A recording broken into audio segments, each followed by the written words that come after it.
Well, all right, here's a guy who, using U.S. naval satellite weather charts and reading ocean temperatures, called long before the scientists talked about it, called what was going on out in our oceans, talked about what was building in the oceans, saw the heat signatures in the ocean. It, of course, was El Niño that was building. He is Stan Dale. He's in Australia. And I'm afraid he's got news that you might not want to hear about El Niño. And we'll also talk a little bit about earthquakes, as we did last night. Stan, are you there? I am indeed. How are you going, Art? I'm doing just fine, but I'll tell you this. Here I am in the southwest desert where every other day it has rained, and now we are bracing for yet another storm, which will come in probably while I'm on the air tonight.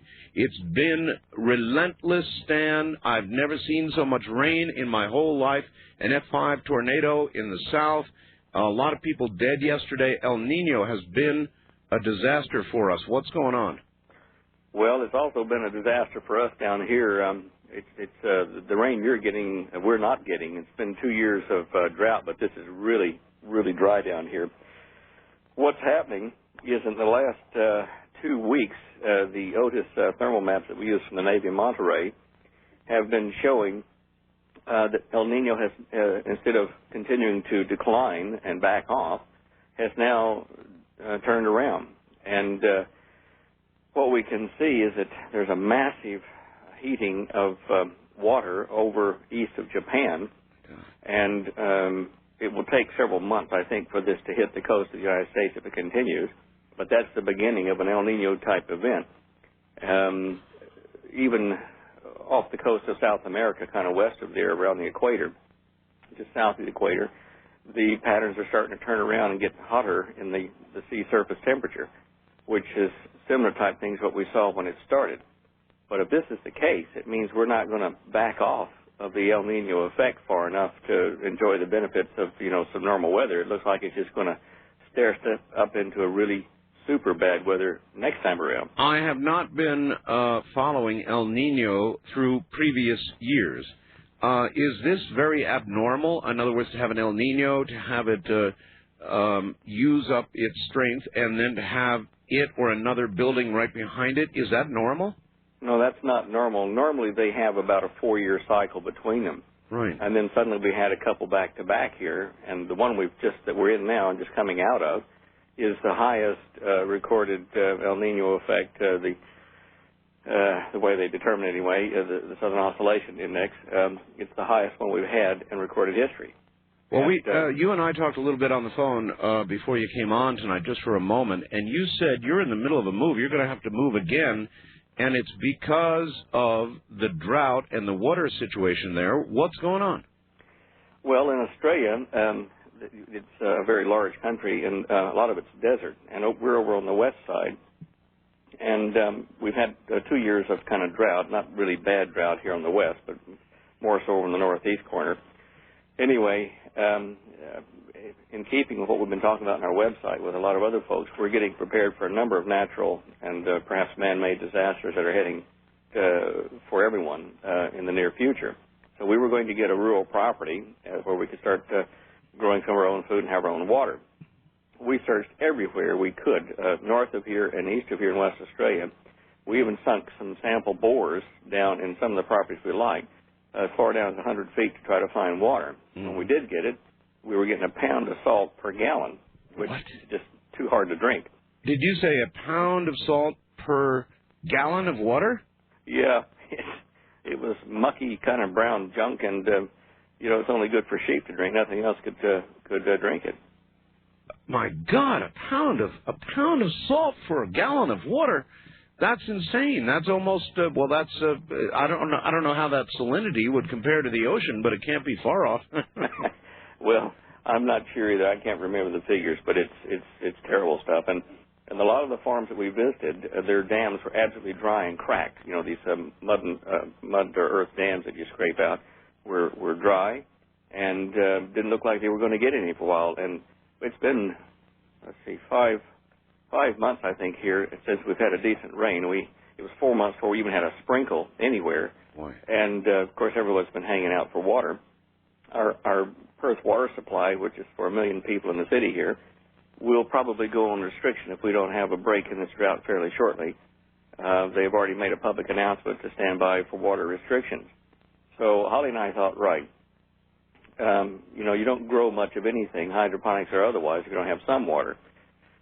So we went to the Weather Bureau here for Australia and figured out, using some of their maps for 140 years of back information, and figured out which areas of the country, even in the worst droughts, had water at least underground that was drinkable.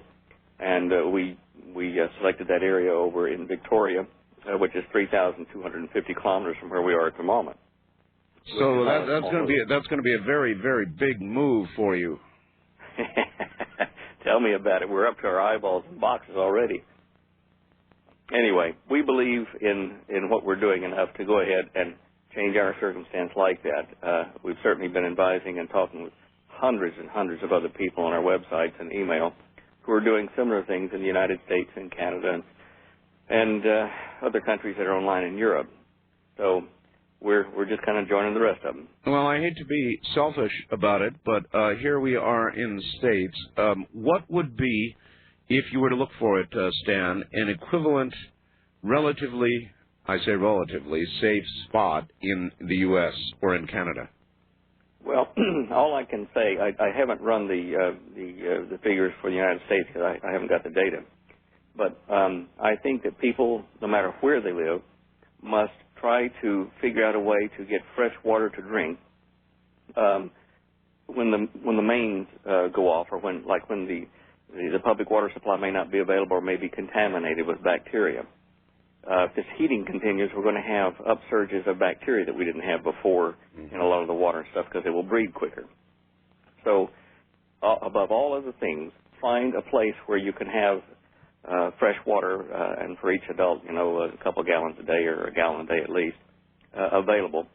And I know that there are a number of people using silver, colloidal silver. Okay, that's one way to kill or to inhibit the bacterial growth.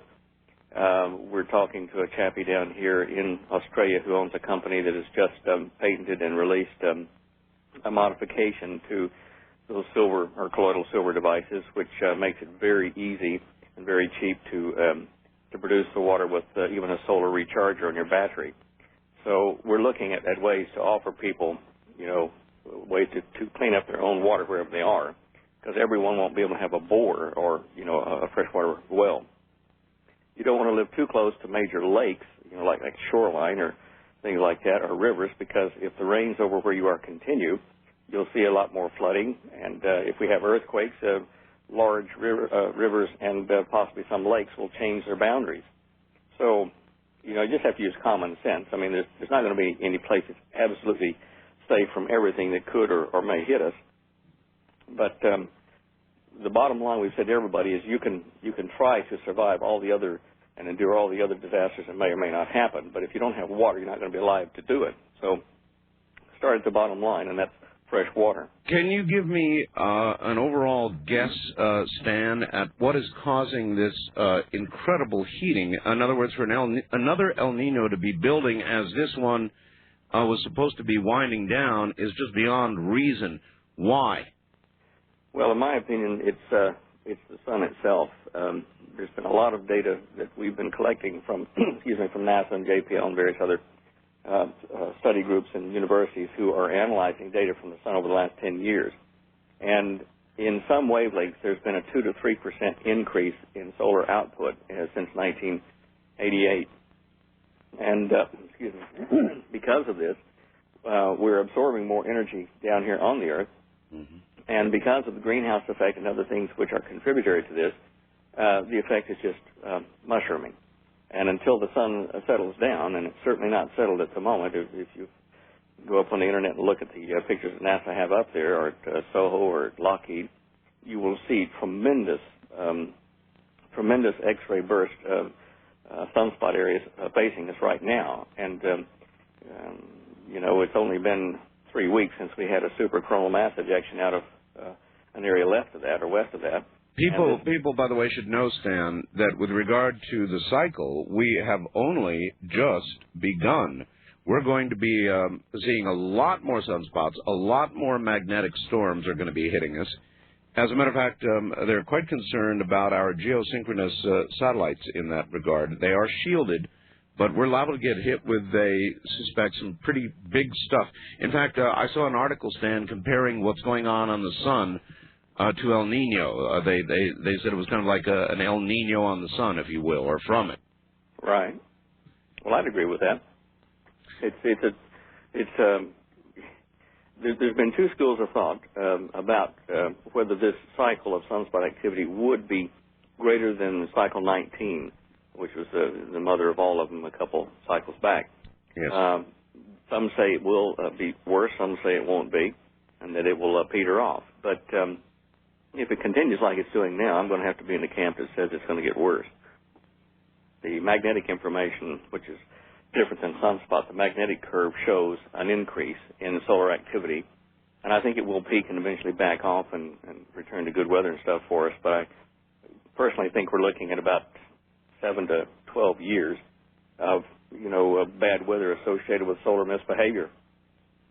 Well, if it continues to heat, I don't know whether you get a lot of reports about the weather here in the States, there in Australia, but I'm telling you, the tornado season, the violent weather season this year has been absolutely unbelievable, and I'm not even talking about the constant pounding of rain.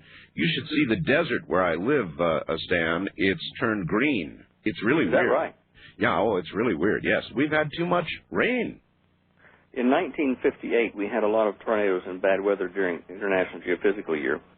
Do you think that what you're experiencing now is more abnormal than that?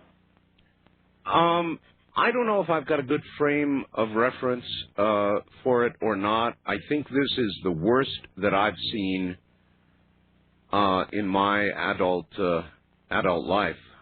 Really bad. The question is, though, some scientists are saying, Stan, this is just El Niño, relax, everybody, it happens. And you're telling me that we've got something new building on the back of what we're experiencing right now. Well, I'm not trying to be an alarmist, but I didn't say anything until I was kind of sure that we have an increase. And we certainly do have an increase, which could continue. It may just be a little hump on the curve, and it'll turn around and cool back off, like it has been doing. But this is the time of year that I usually watch for the thermal increases normally, and it's coming back at the moment. So all I can do is keep you posted from week to week as we see the trends. All right. One other thing I want to touch base with you on, that is earthquakes. We've got a large number of people in the business of predicting earthquakes. A geologist, Jim Birkeland, I had on the show last night, Jack Coles, who has sent information about tremendous spikes. There are people beginning to talk about a West Coast U.S. earthquake pretty soon. Well, we're in the window for, or one of the windows for earthquake activity planetary-wide. I haven't done a short-term look like I normally do with the thermals to see what the earthquake stuff looks like for the next 5 days, but I am sure that the earthquake activity globally has been down 30 or 40% for the last 5 days, which indicates to me that something is building somewhere. Yeah. Some sixes are, in fact, we've already had one just 24 hours ago in the mid-Indian Ocean, I think. There's a couple of other places in the Kermadec Islands north of New Zealand. And these are signs of pressure releasing suddenly. All right, Stan, I'm going to break away at this point. I just wanted to get an update, and you sure did give us that. I really appreciate it, and we'll get back to you soon. We'll do a show soon, all right? Okay, all right, sounds good. Take care now. Take care, my friend. That's Stan Deo in Perth, Australia. Not for long, though. We'll be back. You're listening to Art Bell Somewhere in Time on Premier Radio Networks. Tonight, an encore presentation of Coast to Coast AM from April 10, 1998.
You're listening to Art Bell Somewhere in Time.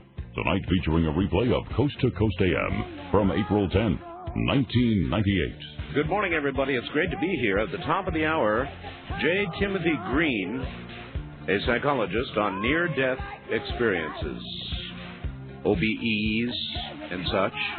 One of my favorite all-time topics, as you well know, and kind of a different slant on things. Well, all right. I'll move through a little bit of the news, and I do have quite a bit for you in a moment. We'll do some open lines, too.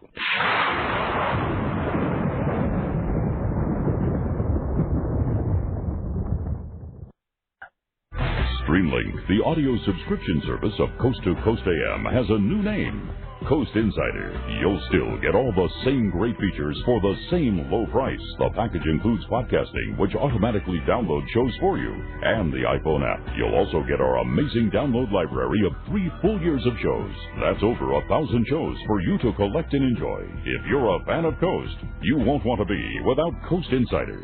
Visit coasttocoastam.com to sign up. Looking for the truth? You'll find it on Coast to Coast AM with George Norrie.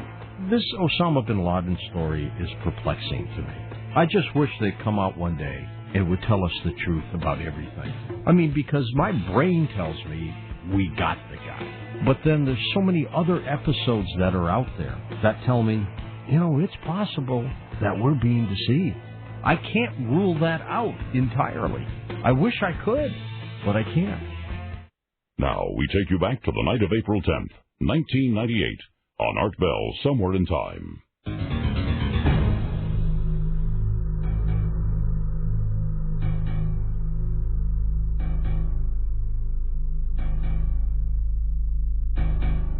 All right, let's see the news. Accord reached in Northern Ireland 30 years after the violence began. There is now in place a comprehensive plan to end the fighting. It is a sweeping accord. The 8 parties in the Northern Ireland peace talks approved that settlement after a 32-hour negotiating marathon. I hope it holds. There is a new report out in Washington that smoking cigars... Now, do you remember they kind of said that smoking a cigar is at least very much less harmful to you than smoking a cigarette? Now they're saying it's just as deadly as smoking cigarettes. And, moreover, the number of cigar smokers has risen 50% since 1993. You see, that's because people were told that it's a good alternative, smoke cigars. Now the people who swapped over, quit smoking cigarettes and went to cigars, they're being told, you got to quit. It's just as deadly as cigarettes. And so it goes on and on and on. After touring the Alabama devastation by helicopter, Vice President Gore called the destruction of a tornado and related storms that killed, now the count goes over 40, in 4 southern states, the worst he had ever seen. It was a level 5 tornado. It was horrible. And they are horrible. I used to hunt them, I know. Various quickening news bits. The French government today, this is from UBI, moved to combat an outbreak of what is being called mad bee disease, which the scientific community says is killing millions of honeybees in western France. Mad bee disease, huh? To give you some idea, they report the phenomenon has drastically affected the region's bee population and dramatically reduced production of the area's farmed honey by 60%. That represents more than one-third of the total output in France. Mars News. Dr. Malin has responded on his website to the halving of the resolution, which Richard Hoagland told you about last night, and he's giving reasons or excuses, but does in fact admit that the photograph was half the starting resolution.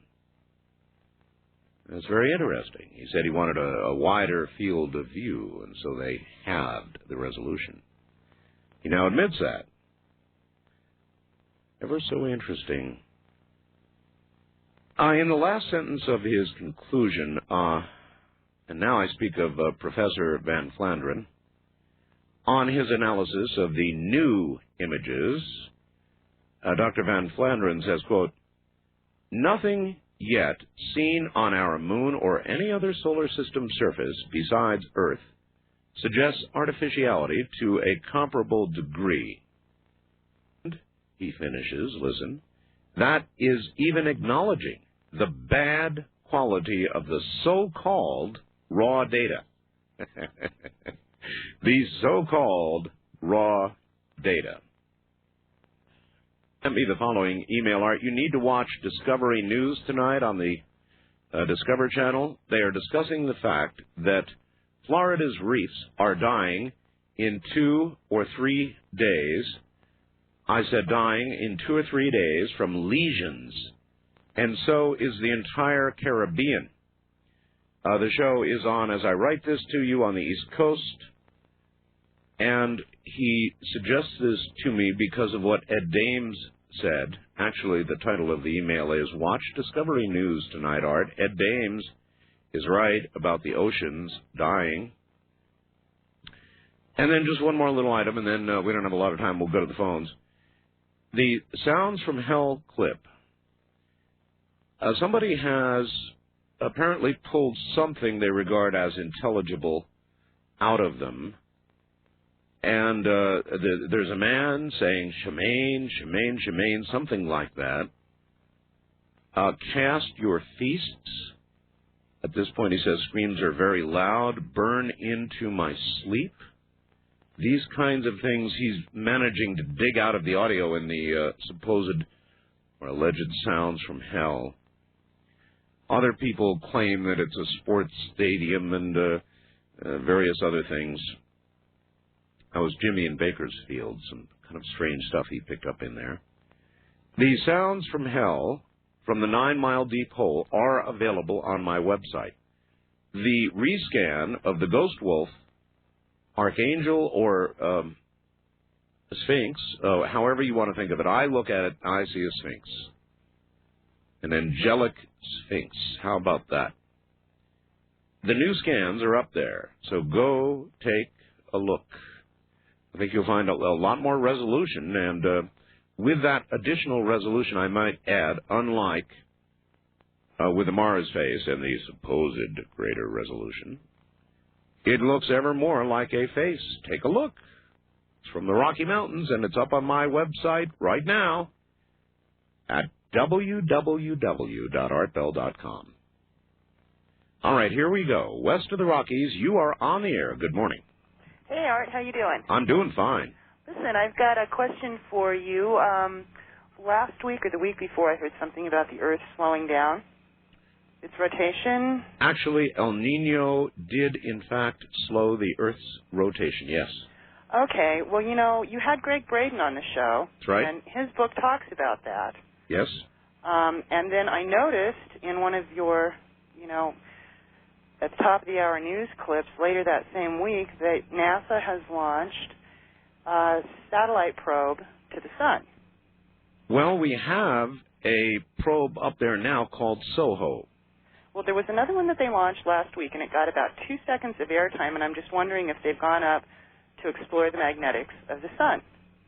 I don't know. It would be a good time. It certainly, as you heard Stan Deo suggest, is getting extremely active, and he believes the additional heating and radiation from the sun are now causing another El Niño to build right behind the one we just got. Okay, and that brings me to the second reason that I called last year when we were waiting for Hale-Bopp to come through. Prior to its arrival, there was a Native American man doing some Hopi prophecies, and he talked about a second El Niño that was coming and connected it with some kind of a companion with Hale-Bopp that would be coming this year also. Do you remember who I'm talking about?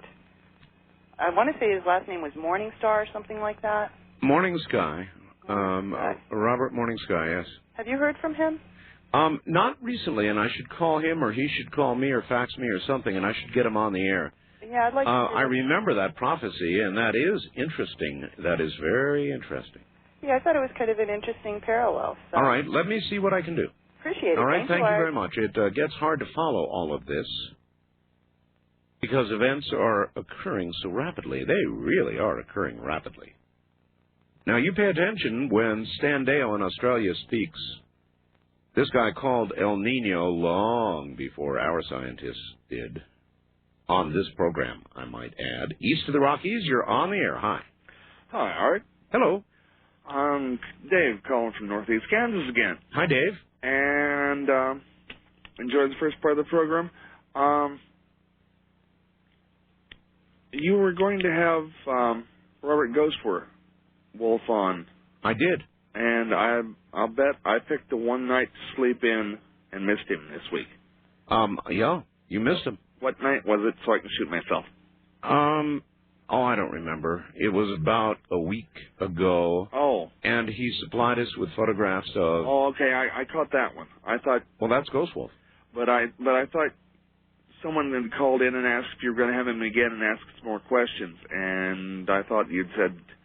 No. If you caught that one, you caught his appearance. What we did do was it took about a week for the photographs to get to me, and I rescanned them. I see. And one question, nothing against NDEs and all that, but with all of the calamitous information that's feeding into you from Australia and from, the Hopi prophecies and everything else, I was wondering if we might have more concentration on, what us average Joes that are just, the average blue-collar guy out here with a family or no family and the average income can do to find some place, as you had asked the gentleman from Australia. That is safe? Or it's relatively safe? Yeah, because, I got a 78-year-old mother, and we don't have a lot of money, but we could move. A good place with a good water source is always Arkansas. They have a lot of, especially with the solar flares that Dane and everybody were talking about, they have a lot of limestone caves. Well, there's a lot of ways of looking at it, and the average Joe, like you, and me, and everybody else, there's only one thing we're all going to do. You know what that is? Well, I'm not quite sure, but I'll wait and let you tell me. All right, and so I shall. We're all going to die. Whether you move from here to Arkansas, wherever you go, our mortal lifespan is extremely short. Very, very short. We are here, but a cosmic, even a blink of the eye does not do justice to the tiny little bit of time that we occupy this world. So, I think an overarchingly important question is whether or not, once we leave, and it won't be long, is that it? Is that all there is? Is it eternal blackness? Complete lack of consciousness? A complete lack of existence? Or do we go on? Now, whether or not this is a more important question than where a good water source would be, I don't know. But I know it's really important. At least it is to me. West of the Rockies, you're on the air. Hi. Yeah, Mr. Bell, I think I figured out what the government is. You have? Yeah, I think that they refuse to help people individually because they're too busy pulling the wool over your eyes saying that they're helping everybody. Yeah, to me, that's true. to me, that's like wanting to buy everybody a shovel, and maybe this guy don't want to be a ditch digger. Well, it's a little bit like that. That's exactly right. I really think it is. I wonder if they have a U.S. government lie department. I mean, somewhere they got to make all this stuff up, right? Well, that's like all the stuff that they, like toilet seats and that they spend an outrageous price for. Probably the same department, just a different area. Well, I was thinking of next time my property taxes due, I was going to send them a Black & Decker power saw and tell them to keep the change.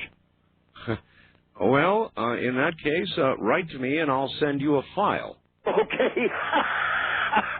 That sounds good. I'll see you later.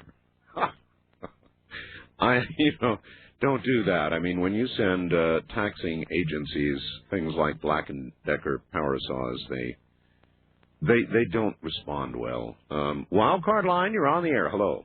Hi, how are you? I'm fine. How are you? Pretty good, I guess. Cool. What's on your mind? Well, I've been wanting to get through to you for some time now. Let me turn my radio off here. Oh, good move. I hear something of a southern accent, I think, in your voice. Where are you calling from? I'm calling from Virginia. Good guess. I've been listening to you now for quite some time. Have you yet felt tinges of insanity closing in because of it? No, tinges of enlightenment. Well, good. Excitement and it can go either way. And anticipation, just saying like, man, I found myself the other night tuning into 1 o'clock in the morning. I said, I'm going to listen to Art Bell for a few minutes, and then I'm going to head off to bed. I said, I got to get up early in the morning. Okay, I found myself at 6 o'clock in the morning turning you off. Because you were through. You were finished. You were over. Well, I feel some guilt about that. I understand that happens, and people write me really nasty letters about it. They really do. I mean, they don't expect to get involved in Hook, but somehow they do, and the next thing they know, the sun's coming up, and they're in trouble, because they got to go to work.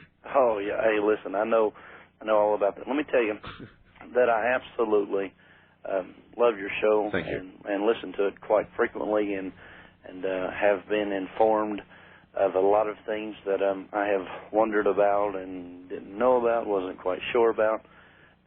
One of the main reasons that I'm calling is I'm wondering how in the world that I can gather some kind of information further in depth on paper from the screams from hell, from the deep caverns of the earth that I heard the other night on your program. They were absolutely bone-chilling, if I might add. Well, some people found them that way. People reacted. It's really an interesting study, actually, the way people are reacting. Some people hear things in the voices. Some people laugh at it, but it's kind of a nervous laugh. Other people think it's a complete hoax. I frankly don't know. I was sent the facts. The story really did run. The Associated Press ran the story. The story ran in, I think it was Sweden or somewhere or another. I've got it here. What I'll try to do is get the story on the website, or somebody can send me the Associated Press copy. I had it a couple of weeks ago, and I don't know what I've done with it, the original AP story. And we'll get it up on the website, along with, of course, the sounds we've got up there now. How long are the actual sounds running? I mean, what? I haven't timed it. It seems like it's probably about a minute or under a minute. Okay. Because I know last night you ran, I guess the entirety was like 30 or 40 seconds. Yeah, there you go. Under a minute. Something like that. Sounds like an eternity, no pun intended. Yeah. I will say this. I have, and I know that you got a full program ahead of you here. I do. But I was wanting to just say and maybe admonish some of your listeners, and I know that dealing with the spirit world can sometimes be frightening, and I know that there were some folks calling in the other night, and I tried. Listen, I've got to break away because I'm going to the top of the hour news, but we're just about to deal with the spirit world. Stay right where you are. This is Coast to Coast AM. You're listening to Art Bell Somewhere in Time. Tonight featuring a replay of Coast to Coast AM from April 10th, 1998.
Radio Networks presents Art Bell, Somewhere in Time. Tonight's program originally aired April 10, 1998. Good morning. In a moment, J. Timothy Green, Ph.D., Dr. Green.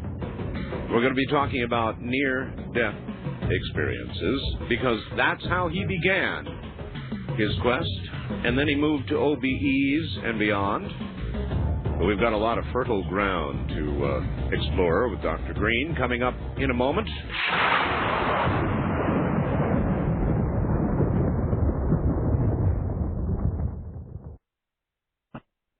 Streamlink, the audio subscription service of Coast to Coast AM, has a new name, Coast Insider. You'll still get all the same great features for the same low price. The package includes podcasting, which automatically downloads shows for you, and the iPhone app. You'll also get our amazing download library of 3 full years of shows. That's over 1,000 shows for you to collect and enjoy. If you're a fan of Coast, you won't want to be without Coast Insider. Visit coasttocoastam.com to sign up. Now, we take you back to the night of April 10th, 1998, on Art Bell, Somewhere in Time.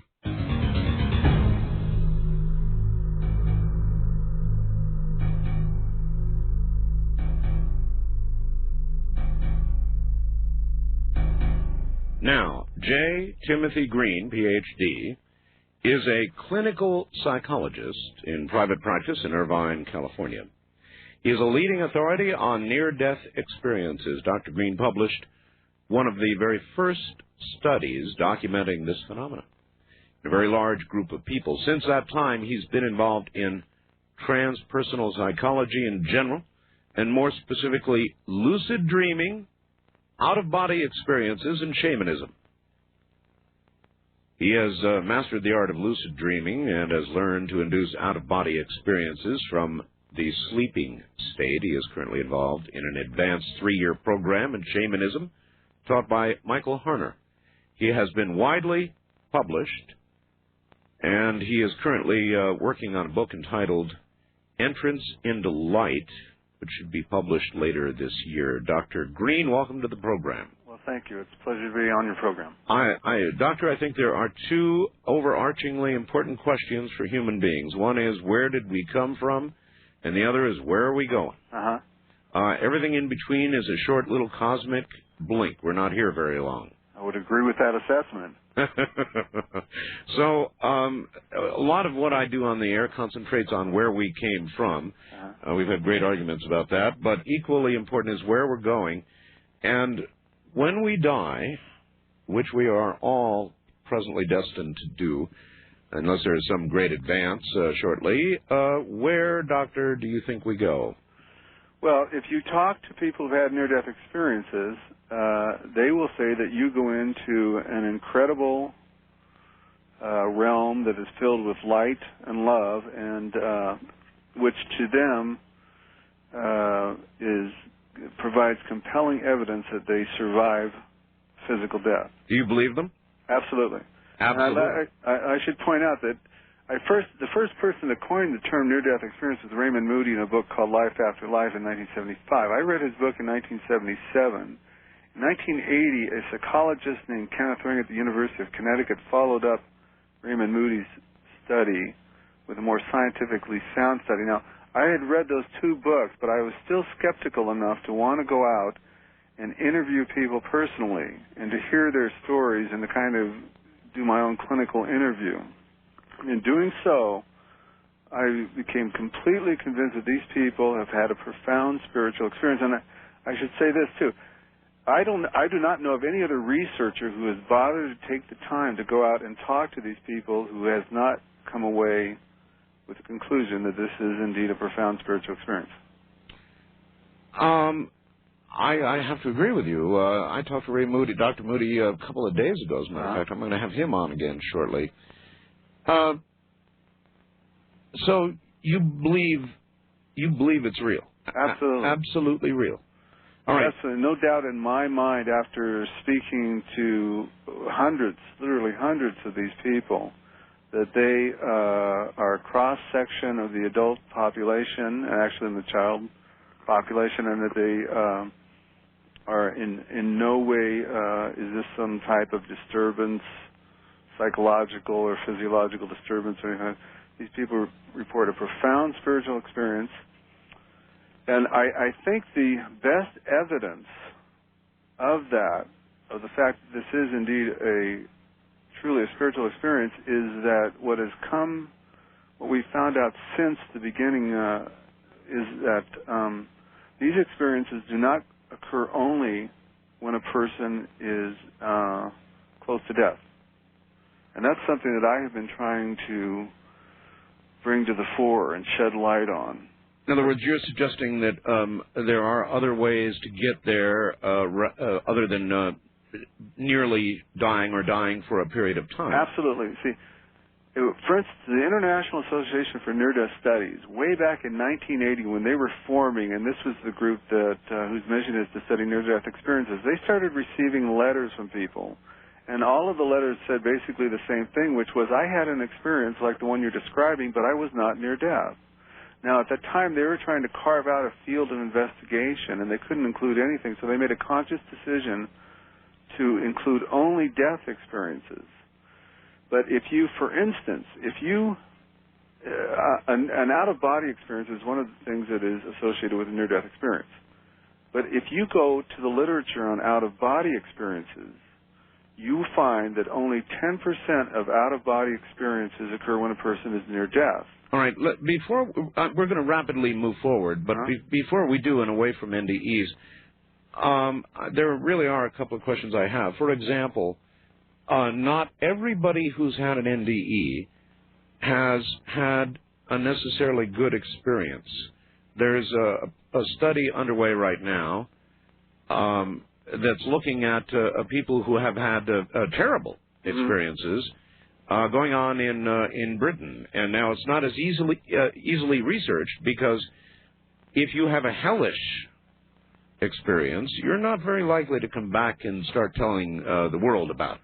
Right. That is the problem with that type of study, and they have studied that here in the United States, and they find that a very small percentage of people are willing to admit to having had a hellish experience. That's right. It's less than 1%, but your point is very well taken, is that if you've had a very bad experience, you're probably less likely to tell anyone about it. Do you think that, are there good analogies in your work? In other words, most people experience the light and the warmth and the love and the relatives and all the rest of it. Is that what we think of as heaven? Is that heaven? Well, I think that that's what many people have described as heaven. Yes, I certainly think that this is one spiritual experience that people have described throughout recorded history, and there actually are a number of good books now by especially professors of religious study who have gone back and studied and shown that this experience is not something that's new or unique or the result of modern-day resuscitation techniques, but this experience has been described throughout history. How do you rule out physiological explanations? There are doctors, many prestigious doctors, who have gone on things like 60 Minutes in 2020, and they have said, look, when a person begins dying, the brain begins dying from the outside, moving inward. Mm-hmm. So the experiencer would see a bright spot of light toward the center of the brain, and various drugs are being pumped into the body, the body's defense, I suppose, or a way to get you through the dying experience, and to make it easier for you. I don't know exactly what the chemicals are, but that is the physiological explanation they give for the NDE. How do you rule that out? Okay, well one thing is people have said maybe this is the massive rush of endorphin. Sure. Which is a naturally occurring opiate in the body. Now, that is a reasonable hypothesis, but it's also a very testable hypothesis.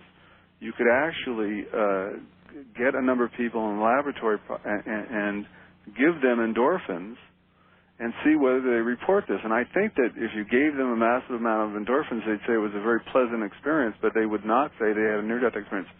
The other thing people have said is maybe this is temporal lobe epilepsy. Uh-huh.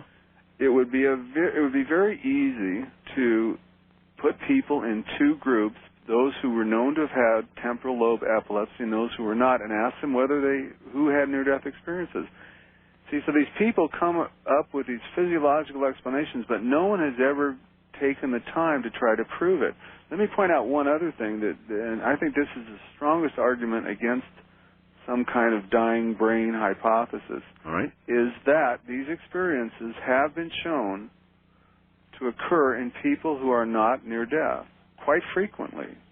And I think that in itself argues very strongly against any kind of dying brain. Well, then let's try this avenue. What does it argue for in terms of what happens to us when we die, whether it is a traditional Christian, sort of heaven and angel floating around up there type thing, or whether we are reincarnated, whether we come back again and again, or, what the final disposition is, as it were?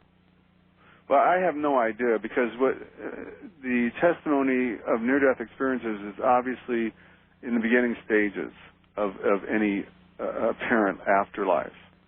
So, quite frankly, I think that if I was just going to comment based on what I've heard from people who've had near-death experiences, I really couldn't give you a final outcome.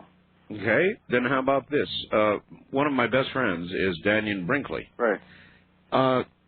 There are certain things that I know to be completely, absolutely, 100% true about Dannion. One of them is that he has a continuing, though fading, psychic gift, which began most strongly after his first NDE, and still can be proven again and again today. I mean, Dannion's for real.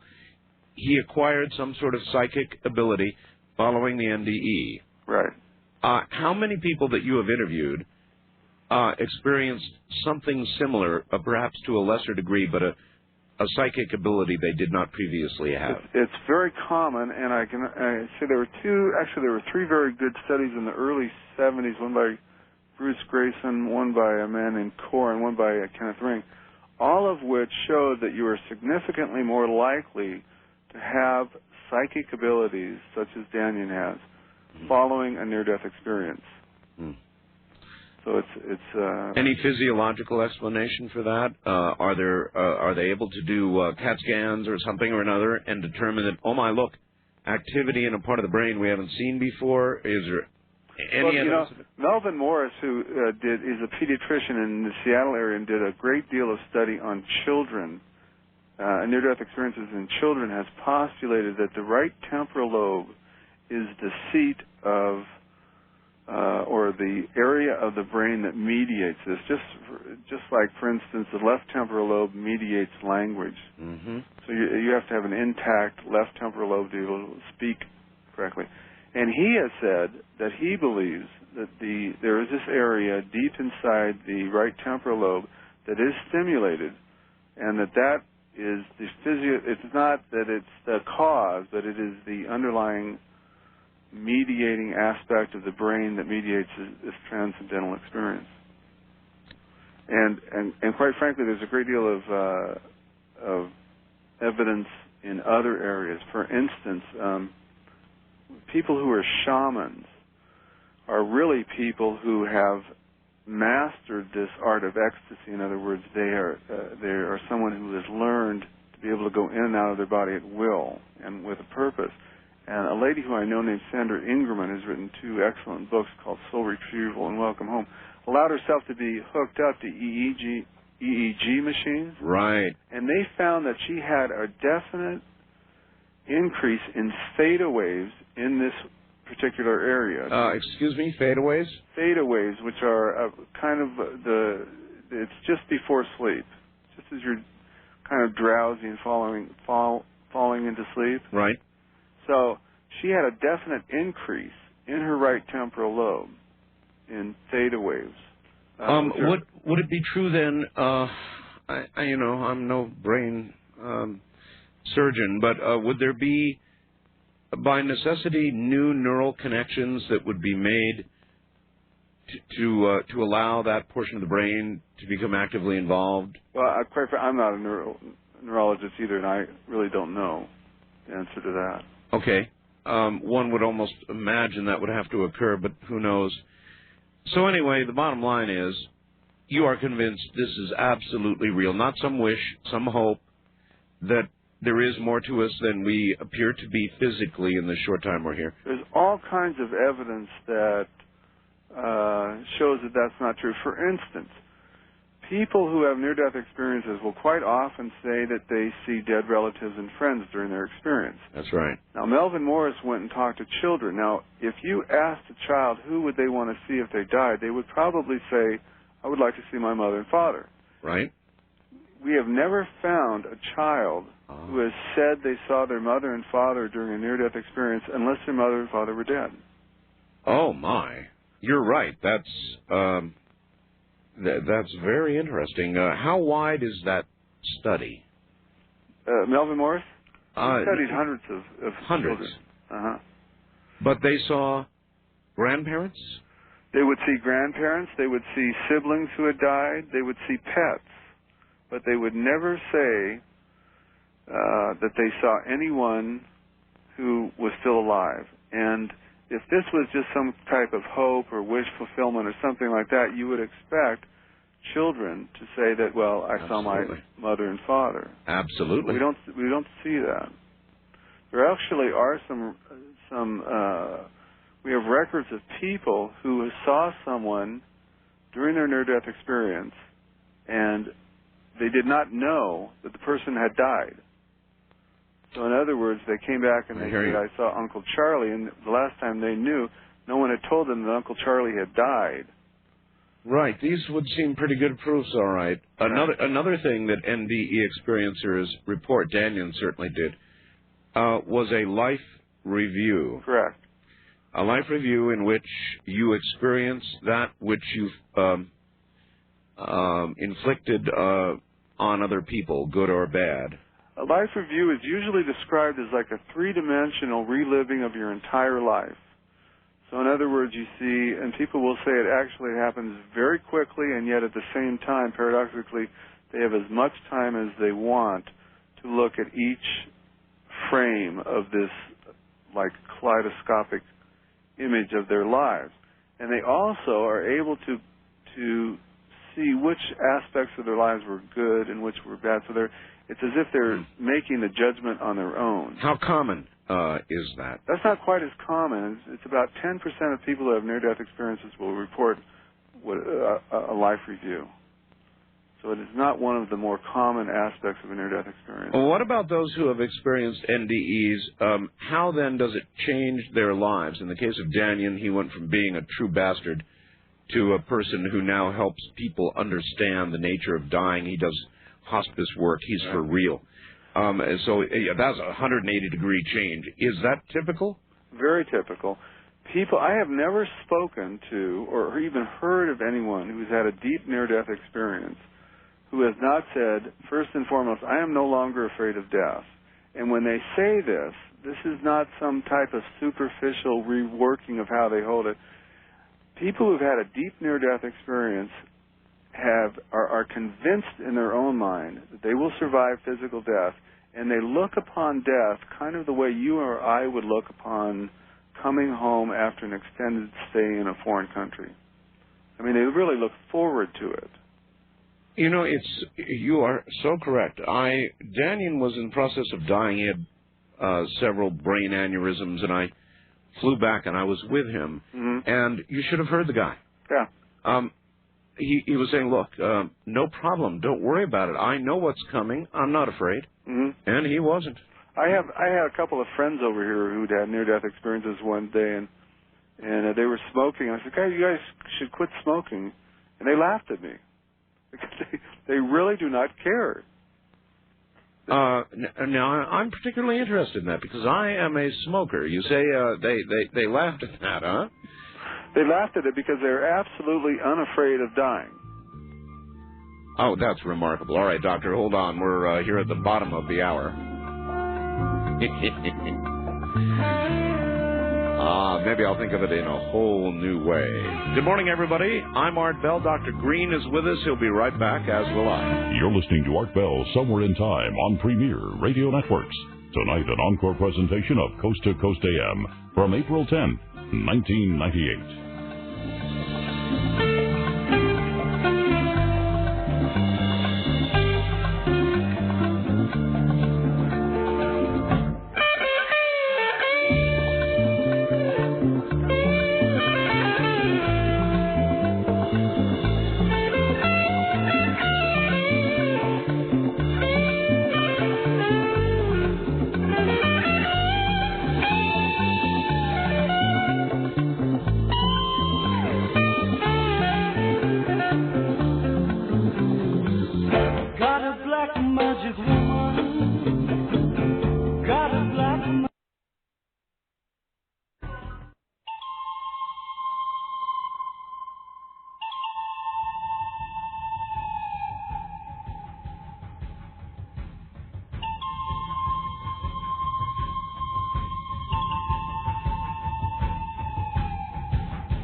Listening to Art Bell Somewhere in Time on Premier Radio Networks.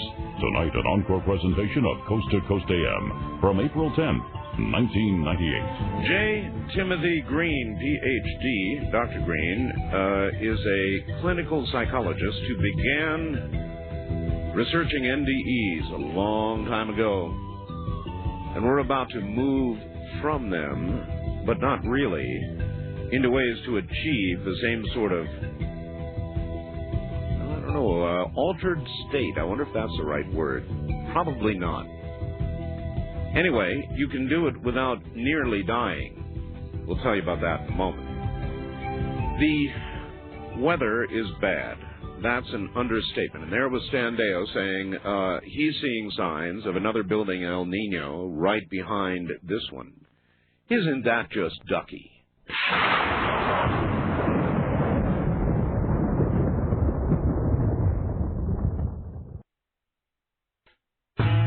Stories on the radio must be Coast to Coast AM with George Norrie.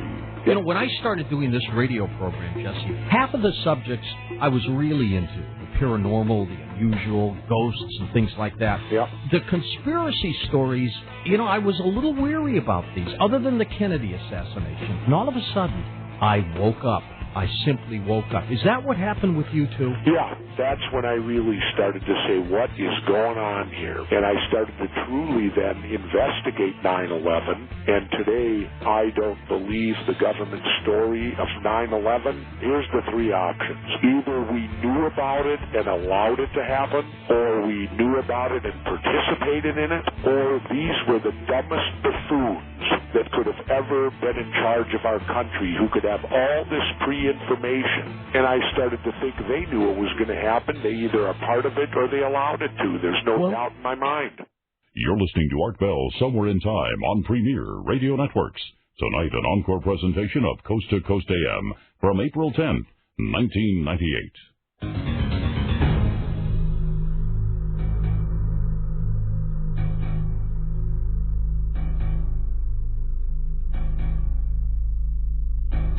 Back now to Dr. Green. Dr. Green, I should ask you right away, do you have a website of any sort up?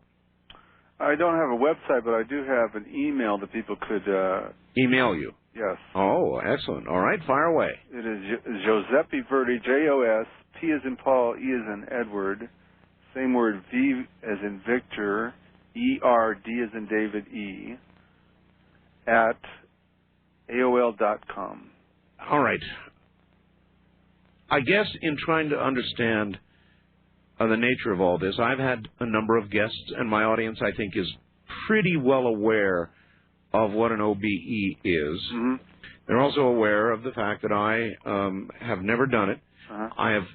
I have come into this sleep paralysis point. I've been there, done that, but it just scares the hell out of me. Well, and I always jerk myself back. If you are afraid of it, that's going to be the biggest barrier that you have to actually having an experience. Right. If you have had this sleep paralysis, you're very, very close to having an out-of-body experience. I know. From the sleep state. Let me say something. The best way to understand this entire issue is to use the concept of ecstasy. Ecstasy is a word that comes from the Latin ecstasis, which means to stand outside of oneself. So understood correctly, ecstasy is the experience of finding your conscious awareness outside of your physical body. Now, this occurs when people are near death, in a near-death experience. Mm-hmm. It occurs also during a lucid or conscious dream, and that is simply a dream in which you, at some point during the dream, become aware that you are dreaming. And many conscious or lucid dreams take on transcendental aspects that are quite common and quite similar to near-death experiences, as they should, because they're both experiences of ecstasy. And the third experience of ecstasy is an out-of-body experience. And finally, the highest form of ecstasy is that which you find in shamanism, because a shaman is a person who has mastered the art of ecstasy, is able to do it at will and with purpose. So all four, and this is what I've really been trying to bring out in the things that I have written, is that these really are the same underlying phenomenological experience, but they happen at different times. How are you able to document that an OBE, for example, is in the same realm as an NDE? In other words, do people out of body meet dead relatives? Yes. Actually, there's a wonderful study by two psychiatrists at the University of Kansas, and their book is called With the Eyes of the Mind. And they did a very large study of people who reported out-of-body experiences. One thing they found is that the average person who reports an out-of-body experience is pretty typical of the average American in most ways. The other thing that they found is that about a quarter of out-of-body experiences start to take on transcendental features. For instance, people start going down the tunnel, seeing light, seeing dead relatives and friends, having this wonderful sense of peace, calm, and painlessness that is described so often by people who have near-death experiences.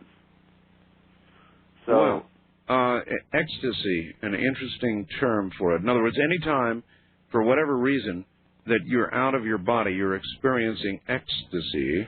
You experience ecstasy as I'm defining it, which is we usually, when we think of ecstasy, we think of it in emotional terms. But the ancients used the word ecstasy as when they used it, they were thinking of the out-of-body experience. And it's a very interesting thing because 95% of cultures believe in out-of-body experiences that they occur sometime, either during sleep or during trauma or something. You know, our culture up until the last couple of decades, anybody who said they had an out-of-body experience was probably told they were crazy. And yet it happens very, very frequently. In fact, probably somewhere between 1 in 10 and 1 in 4 people during the course of their lifetime will have an out-of-body experience. 1 in 20 people will say that they can have out-of-body experiences at will, which is absolutely remarkable, and it's an absolutely amazing thing. Have you done it? Well, what I did, I learned the art of lucid dreaming, which is you become conscious within the dream state. And now it took me 3 months of studying. I don't even understand that. You become conscious within the dream state. In other words, you're dreaming, and something happens in the dream, and suddenly you say, "Oh, I am dreaming." And you can become as conscious as you are in your everyday life, and yet you are suddenly in this dreamscape, which looks for all intents and purposes real. You can touch things, you can walk around, you can fly around. You are as conscious as you are in your normal everyday life. In every sense of consciousness? Correct. Everything you can think logically, you can decide to do things, you can decide not to do things, and the entire time you know that your body is laying somewhere asleep. Are you aware of all your surroundings as much as we are right now? Absolutely. In the physical? Many people who have lucid dreams will say it's so real they cannot.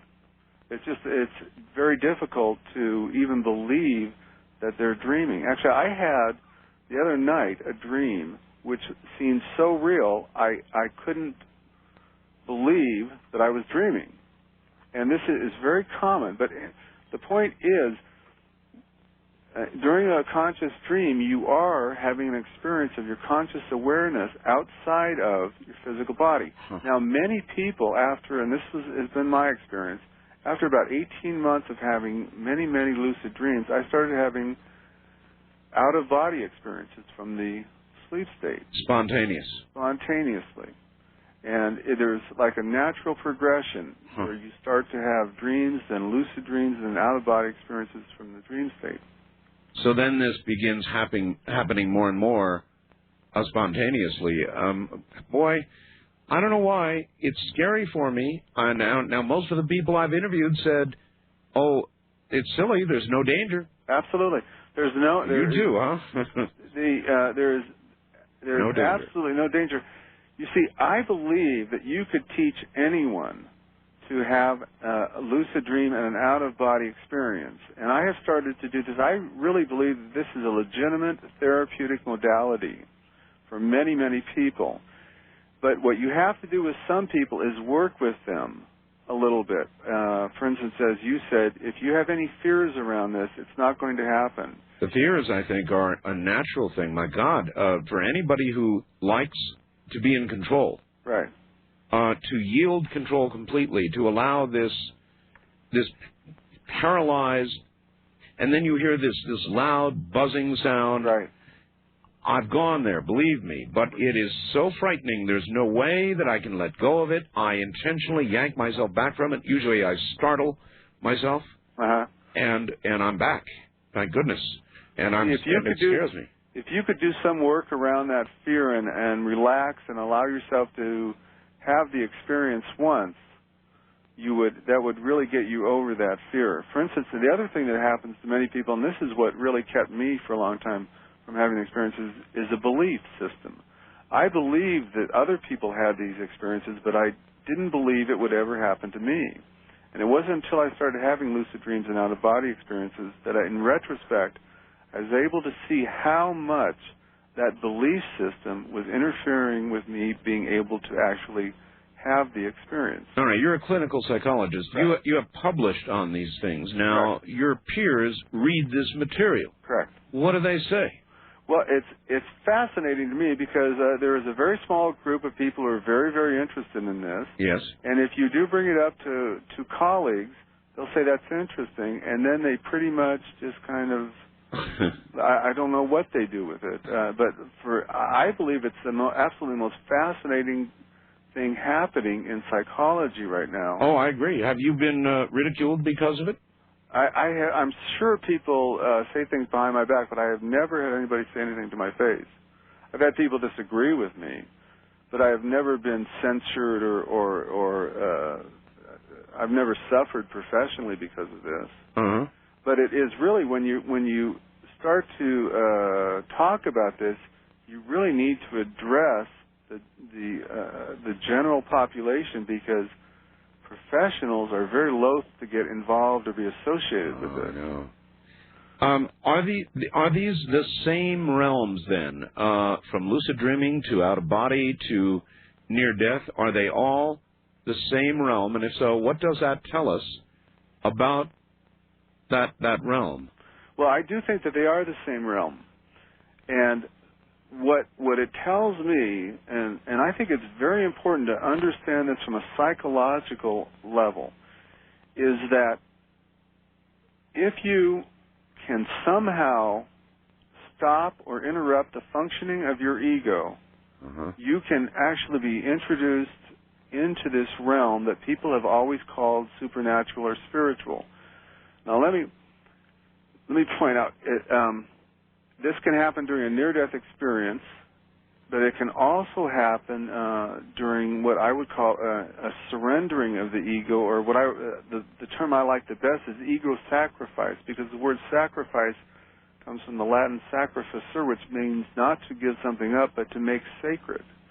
So if somehow you are able to sacrifice ego long enough and completely enough, you should come into contact with direct spiritual experiences. Now, having said that, it is extremely difficult for the average person to give up their ego. You betcha. For instance, in Eastern philosophy, they'd say that you have to meditate for many, many, many, many, many years, and to do this. And the vast majority of Americans are not willing to do that. But what I think is very interesting is that there is a period of time during which we all give up our ego. And let me point something else out. From Freud on up to present day, psychoanalytic theorists all are in agreement that the ego is nothing more than a mental construct. So it's just an interwoven set of beliefs, ideas, perceptions, memories. Mm-hmm.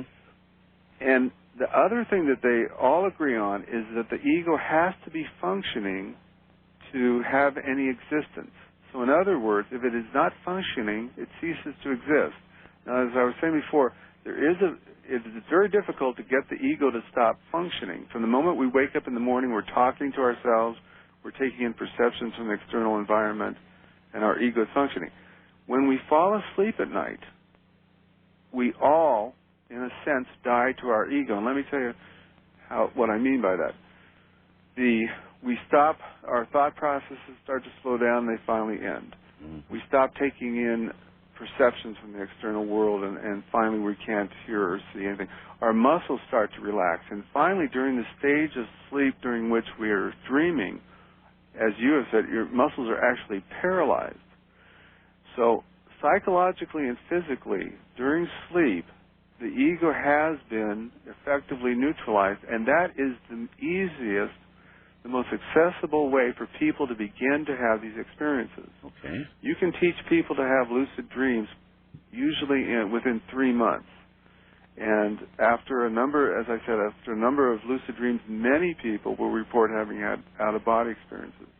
So that's the most accessible way of beginning this. And I am firmly convinced that anybody can learn this. And I'm also firmly convinced that it is a viable therapeutic modality. Let me just explain that a little bit. All right. As you go through life, in the first half of life is all about becoming a person, becoming an ego. So people get through high school and they go to work or college and they get married and they raise a family and they go out and work. And it's all about becoming a person. Now, it's somewhere in midlife, the tables turn. And what we don't normally understand is that now it's about giving up the ego.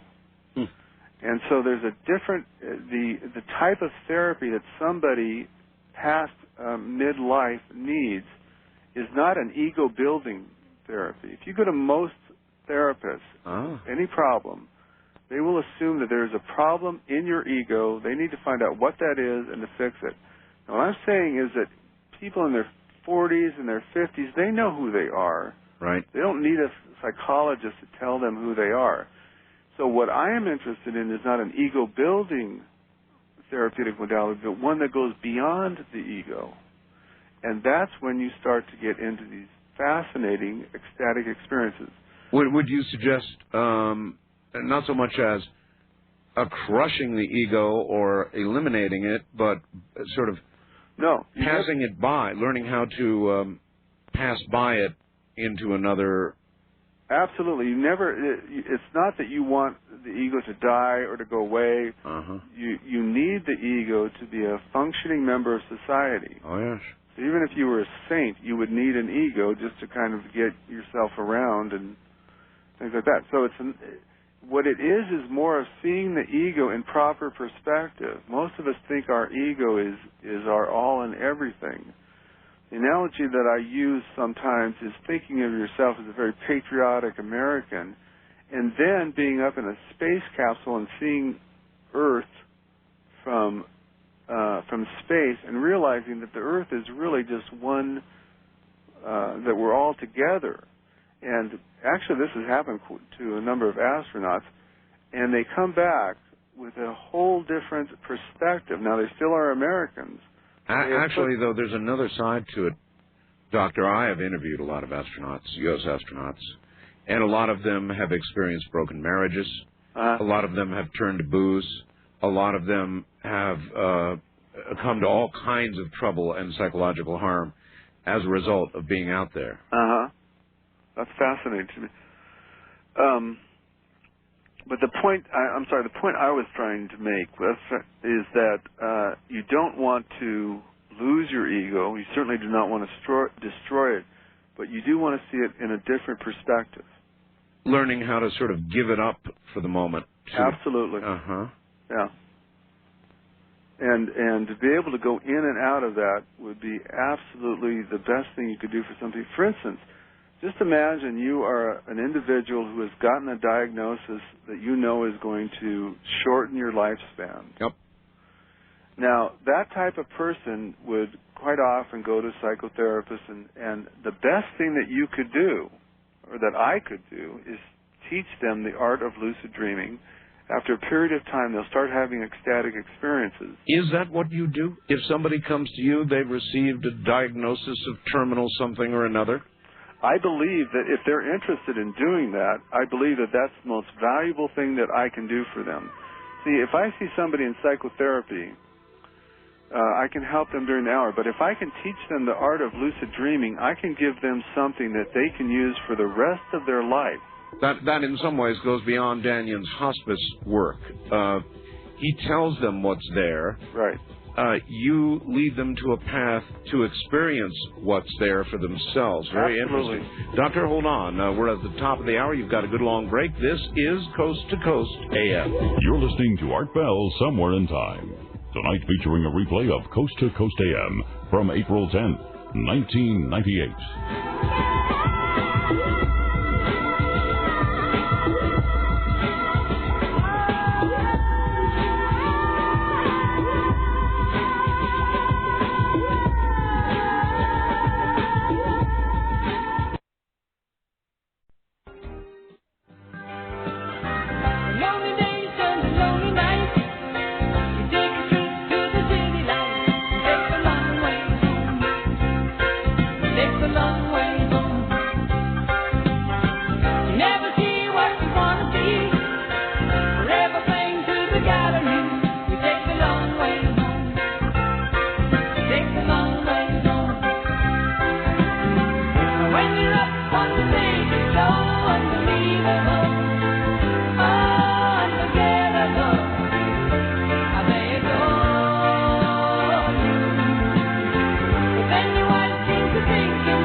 Listening to Art Bell Somewhere in Time.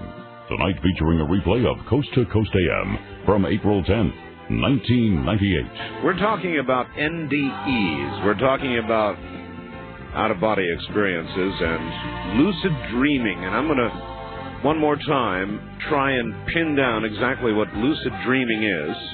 And we'll go from there with J. Timothy Green, Ph.D., a clinical psychologist in Irvine, California. And he says all of this is absolutely real.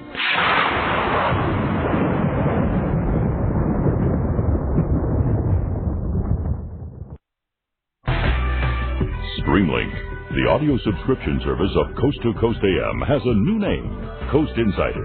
You'll still get all the same great features for the same low price, just 15 cents a day when you sign up for 1 year.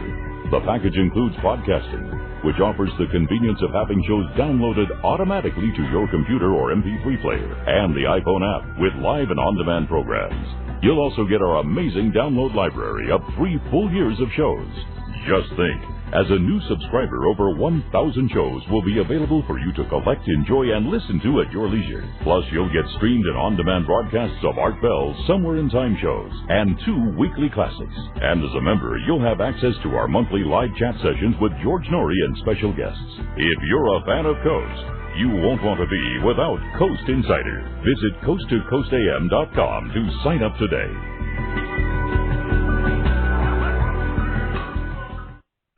Weird stories on the radio? Must be Coast to Coast AM with George Norrie. You know, when I started doing this radio program, Jesse, half of the subjects I was really into. The paranormal, the unusual, ghosts and things like that. Yep. The conspiracy stories, you know, I was a little weary about these, other than the Kennedy assassination. And all of a sudden, I woke up.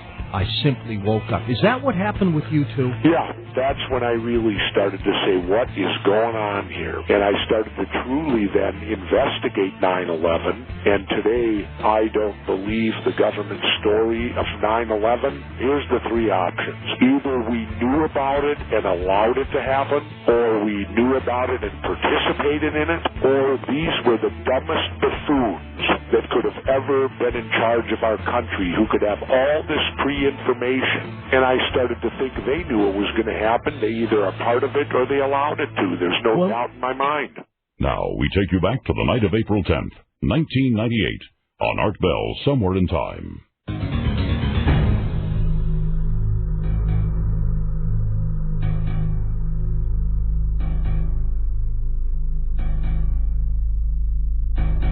All right, Dr. Green, welcome back again. Thank you. I want to roll through this one more time, because while I do understand NDEs, I've talked to and interviewed so many people, and I think I understand OBEs. Uh-huh. This lucid dreaming, I don't understand as well. Now, this means you're asleep, you're having a dream. Correct. And somehow you're able to bring yourself to a state of, you said, full consciousness in the middle of the dream and continue the dream. Correct. And actually, there were reports for literally hundreds of years of this phenomenon, and no one was able to prove it until the late 1970s. 2 researchers, Alan Worsley in England and Stephen LaBerge at Stanford, were both able to prove that you can both be asleep and conscious at the same time. And the way they were able to do that was they put people in a sleep lab. Right.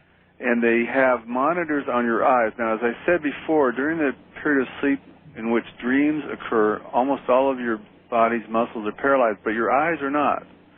So people would go into their dream, they would become lucid or conscious, right, and then they would give a set of eye muscle movements. In fact, I think the first one Stephen LaBerge spelled out in Morse-code, Stephen. And that was the first time anyone was able to prove scientifically that you can actually be conscious while you're dreaming. Oh, no, that's really interesting. Let me stop you right there. You said, in other words, they are able to fully determine that you are in a sleep state. Absolutely. That's scientifically provable, right? It's been proven, it's been documented, there's no controversy. And you're telling me that he was able to tap out with his eyelids his name to prove that he was in some sort of conscious state as well as a sleep state. He's sleeping and he becomes conscious within the dream. And then what he would do is in the dream move his eyes back and forth and tap out Morse code, so left, right, whatever it is. Oh, really? And he was able to prove this, and other researchers have been able to document it, and now there is no controversy that this is not only an experience of being conscious during dreaming, but it's also a profound altered state of consciousness. Now, okay, I think that I understand what an NDE is. We've had a million descriptions. Understand what an OBE is. People are able to go to different places, possibly even move through time. But now lucid dreaming. Okay. Is this a state in which you are able to manipulate and choreograph your own dream? What are you doing when you're doing this? Well, you can do just about anything that you choose to do, and people use their lucid dream states in a variety of different ways. For instance, I have a friend of mine became lucid the other night, and she decided to write out a paper, which she did, and then she wrote it out the next day in longhand and turned it in and got a A. Many people, for instance, will do some type of creative activity. But my fascination is that some of these experiences, these lucid dreams, are profound spiritual experiences, some of them not unlike near-death experiences. For instance, I had a group of people, colleagues and friends, who met over a 5-year period, and many of us learned to have lucid dreams, and collectively we were able to document all of the components that are usually associated with a near-death experience during the lucid dream state. So in other words, many of us had out-of-body experiences. Many of us saw dead relatives and friends. Many of us, one lady had a past life review. A lot of people found themselves going through tunnels.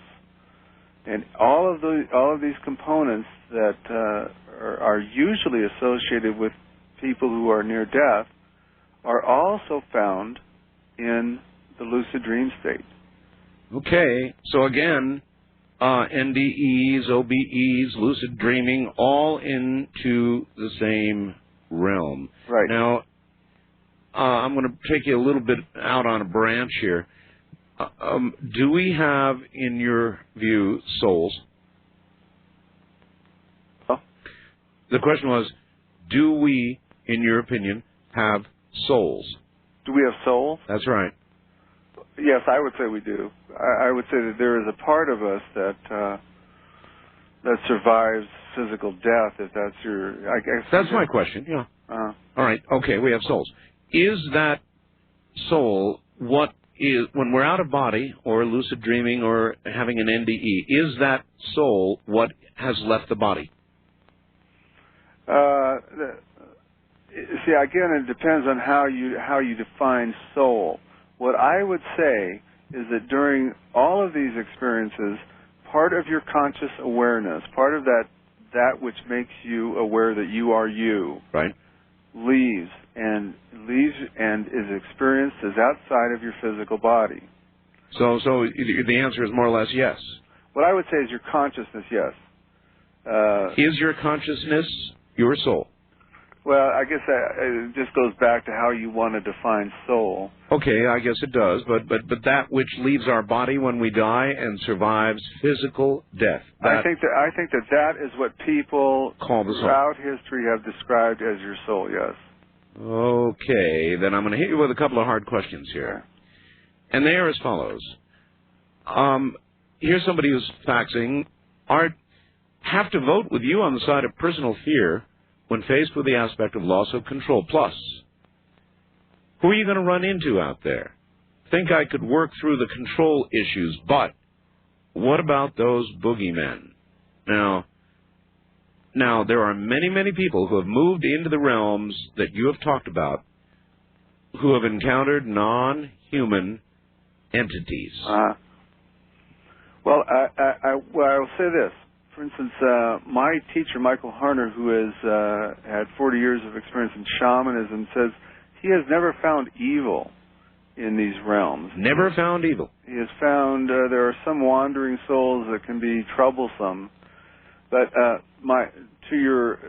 person who faxed that, what I would say is, if you are ever out of your body and you become scared or you come into contact with anything you do not want to be in contact with, you can immediately go back into your body. You simply will yourself back into your body.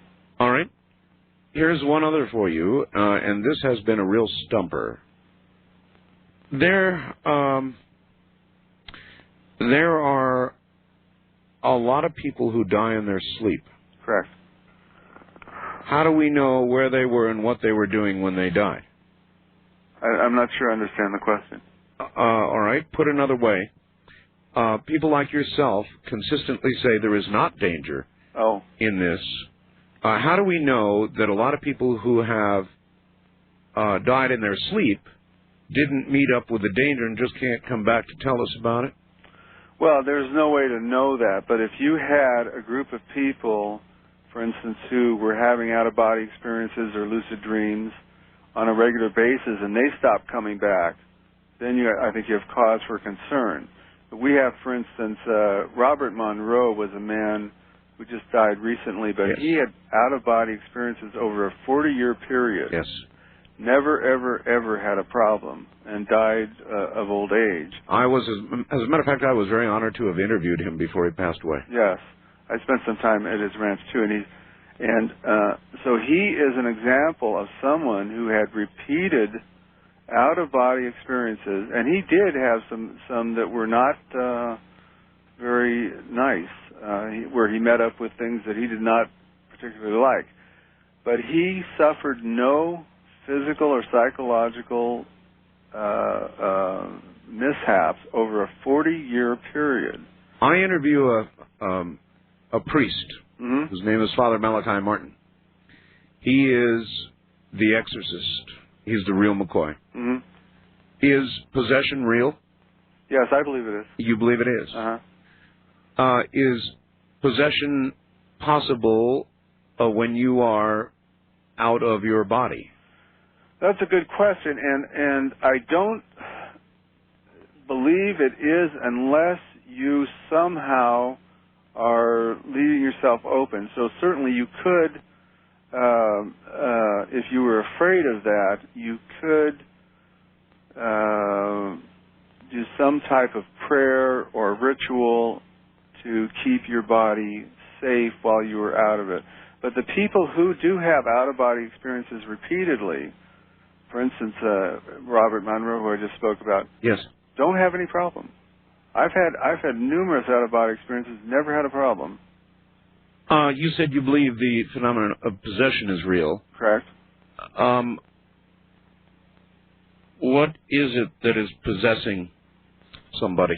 Well, quite often what it is kind of what are described as wandering souls who have not been able to leave the earth plane.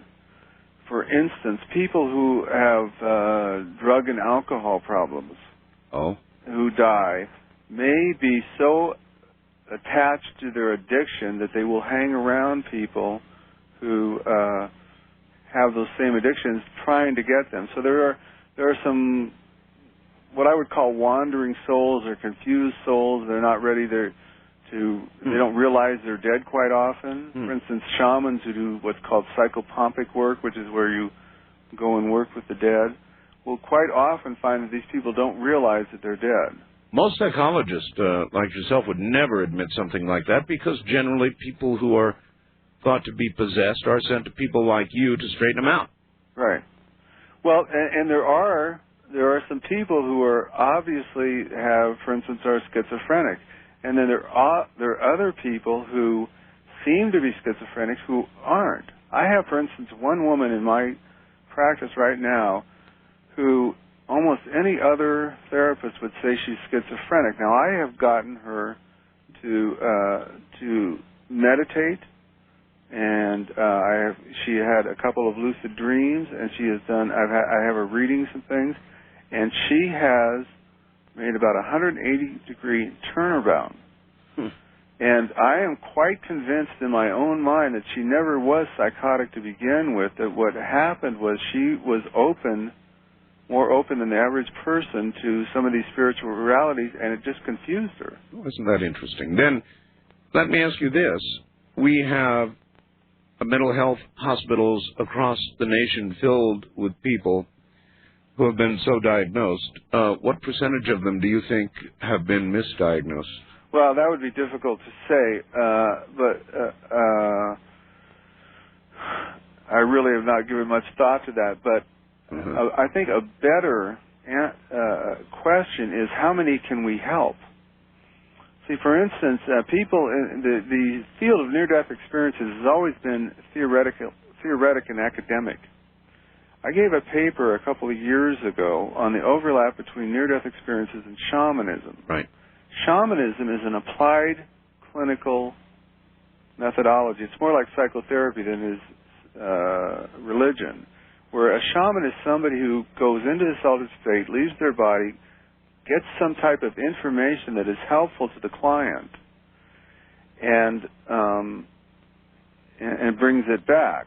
Now, what I have been saying, there are at least 2 clinical applications that we are now in a position to be able to use, and one of them is shamanism. Shamanism. And the other is helping people to experience ecstasy directly through the use of lucid dreaming. Let me tell you just a real quick anecdote. All right. A lady came to me, a very lovely lady, presented herself for psychotherapy. She had been married to the same man for over 30 years. They went to bed one night. He died in his sleep. When she came to see me, she was absolutely overcome by grief.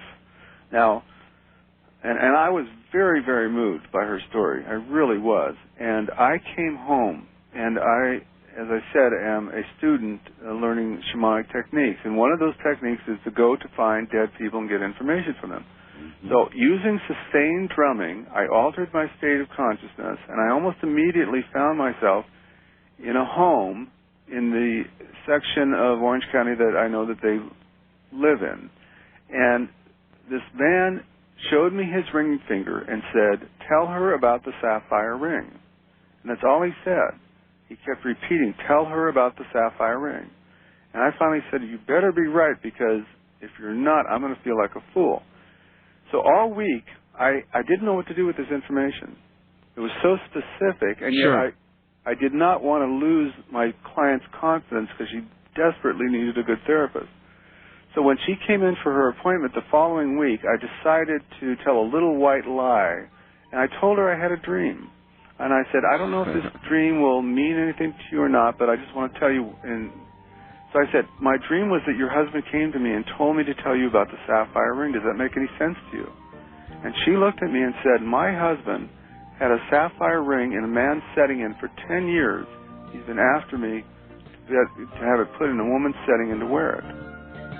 Now, and we looked at each other, and both of us knew. I had met this woman once, never met her husband. He was dead at the time. She and I both knew nothing was said about rings. I know nothing about sapphire. Must have been as much a shock for you as it was for her. Well, my experience, it is awesome, and it's also very humbling, too. For some reason, I just feel an incredible sense of humility. But it also, the point I'm trying to make is that being able to do this, and it doesn't take that much. Oh, I get your point very clearly. We can be of an incredible amount of therapeutic value to people. I think that. But that almost moves you from the world of being a psychiatrist to very close to being a medium, doesn't it? Well, I think that this is the true psychology. Doctor, hold on. We're at the bottom of the hour. We'll be right back. This is Coast to Coast AM. You're listening to Art Bell Somewhere in Time on Premier Radio Networks. Tonight, an encore presentation of Coast to Coast AM from April 10th, 1998.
Networks presents Art Bell, Somewhere in Time.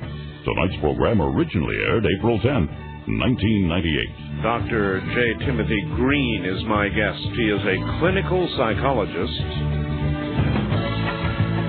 and medium. It's pretty close to that in a lot of ways. I know they're just words, but that's the one that would seem to apply. We'll ask him about that in a moment.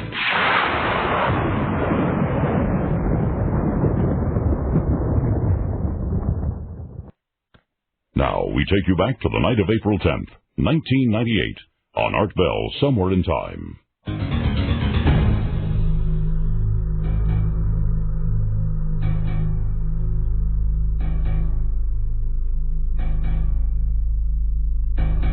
Now, as I said at the beginning of the program, the two most profound questions that all of us, I think, would like answered are: where did we come from? How did we get here? In other words, our beginnings. And obviously, our ends as well. Doctor, I do want to ask you about being a medium. In a sense, you entered this realm. Mm-hmm. Quite frankly, I would not describe myself as a medium. I knew you wouldn't. But it is, in essence, is it not, what a medium does? I'm not quite sure. I think a medium is someone who takes on or somehow channels someone else, is my understanding of what a medium is. I'm not channeling. What I was doing was going into this ecstatic experience and getting information. But I mean, mediums claim to speak with or communicate with the dead. Okay, well, that would be one way that they're similar. But if I was going to say anything, I was practicing shamanism. In other words, this was what we would refer to in shamanism as a middle world shamanic journey. Well, are these not all, though, just descriptive words that are probably describing, by your own definition, the same realm? Yes, absolutely. Mm-hmm. There's absolutely no doubt that the realm that people, for instance, who have near-death experiences, people who shamans, that they're describing the same realm. There's no doubt about that. Here's a very interesting fact. Dear Art and Doctor, I've had an NDE. I had it in 1982. My two daughters and I were hit head-on by a drunk driver at about 6 at night. I remember very clearly being told by the guides that met us that our time on Earth was finished. We, my daughters and myself, insisted that there was so much more that we could do. They showed us how dark the future could be, and eventually the darkness turning into light. We still insisted that we wanted to go back. There was so much more we could do. Without warning, we zoomed back into our bodies, and I felt a great physical healing took place in each of us. The first days in the hospital, the doctors used the words miraculous and miracle several times concerning our injuries. I've read many, many books now about NDEs since then, but have never heard anyone talk about the same type of experience. Heard them say they wanted to stay, but were told to return to Earth. In our case, not so. Obviously, they wanted to return, and this is not one or two, but 3 people who had this experience together. Quite remarkable, Doctor. The near-death experience that she describes is very typical, except in the sense that she asked to come back and was allowed to. Quite often people will ask to stay. But here there were 3 of them, and they all reported exactly the same thing. Right.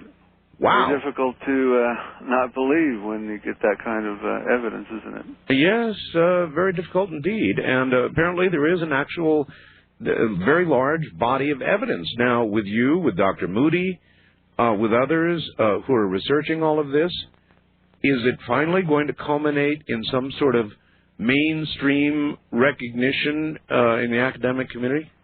Well, if it does, it is going to come very, very slowly, because what you're talking about is a shift in paradigm. Yes, sir. And as what that entails is people giving up cherished beliefs. And as Thomas Kuhn said in his book on paradigm shifts, what you don't have just one experiment which just suddenly proves it. What you have is one generation dies out, which held one paradigm, and the other one comes in. Now, we have a generation of people, for instance, now, we have a whole generation of people who grew up hearing about near-death experiences. It's true. And so that has been a wonderful, wonderful thing in kind of acclimating people to the fact that at the point of apparent physical death, many people have a profound spiritual experience. But now I think we're in a position to say that the more important than that is that it doesn't have to be at the point of apparent physical death. It can be done during life. It can be, absolutely. All right. Let me ask you about this. You say you have followed Dr. Moody. Correct. Dr. Moody moved from the NDEs, as most researchers seem to have done, as you have done, and he moved toward this psychomantium business as a manner of contacting the dead. So is this just a natural course for investigators like yourself and Dr. Moody to move from A to B? Well, quite frankly, I wrote an article that appeared in the Journal of Near-Death Experiences that Raymond Moody coming up with a psychomantium and having spirits of dead relatives and friends appear to about half of the people was the first time that anybody came up with a clinical application out of this research. And he has been very roundly criticized. Oh, I know. And but I think he deserves credit for having come up with the first clinical application to come out of the field of near-death studies. I had a friend years ago who said to me, I was so excited about hearing these accounts of near-death experiences, and his friend that I was going to graduate school listened one day and he said, "So what? So something interesting happens when you almost die. So what?" And actually, I thought it was a very good question because I mean, is this just a theoretical interest, or is there any actual application? And I think that there are at least two applications, and they are, first of all, the one that we see in shamanism. There are many people now being trained, Westerners who are being trained in these techniques, and some of them are having absolutely amazing results. And every time, going back to this, are we going to have the shift? Every time, for instance, you have a shaman who goes out and helps somebody in some way, shamanically, in other words, they go out of their body, they find some type of information, they come back, and they help somebody, you have given evidence in support of the underlying hypothesis that we have in near-death experiences. So in other words, for a shaman to go into that realm and to come back with some information that's helpful, for instance, as I did with this lady, believe me, these people walk away believing. Oh, I'm sure they do. When you experience it directly. Sure. And the other thing that I think is very important is that people can learn to have lucid dreams. It has been shown to be a learnable, teachable skill. It takes about as much time and as much money and patience as maybe a semester in school. But you can learn this. I could teach anybody to have these experiences. And it's absolutely profound. And people can then come to their own conclusion about what this is. Now, the vast majority of people who I talk to will say that this is a profound spiritual experience. Some people may have a different take on it, but what we have done with lucid dreaming is actually we have now what is an empirical way of investigating this. It's still subjective, but people can actually do this themselves. All right. Let me ask you about this. I interviewed Edgar Cayce's son. Not very long ago. I've interviewed a number of people from the Cayce Foundation. Right. Edgar Cayce, was he a shaman? Well, if the definition of a shaman is somebody who enters into ecstasy and does so with intention and purpose to help people in his or her community. Exactly. And I would have to say yes, because he's certainly that's what he did. I mean, as a matter of fact, they're using a lot of his readings. He called them readings in modern day treatments with quite a bit of success. But he was able to go into this altered state. Correct. And he was able to diagnose medical difficulties and then remedies for people, and it worked. With incredible accuracy over an extended period of time, he was able to. Let me point something else out, too. If you define somebody, a shaman, as somebody who helps people, helps to heal people through spiritual means, then Christ would obviously have been a very powerful shaman. And, for instance, there's a man, a professor of religious studies named Morton Smith at Harvard, who has written just that Christ was, from the shamanic perspective, a very powerful shaman. And, of course, Muhammad in Islam, some of the Jewish prophets. Shamanism has probably influenced the esoteric and the mystical side of almost all of religions. I couldn't agree more. However, I have talked of these things many times before with other guests to my audience, and a certain portion of the audience, I promise you, would say, oh boy, are you being fooled, and the realm you're moving and investigating is indeed the devil's realm. That's what they would say. Well, but and my question would be, what makes you think that? Because this is also the realm within which Christ dealt with, and he said, for instance, one of the things he said is, all these things I do, you can do and more. And there is nothing, I have visited these realms, and I have nothing to do with the devil. I was talking to my uncle, who's a Jesuit priest, and he said basically the same thing. I had, for instance, a lucid dream in which there was an angel kneeling next to my bed. I told him about this. And he said, well, you just better be careful, who you're dealing with. That's right. My answer to the people like that is, I have some experience in this. You have none. So I'm going to assume that I have more authority in the matter than you do, because I have more direct experience. And quite frankly, I haven't found anything to do with the devil or evil or anything else, and neither has anyone else who I've spoken to. I suppose that if you had some evil intention, you could do that. In other words, you could use these things for evil intention, but then you could use anything in ordinary life for evil intention too.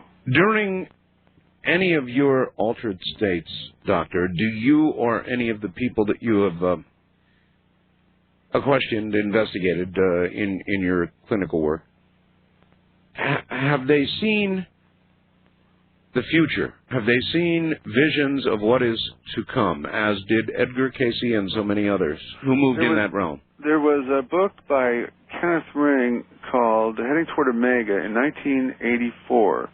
And he interviewed a number of people. This is not very common at all, but some people will say they have what he referred to as flash forwards, where they saw something that was going to happen in the future. Yes. And they all kind of agreed, and actually I interviewed one of these people, that there were going to be shortages of food and money and all those catastrophic things you hear, a nuclear war. A lot of people said there was going to be a nuclear bomb dropped in the Los Angeles area. And the interesting thing to me is that not one of those things that those people predicted, they all said it would happen in 1988. Not one of those things happened. Well, I believe Mr. Cayce's predictions include some rather dire things for 98 this year. But in that area, you are correct. Edgar Cayce had most of his, quote, misses, end quote. I think that what people see is a possible future.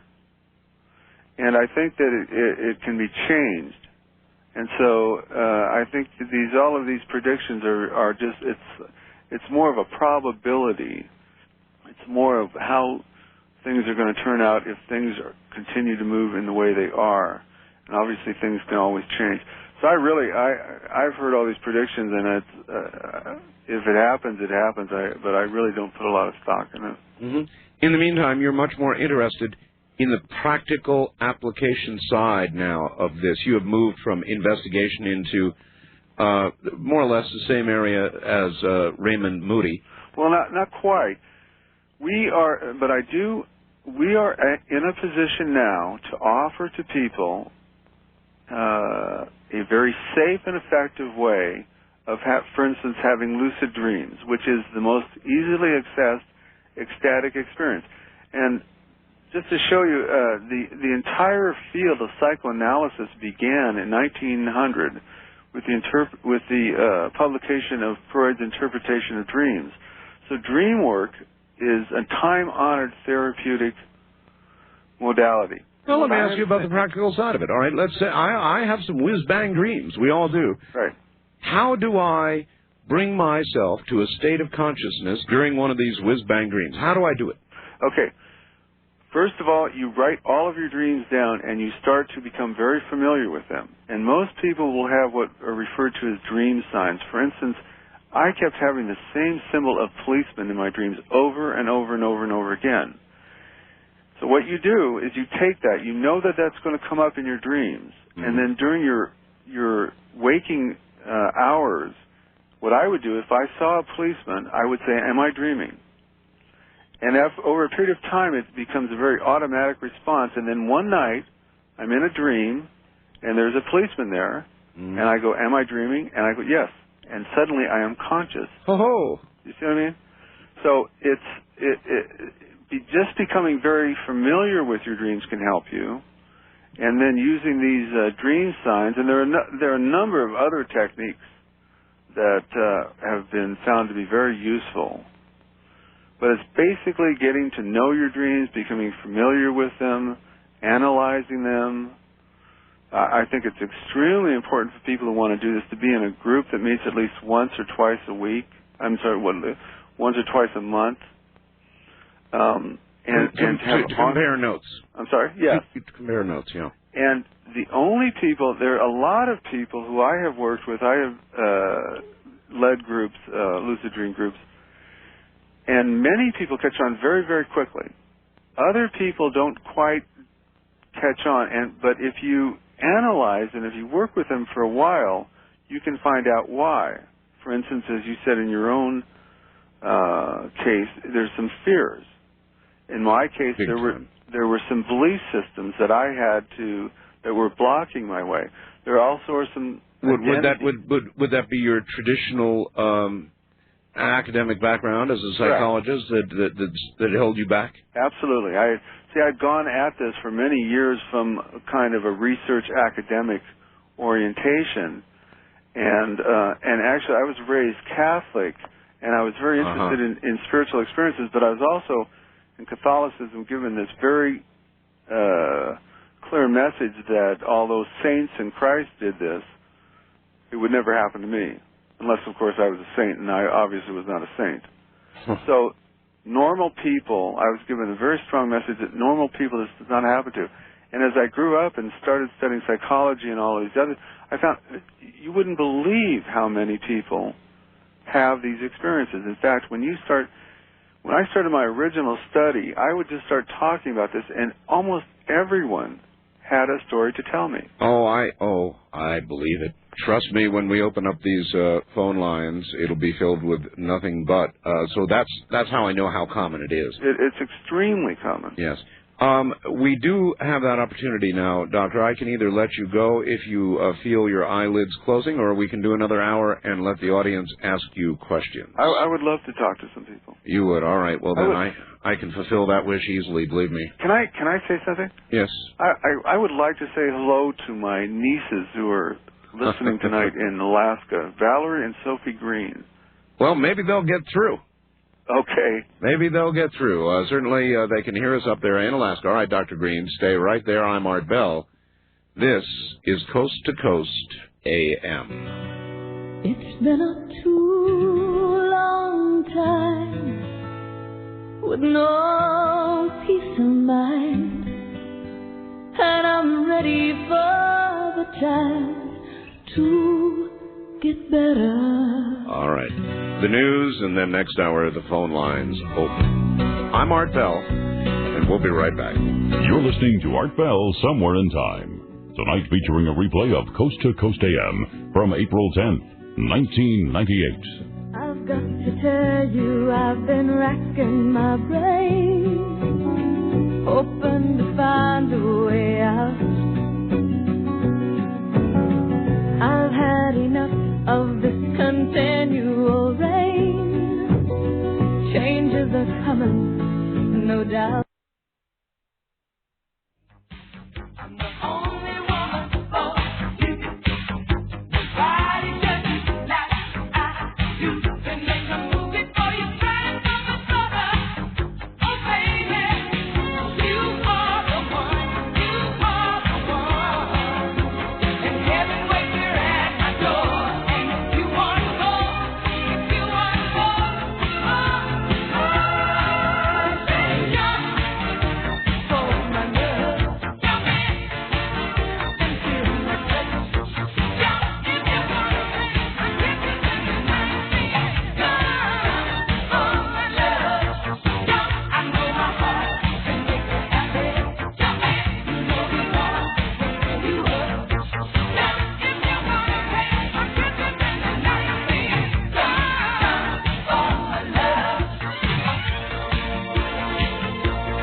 Listening to Art Bell Somewhere in Time on Premier Radio Networks.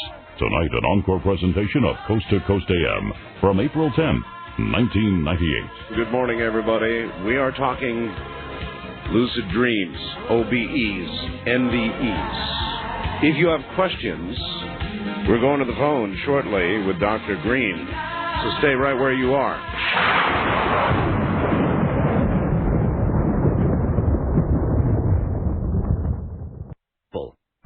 Streamlink, the audio subscription service of Coast to Coast AM, has a new name, Coast Insider. You'll still get all the same great features for the same low price. The package includes podcasting, which automatically downloads shows for you, and the iPhone app. You'll also get our amazing download library of 3 full years of shows. That's over 1,000 shows for you to collect and enjoy. If you're a fan of Coast, you won't want to be without Coast Insider. Visit coasttocoastam.com to sign up. Looking for the truth? You'll find it on Coast to Coast AM with George Norrie. This Osama bin Laden story is perplexing to me. I just wish they'd come out one day and would tell us the truth about everything. I mean, because my brain tells me we got the guy. But then there's so many other episodes that are out there that tell me, you know, it's possible that we're being deceived. I can't rule that out entirely. I wish I could, but I can't. Streamlink, the audio subscription service of Coast to Coast AM, has a new name, Coast Insider. You'll still get all the same great features for the same low price, just 15 cents a day when you sign up for 1 year. The package includes podcasting, which offers the convenience of having shows downloaded automatically to your computer or MP3 player, and the iPhone app with live and on-demand programs. You'll also get our amazing download library of 3 full years of shows. Just think. As a new subscriber, over 1,000 shows will be available for you to collect, enjoy, and listen to at your leisure. Plus, you'll get streamed and on-demand broadcasts of Art Bell's Somewhere in Time shows and 2 weekly classics. And as a member, you'll have access to our monthly live chat sessions with George Norrie and special guests. If you're a fan of Coast, you won't want to be without Coast Insider. Visit coasttocoastam.com to sign up today.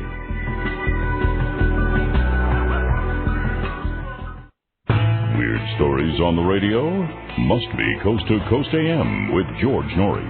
You know, when I started doing this radio program, Jesse, half of the subjects I was really into. The paranormal, the unusual, ghosts, and things like that. Yeah. The conspiracy stories, you know, I was a little weary about these, other than the Kennedy assassination. And all of a sudden, I woke up I simply woke up. Is that what happened with you too? Yeah, that's when I really started to say, what is going on here? And I started to truly then investigate 9/11. And today, I don't believe the government story of 9/11. Here's the three options. Either we knew about it and allowed it to happen, or we knew about it and participated in it, or these were the dumbest buffoons that could have ever been in charge of our country, who could have all this pre-information.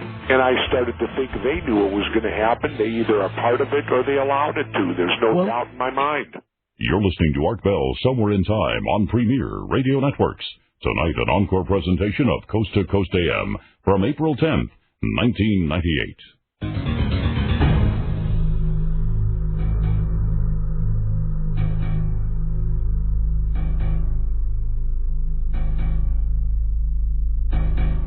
All right, once again, Dr. J. Timothy Green, a clinical psychologist, and on the radio right now. And, Doctor, here comes the public. Let's see what happens. First-time caller line, you're on the air with Dr. Green. Good morning. Hello. Hello there. Where are you?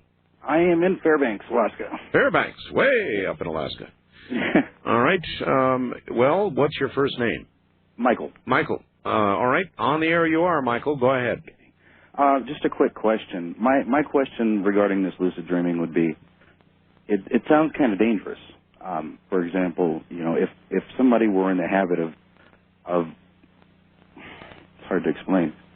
If somebody were consciously aware on a regular basis that they're dreaming, how would they be able to differentiate between dreaming and the real world? What bothers me about that is that, you know, it sounds dangerous. You know, they could do something that they might regret, you know, thinking that they're dreaming. I don't know. Well, okay. It is, though, an interesting question. Is there not any danger at all, Doctor, in not being able to discern after a while between a dream state and a conscious state? Well, the only danger is in somebody who has a history of problems with reality testing.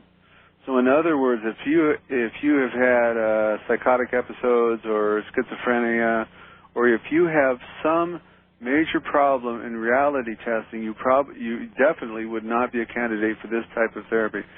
It is true that people, when they start having conscious dreams, their dream life starts to seem more real, and their everyday life starts to seem more dreamlike. Yes. But I don't think that's a problem. That may actually be the reality of the situation. So you're saying for a well-balanced person, no, that is not a danger. Absolutely, and quite frankly, I would not let anyone. I think that you need a very good, intact ego, and you need to be well balanced before I would treat somebody with this type of therapeutic modality. All right, wildcard line. You're on the air with Dr. Green. Good morning. Where are you, please? I'm in Seattle. This is John. Hi, John. Art, Dr. Green, it's a pleasure to talk to you both. My pleasure. Dr. Green, I've had 5 or 6 lucid dreams throughout my life so far, and they usually happen when I'm dreaming and something really strange happens, like, you know, I'm starting to float across the room and I say, hey, this can't be happening. Right. So I must be dreaming. And then I'm conscious in my dream. But they only last for a very short period of time. Seems like just maybe 10 seconds, 15 seconds, and then I slowly realize that I'm in bed, you know, and I just wake up. I've read some on the subject about how to stay in the dreams, and have you read LaBerge? Yeah, I've read some of his work, and I've also had 3 or 4 coming close to OBEs, and I didn't know what they were until I listened to one of Art Bell's shows. One of his guests describe how he was really scared when it happened, and I could relate to that because there was kind of a buzzing sound. And can I ask, did your OBEs begin during the sleep state? Yes, it was always during the sleep state, and I felt like I wanted to sit up in bed, but I couldn't. I felt paralyzed, and I really felt like there was a presence there, and that's what really scared me. Right. And the most recent one, actually, I was listening to Art Bell, and I fell asleep on the couch. And this time, I was armed with the information that that's all that it was. That it was just, I was coming close to an OBE, so I tried to relax, and I tried to just go with it. And I felt like I did, but then again, I kind of woke up, so I'm not sure what really happened. So I just wondered what the next step is to kind of. Well, as people learn to have these experiences, as they have it more and more, you will stay in it longer. If there's any strong emotion will pull you out of the experience. So if you get very frightened, or actually if you get really excited, a lot of people when they have their first lucid dream will get so excited that they will bring themselves out of the dream. So what you want to do is to kind of maintain an emotional kind of sense of detachment a little bit.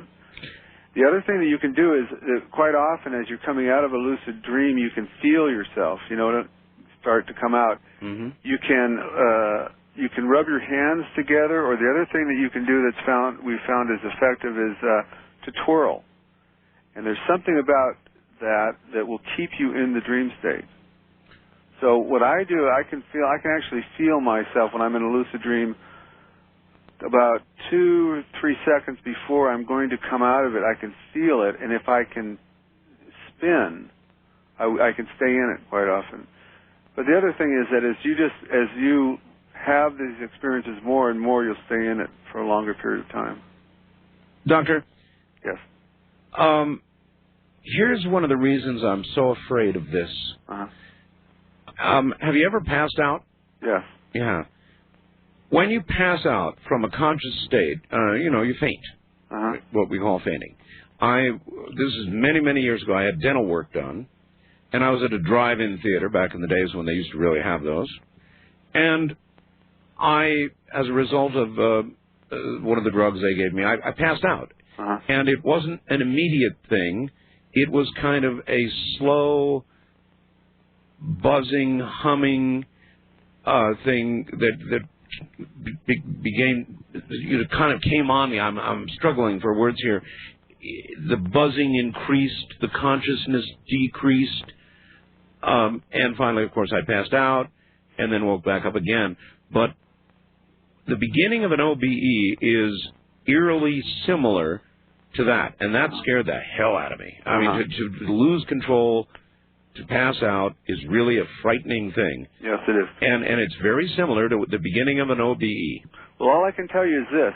If you can allow yourself to kind of relax that fear long enough to have an OBE, the vast majority of people who have them will say that they are a very enjoyable experience.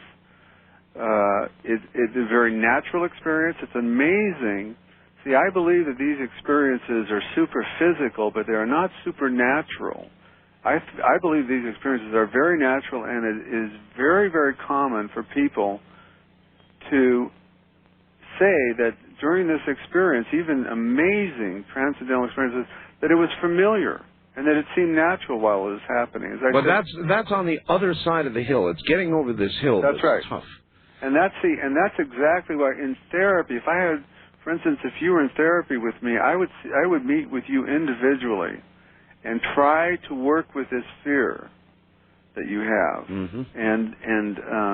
And that would be the first step, because as long as that fear is there, then I'm not going from here to there. Right. No, I think I understand that. East of the Rockies, you're on the air with Dr. Green. Good morning. Yeah, doctor, I have a question here. Sir, where are you and what is your first name? I'm in Texas, and my name is Mike. Okay, Mike. And I had a question about 9 years ago. I had it wasn't a near-death experience. It was sort of like that. But what had happened was I went to a place. I don't know where it was, but it was like, complete peace and everything that you can't experience what I experienced here living while you're alive. Right. And what I was wondering was, under hypnosis, would I be able to go back and, to that area? Let me ask you, what occurred? Okay, let me tell you the story here. What happened was I was 17 years old, and I started dabbling in this devil thing. You know, I don't really believe in the devil, but I believe in evil. Mm-hmm. And I allowed and welcomed this evil to come into me, into my heart or whatever. And 3 days had went by, and I mean, strange things were happening. I was being able to, and during sleep, I was seeing what was going to happen the next day, you know, or whatever like that. And I was laying, about to go to sleep, and I was thinking some bad things. And I had this strange things. These, it was like electricity. It was building up at my feet and in my hands. Yep. And when it went straight up my arms, straight up my legs, right to my heart. It made my heart hurt for a second. And then I was asleep, I guess. And then I was in this place, and it was all white. It was so peaceful. Yeah. And there was a man standing in front of me, and he was wearing a robe, and he had like gold trim around his robe. He had a hood on, and his face was all black. You could not see his face. And he told me, he said, he asked me, he didn't tell me. He said, please, Mike, don't do this. And at that point, I heard this wicked laugh. I mean, it scared me so bad that I woke up right then, and I heard the last bit of that laugh wide awake. Now, that's some story. Yeah, that's an amazing story. Getting to your question about hypnosis, there is buried in the Journal of Near-Death Experiences a man named Raymond Babb, B-A-B-B. Raymond what? Babb, B-A-B-B. Okay. Did a hypnotic induction on a group of people he was teaching. It was in a university setting, and they were given and a number of people had experiences that were quite similar to what you're describing. So it certainly is possible. See, and it goes back to this thing. Anything or in any way that you can get past the ego, and certainly hypnosis is one of those ways, is a possible way of inducing this experience of ecstasy. All right, what about the way he said he brought it on? I thought that very interesting. I've never heard anybody say before that they began all this by, in effect, giving themselves up not to God or to good, but to evil of all things. Now, I've never considered that as a path, but could it as easily be it is a surrendering of the ego every bit as much, is it not? Yeah, quite frankly, I've never looked into that. I have one story is somewhat similar to that, man. I interviewed a lady years ago who at age 10, her mother had died, her father had remarried, there were a number of stepchildren. She was very, very upset by this whole thing. Her mother was apparently emotionally unstable, and she thought that her stepmother was going to kill her father, and so she decided to kill her stepmother. Wow. And one night, so she decided she was going to do it the next day. She fell asleep that night, and she had a dream in which she was with this man with a big book. She was out of her body. She floated up to this place. She saw this man with a big book and was in a robe, and she was taken, and she was told, listen, we know what you're planning on doing. There is a hell. You will go there if you do this, and this is a great gift that you're being given, and so we just don't want you to do this. And many things happened, and I can't go into, but and she came back down. But same basic underlying. Basically, that she was going to do something that was evil and was kind of given a warning not to do it. Wow. So his your caller's experience is not unprecedented. I have heard other accounts that are similar to that. All right. West of the Rockies, you're on the air with Dr. Green. Good morning. Where are you, please? Good morning. I'm on the Gulf Islands in South Vancouver. Oh, Vancouver. All right. Yeah. My name's Ron. And I guess what concerns me is some of the major questions that really all of this implies. For example? What is this other reality that we're dealing with? Well, it's the reality that through the millennium people have called the spiritual realm. Is that sufficient for you? I mean, well, that's a term. That's a term, and there's these other realities that we are interfacing, and we have historically. And it has some strong implications, I think, in terms of who we are, why we are here. I quite frankly think that this has the potential to revolutionize how we think of ourselves and how we view human nature. Quite frankly, now here's a beautiful question for you. Mm-hmm. Do you think that it would ever be possible, as generations pass, Doctor, and we begin to understand and really interface more and more and more with this realm, that in essence there will be a breakdown between there and here, a more or less complete breakdown? That's a fascinating question, and quite frankly, I believe that is very, very possible. I think it's possible within our lifetime. Really? A lot of people have talked about the second coming of Christ in the Christian community, and you could say that would be, like for instance, that would be it, wouldn't it? Right.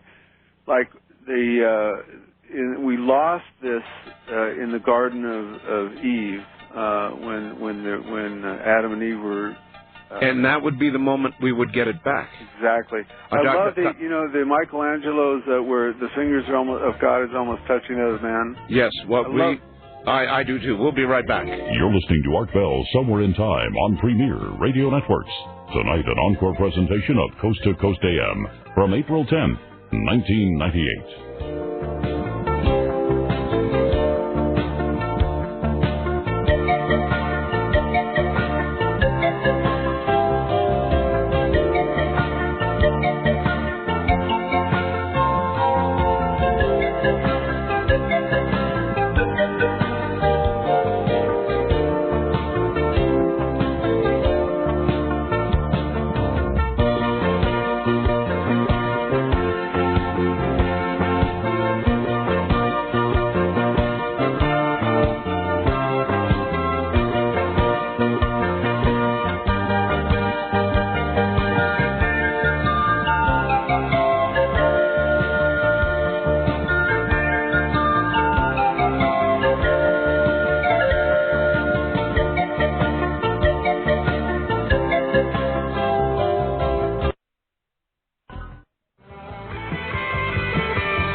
Listening to Art Bell Somewhere in Time.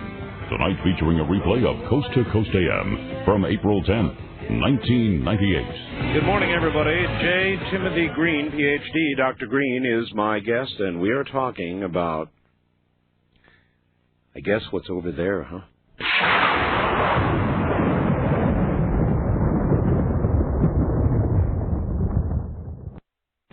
Now, we take you back to the night of April 10th, 1998. On Art Bell, Somewhere in Time.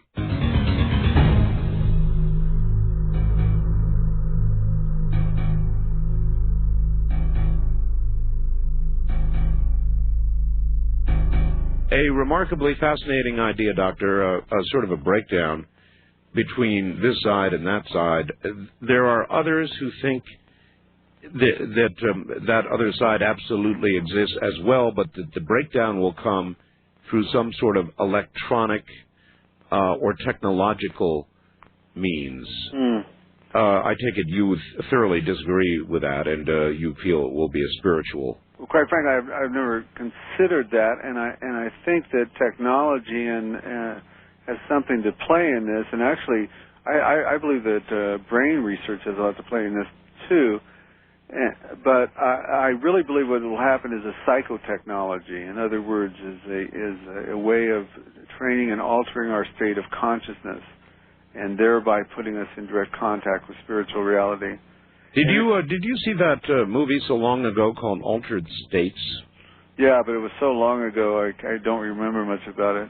Well, it used a sensory deprivation chamber. Uh-huh. Now, there have been a lot of experiments with chambers of that sort, and I would think that though the movie took that dramatically far beyond where we could take it, or where I think it would go, wouldn't such a chamber indeed produce an altered state that would take one into the realm that we are discussing this night?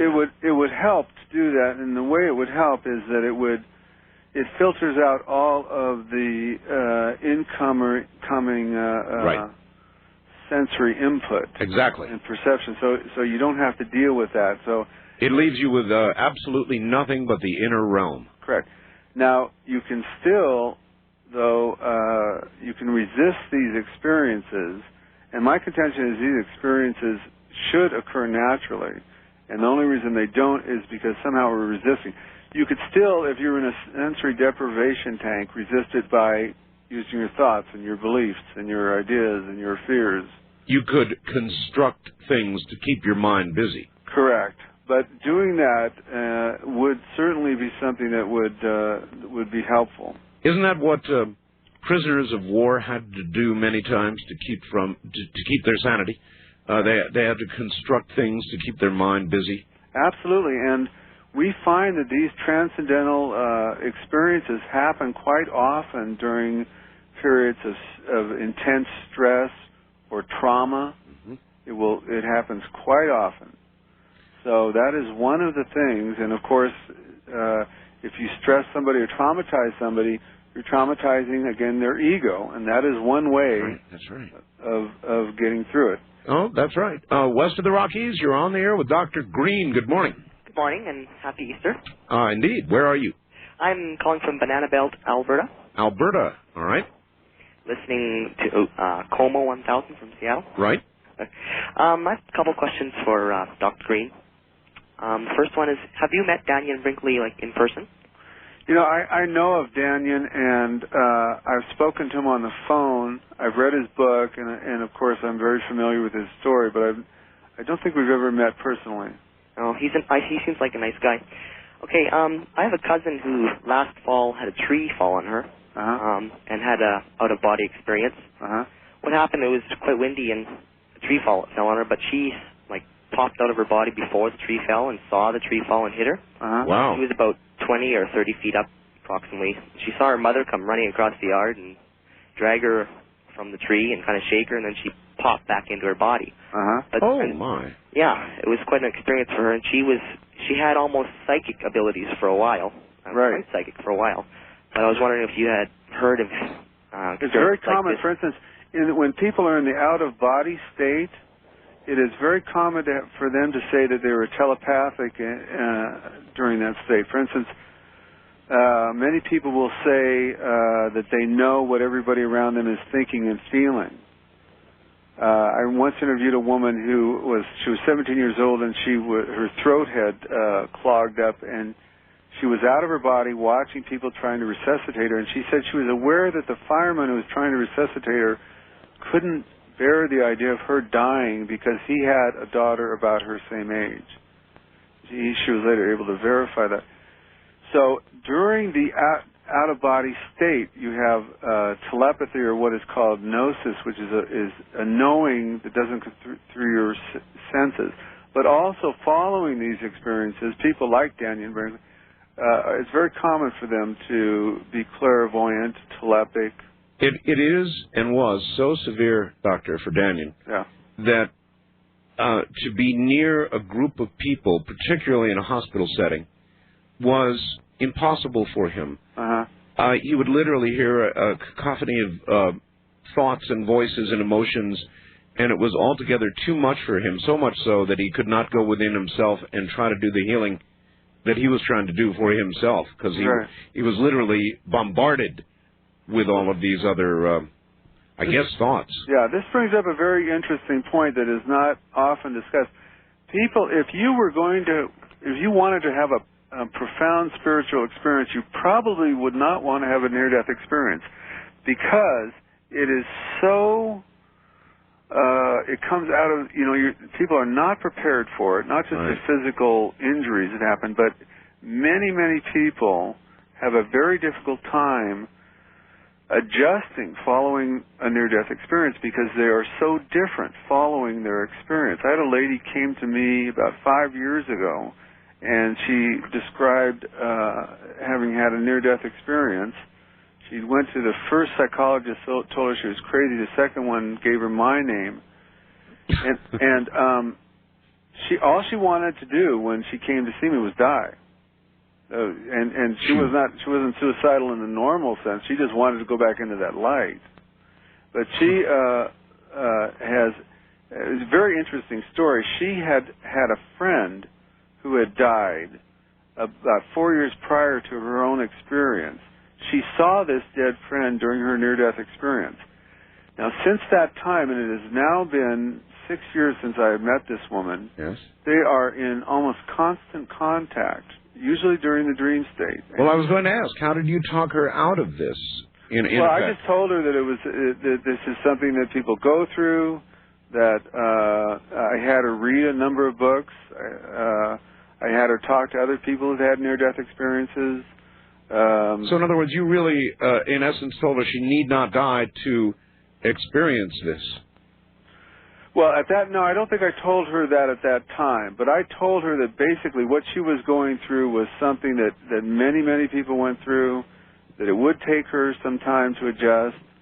And I had her, I think she later told me that the best thing that I did for her, I had her talk to another woman who'd had a deep near-death experience, and that woman told her it takes really 5 years to integrate it. It's such a profound experience that these people have a very, very difficult time integrating it. Yes.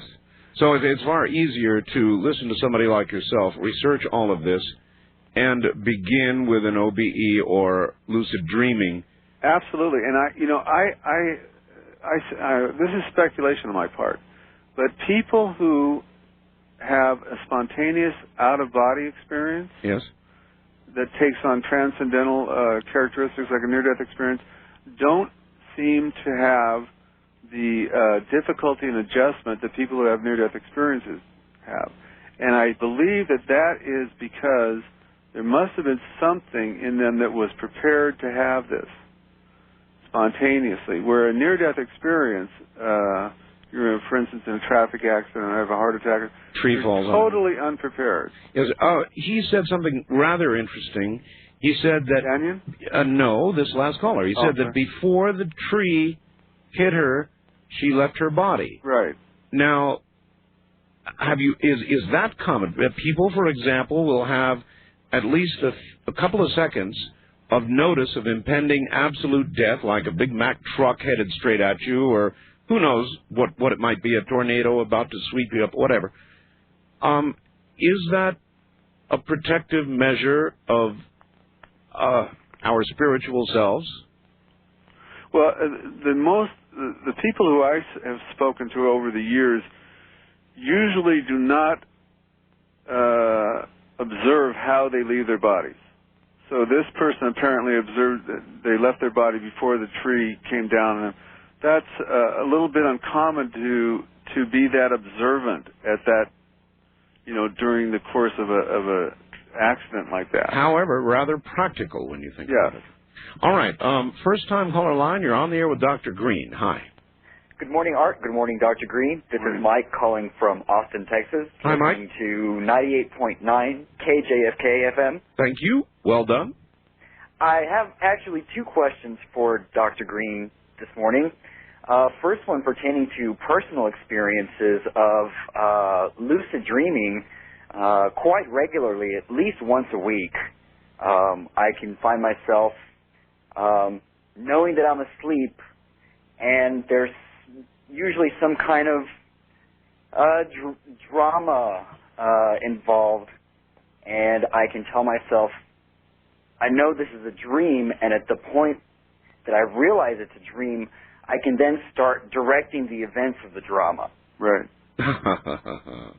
And now this happens quite often for me, and not as often for me, maybe about once a month, I have the experience that Art can relate to of the body paralysis with buzzing, right? And it's an acknowledge. I can acknowledge that it's the onset or probable onset of an out-of-body experience, and it's not fear that's holding me back.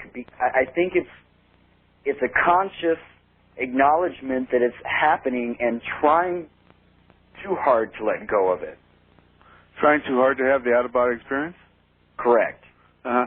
And I was just wondering if you might be able to recommend useful techniques for something like that happening. The lucid dreaming, I think I've got down, but yeah, sounds like it. If you're having one a week, that's very good. For anybody who experiences the sleep paralysis and that rushing noise sometimes, a very good technique is to simply imagine yourself in some other room in your house. In other words, you're in your bedroom, you feel the paralysis, which, quite frankly, the paralysis can be very uncomfortable sometimes. Yes. Right. And it can be very frightening, and if you don't know what it is. But what has actually happened is that you have come out of a very deep stage of sleep more quickly than normal, and that's why you are still paralyzed. So it really is it is nothing that could ever be dangerous. Sure. But my recommendation to you, if you wanted to have an out-of-body experience from that state, would be simply imagine yourself in your kitchen or in your bathroom, and quite often people will find themselves suddenly there. Well, Wow. it's to the point where I've wanted to have an out-of-body experience very badly, and I know that it would just take one time, the experience of it, doing it the first time, to be able to start controlling it, just like the lucid dreaming Is was. that generally true? Once you have done it, then you have the key? Well, the first time I had an out-of-body experience, I wanted to have one the next night. I mean, I wouldn't say it's the key, but the more of these experiences you have, the closer you get to mastering it. And when you've had your first out-of-body experience, if you have been well prepared for it, the only people that I think that get frightened are people who aren't prepared. But if you're prepared, if you're trying to do it, and you have it, most people find it's just a fascinating. Oh, yes, I know. Maybe I'll finally be able to do it if I keep listening to enough people like you. And those who talk about OBEs are very consistent in what they say. Let me, just for your caller, if he continues to have lucid dreams over an extended period of time, and if you're having one a week, that's pretty good. You will. Most people who I have worked with have found that over a period of time, they will start having out-of-body experiences. Just as a matter of course, after having a number of lucid dreams. So lucid dreams are more likely to come before the OBE. Correct. Yes. Interesting. Oh, very interesting. Okay, wildcard line. You're on the air with Dr. Green. Hi. Hi, how are you guys doing? We're fine. Where are you? I'm in Coos Bay, Oregon. Okay. And I kind of got the bug to call because you said something about spinning to keep yourself in the dream. Uh-huh. And it really hit a chord with me because when I was a child, I used to actually lay flat on my bed while I was awake and consciously kind of spin my body while I was laying flat on my bed as I was going to sleep. And I was just like, oh, wow. I have a couple questions. One is I kind of had an experience where it was like near death and whatnot. I think that's what I kind of labeled it, where I was in, like, a ex-boyfriend of mine had put me in a sleeper hold. And what is that? What is a sleeper hold? Where you put your arm around someone's neck and you cut off their air. Oh, I see. Okay. And it did something in my neck because I have neck problems since then, but I was in, like, a blue room talking to an old man, and it was like the language was just pure intention, and that became my whole reality. So when I woke up in the morning, not in the morning, but laying there, I looked up at my boyfriend, and I had no idea who he was, and this is a person I was completely in love with. And then slowly my memory started coming back. And from what I remember about it, I didn't have no, like, heavenly experience like a lot of people do, or I actually had an ex that described the hellish experience. But what I was wondering is, since then I've become more into Wicca and stuff like that, if you're kind of, people have seen the people that are more into the nature religions have more things that go along with their own religion source, or if they often see like heavenly things. Well, that's kind of interesting. In other words, she moved toward Wicca after the experience, a more nature-oriented worship. Well, and Wicca, of course, it means wise woman, which has gotten a very bad public relations in this. Kind of like wise guy. Yeah. Right, but Wicca does mean wise woman, as a woman who knew of these ways. But what I am interested in doing is facilitating the ecstatic experience, and I always encourage people to remain in whatever spiritual tradition they feel comfortable with. Now, a lot of people will be drawn to a particular tradition because of their experience. For instance, many people who have near-death experiences are drawn to shamanism because there's a very strong connection between that. And now you went to Wicca, but you could take any of these experiences. I'm sorry, and you could use them within the context of whatever religious or spiritual tradition you were comfortable with. Which means you could stay with the one you were brought up with, or you could change. My only interest is into facilitating the experience itself. I also have had like many of what you would call lucid dreams and stuff. And I remember when I was a kid, and this is kind of a combination of kind of wondering what exactly this was, whether it was a dream or more reality, where I would wake up and see things hovering over me when I was, very small, like about 4 or so. And I'd see 3 different times I seen 3 different things. One's trying to be a policeman, one's trying to be Laura Ingalls, and then another one trying to be like disguised as my dad, but I could look and see in the eyes that they were all the same being each time. And I seen it as I was waking up, so I was wondering if that was like a dream that was projecting itself lucidly. I'm sorry, this is like a vision you saw just in... I was waking up, and you know how you're in that... I see things a lot of times, even now, as I'm just in that stage where I'm waking up. And I assume that's what you're speaking of, is lucid dreaming, kind of. You can enter into the lucid state either as you're falling asleep or as you're waking up. What you're describing is hypnopompic imagery. Hypnopompic means coming out of sleep. And either when you're falling asleep or when you're coming out of sleep, you can have very vivid imagery. And I believe that's what you're describing. Is your father alive, or was he alive at the time? She's now gone. That's very interesting. I've never heard that term before. Hypnopompic? Yes. Yeah, hypnopompic refers to the images that people have just as you're waking up. And hypnagogic means the images that people will quite often see as they're just falling asleep. Okay, well, what are these images as differentiated from what we've been discussing tonight in these other realms?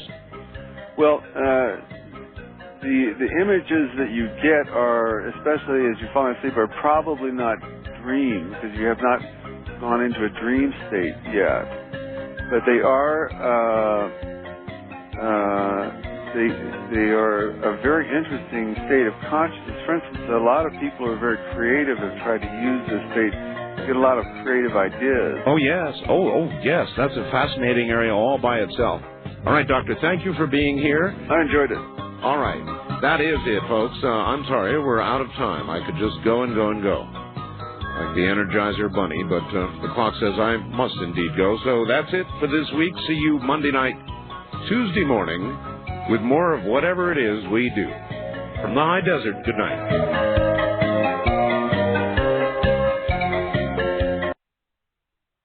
Well, it's a real nice honor to be on your program, Art. Where are you in Canada? Well, I'm in New Westminster, British Columbia, Canada, on the West Coast. All right. And how old are you now, John? Well, I forgot, but I'm into life extension, so, I think I'm about 55. About 55. Yeah. Okay. When did you begin your experiments with Tesla technology? I mean, how did you get involved in that in the first place? Well, I was always fascinated by Tesla technology, especially in the 60s and that. Yes. And the information at that time period is very vague. Actually, it still is. Yeah. A lot of what Tesla did, we don't know. They scooped it, all his work up. I know. But in the 70s, I got this great inspiration with a machine shop to reproduce to 18th century standards a lot of the equipment, the high-frequency converters and generators and all that neat stuff. Yeah, I can see it. I just went on and on and on, and it seemed that nothing was impossible to achieve. Well, what were you trying to achieve? In other words, what was your goal when you began? More or less, basically just having fun. That's basically it. I was just having fun. Yeah, but having fun based on... I wasn't trying to prove anything. I had a great interest in replication of high-frequency, high-voltage effects, radio frequency energies, and electrostatic energies. Voltages, how high? You mean Van de Graaff generator type voltage or what? Yeah, Van de Graaff generators up to, I made one myself. It went up to about 2 million electron volts. Oh, that's a lot. Yeah. A lot of stuff. That's a lot. A lot of stuff there. And then the Tesla coil itself only was up to 1 million volts. A Tesla coil at 1 million volts. Yeah, that's all right. Baby one. When did you begin to observe, as you experimented, anything anomalous that you just, you didn't understand why? I would think about 1979 was a time period when things started to happen. Like what? I would get pieces of bakelite material coming across a room and hitting me on the shoulder, or hitting and crashing into things. When you did what to them? When I was activating the electrostatics and also the Tesla coil machinery and a pulsating high-voltage DC voltage through a spark gap. Okay. And I was using also RF generators, generation equipment at 455 kilohertz. At I'm sorry, say again? Sorry, 455. 455 kilohertz? Yeah. That's the IF frequency of most broadcast radios. That's right. And playing with these fields, I always was playing with something like that, even prior to the Tesla interest in that. Now, just curious, before we move on, are you aware that the alleged Philadelphia experiment, which used large electromagnetic fields and rotating RF fields, actually has a lot of parallels to what you're talking to me about right now? That's what I discovered in 1982 when Dr. Guy Obolinski suggested I fine-tune the frequencies, and I'd start to get the same kind of effects as the Philadelphia experiment. Oddly enough, some of these things actually did happen. We had a whole building disappear in 1987 when I was with What? I'm not kidding. A whole building. I did not see it myself. It was my workers there who worked with Boeing, George Cayce and Alexander Shevsky from Russia there. An insurance agent was to come down to insure the laboratory. Right. And basically he came down and found no building, just an empty lot. So we questioned him about, the surrounding area. What did you see when you came here, the address, and everything went over and over and over again. And basically he got very upset and angry, saying, you guys are trying to play a practical joke on me. I don't get it. And he just backed off and never came around again. Now, I didn't see this happen, but my friends, of course, told me the story. And other times, of course, on analysis of the 8mm film, the old-style film by the Canadian government, they found that some of these metal samples would turn semi-transparent, and you could actually see through them and see the objects underneath them. All right. Exactly, if you don't mind telling me, if you're willing to tell me, exactly what were you applying when those effects began to occur? You were applying electrostatic voltage. Mm-hmm. You had a Tesla coil operating, yes? I had about 3 Tesla coils operating. 3 Tesla coils? 3 Tesla coils, one at 7.5 in the kilohertz range, and one at 14 megahertz. 14 megahertz. And, of course, the RF generators at 455, and the electrostatic unit generator. This is in the very early days of these kind of experiments. And I also had weak magnetic fields. Okay, wait a minute. Electrostatic at about 2 million volts, right? No, well, the electrostatic unit I had several of them, actually. The very first one I started out with was about a 500,000 volts. 500,000. Okay. Mm-hmm. And then as time went on, I always would upgrade the laboratory. Of course, but if I've got it right, 3 Tesla coils, 7.5 kilohertz, 14 megahertz. Now, those would be that's a harmonic, right? Getting in close to a harmonic. 7.5, well, close. Yeah, close. I'm sorry, not an exact harmonic. I'm wrong. And what other frequency? 5 megs. 5 megahertz? Yeah, 5 megahertz. Now, these are very fine, so fine that there's literally no sparks from them. Okay. They're so finely tuned with spark gap and also high capacitance. And the other one was vacuum tube operated, so you get the high frequency in that. Right, up at 14 megahertz? Mm-hmm. Yeah. And then 500,000 volts of electrostatic and 455 kilohertz RF. Yeah, a lot of it I had to dump into a dummy load, where I get into a lot of problems with what they call the Department of Transport up here. Really? Yeah. I was using quite a bit of RF energy. But the effects would happen away from the equipment. They could happen outside. All right. First of all, I'm going to sit here and watch as I speak to you your first video, the first video that Keith, I think you sent him what? You sent him videotape? Those video or TV shows and videotape. Okay. Sure. This shows objects, solid objects of all kinds, just suddenly taking off from the floor and from shelves. It shows a plastic bottle squeezing in all by itself. It shows, my God, object after object just taking off from the floor. Now, that would be 1987 time period when I was at peak. 88 to 89 time period when I was at peak efficiency with this stuff. And what in God's name are we seeing here? I mean, where was this, please? This was in another laboratory in Vancouver, Canada. Yes. And it was sponsored by Boeing, the Boeing company down in Seattle, Washington. Boeing, yes. And with also a couple of workers, scientists that worked with me. We set this laboratory up yet again. It went through many different moves prior to that. And on this run, I incorporated microwave technology and more advanced Tesla systems and also more advanced electrostatic systems. Yeah, but my God, whatever you would throw at these things, I can understand little pieces of tin or foil or something jumping around with great electrostatic prodding, but not things taking off into the air like this, John. Oh, I know. We up to 1,500 pounds. Oh, really? That only levitated, though, 1 inch. Now, the idea, and I have a lot of scientific papers written by other scientists, but there appears that these are like keyways that open up some other dimension to allow this to happen. Well, okay, but again, what we're seeing here is so fantastic. I mean, after all, a wrench, for example, a solid metal wrench at the beginning of this video just takes off and flies up out of camera range. Where did these, what kind of, was this a chamber or where was this?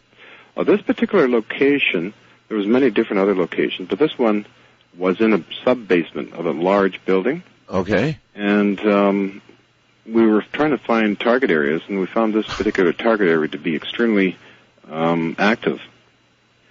So I was holding the camera and actually kind of scared, too, because you don't know where these things are going to land. Well, yeah, I was going to ask you, take the wrench, for example. This thing takes off and just flies straight up. Now, where did it go? Sometimes the samples would hit the beams on top and bounce off onto another angle onto the floor, or they would simply, it appears, that the movement of the Earth has something to do with the slight slant movement of these things. Right. And they just go into another storage bin next to that storage area there. That was pretty impressive, I think. Yeah, no, not pretty impressive. It's really, really, really, really impressive. You were and you were using that same setup, or what were you using to cause what we're seeing here? I was using a lot more equipment than I was back in the early 80s. But can you describe specifically what you were doing, or do you not wish to? Oh, I don't mind at all. Okay, describe then exactly, technically, what you were doing in case somebody wants to try and duplicate this. Well, I had a lot of equipment running at that time, and I'd set the units on. Once I got them tuned up, there's a lot of heat, and that with all these things, and they sort of drift, and you have to keep adjusting them until you start getting effects. Right. So in this particular case, I had some friends there, a fellow from Germany actually, holding the camera one time while I was doing this. Actually, the German government got involved in this stuff too, in 89, 90. And then I'd hold the camera, and you keep an eye on the lab so there'd be no spontaneous fires coming out of the walls or concrete, which is recorded. I know it sounds wild. No. With what's happening here, I would be very concerned about other things happening. Yeah. But again, what I'm asking for is technically what did you have on to produce this effect? At this particular time, I went very big with the lab. Instead of only 4,000 watts, 110 volts, I was up to close to 3,000 watts, 110 volts input into all the equipment. I had the 1 million volt Tesla coil running. Okay. The 2 million volt electrostatic unit I made running at that time, along with the 500,000 volt electrostatic unit with Van de Graaff generators. Okay. I had a unit which helped a lot, simply, it's Army surplus, called Device 17 by 15. It's a radar, programmable radar system for counterintelligence and countermeasures radar systems. Yes. It would just put out X-band radar at, maybe roughly 10 to, as I recall, 100 milliwatts. Okay. And that was focused into the field. And I had also a pulsating magnetron, a mechanically pulsed magnetron. Good Lord, you had a whole soup of things, electromagnetic and otherwise, going on in there. Quite a bit. I had at least in equipment weight from that time period by the moving company, 22 tons of stuff. Well, that's... 22 tons? 22 tons. I peaked up at that level, had so many different other experiments running too. John, if I might ask, equipment of this magnitude would take some amount of financing to put together. That it would. Now, if you're to buy these things off the shelf, you'd be running into many, many millions. Right. However, in Canada, there is many scrap yards, surplus yards, where it seemed the stuff came to me. I'd go to one place called Convoy Electrical Machinery, and there I found almost an exact duplicate of the Colorado Springs Tesla transformer, Westinghouse 56 kVA. Right. And basically, they didn't want it, and they said they'd deliver it. They wanted to get rid of it. So, and over again, I set up a network where people phone me saying, well, we got a Siemens transformer at DC voltage, 200,000 volts. So people liked what you were doing, in other words, and as they heard about it, they made donations. They made donations. Of stuff. Basically, yeah. They gave stuff, and sometimes would have to purchase stuff, but it was dirt cheap. We had so much Army surplus, so much other types of surplus, and the old wire, even back 100 years ago, let's say, was available in the scrapyards. Nobody wanted it except me. Except you. All right, hold on, John. Hold it right there. You've got to see this, folks. To my website, artbell.com, to program tonight's guest info and the videos. Seeing is believing. I'm Art Bell.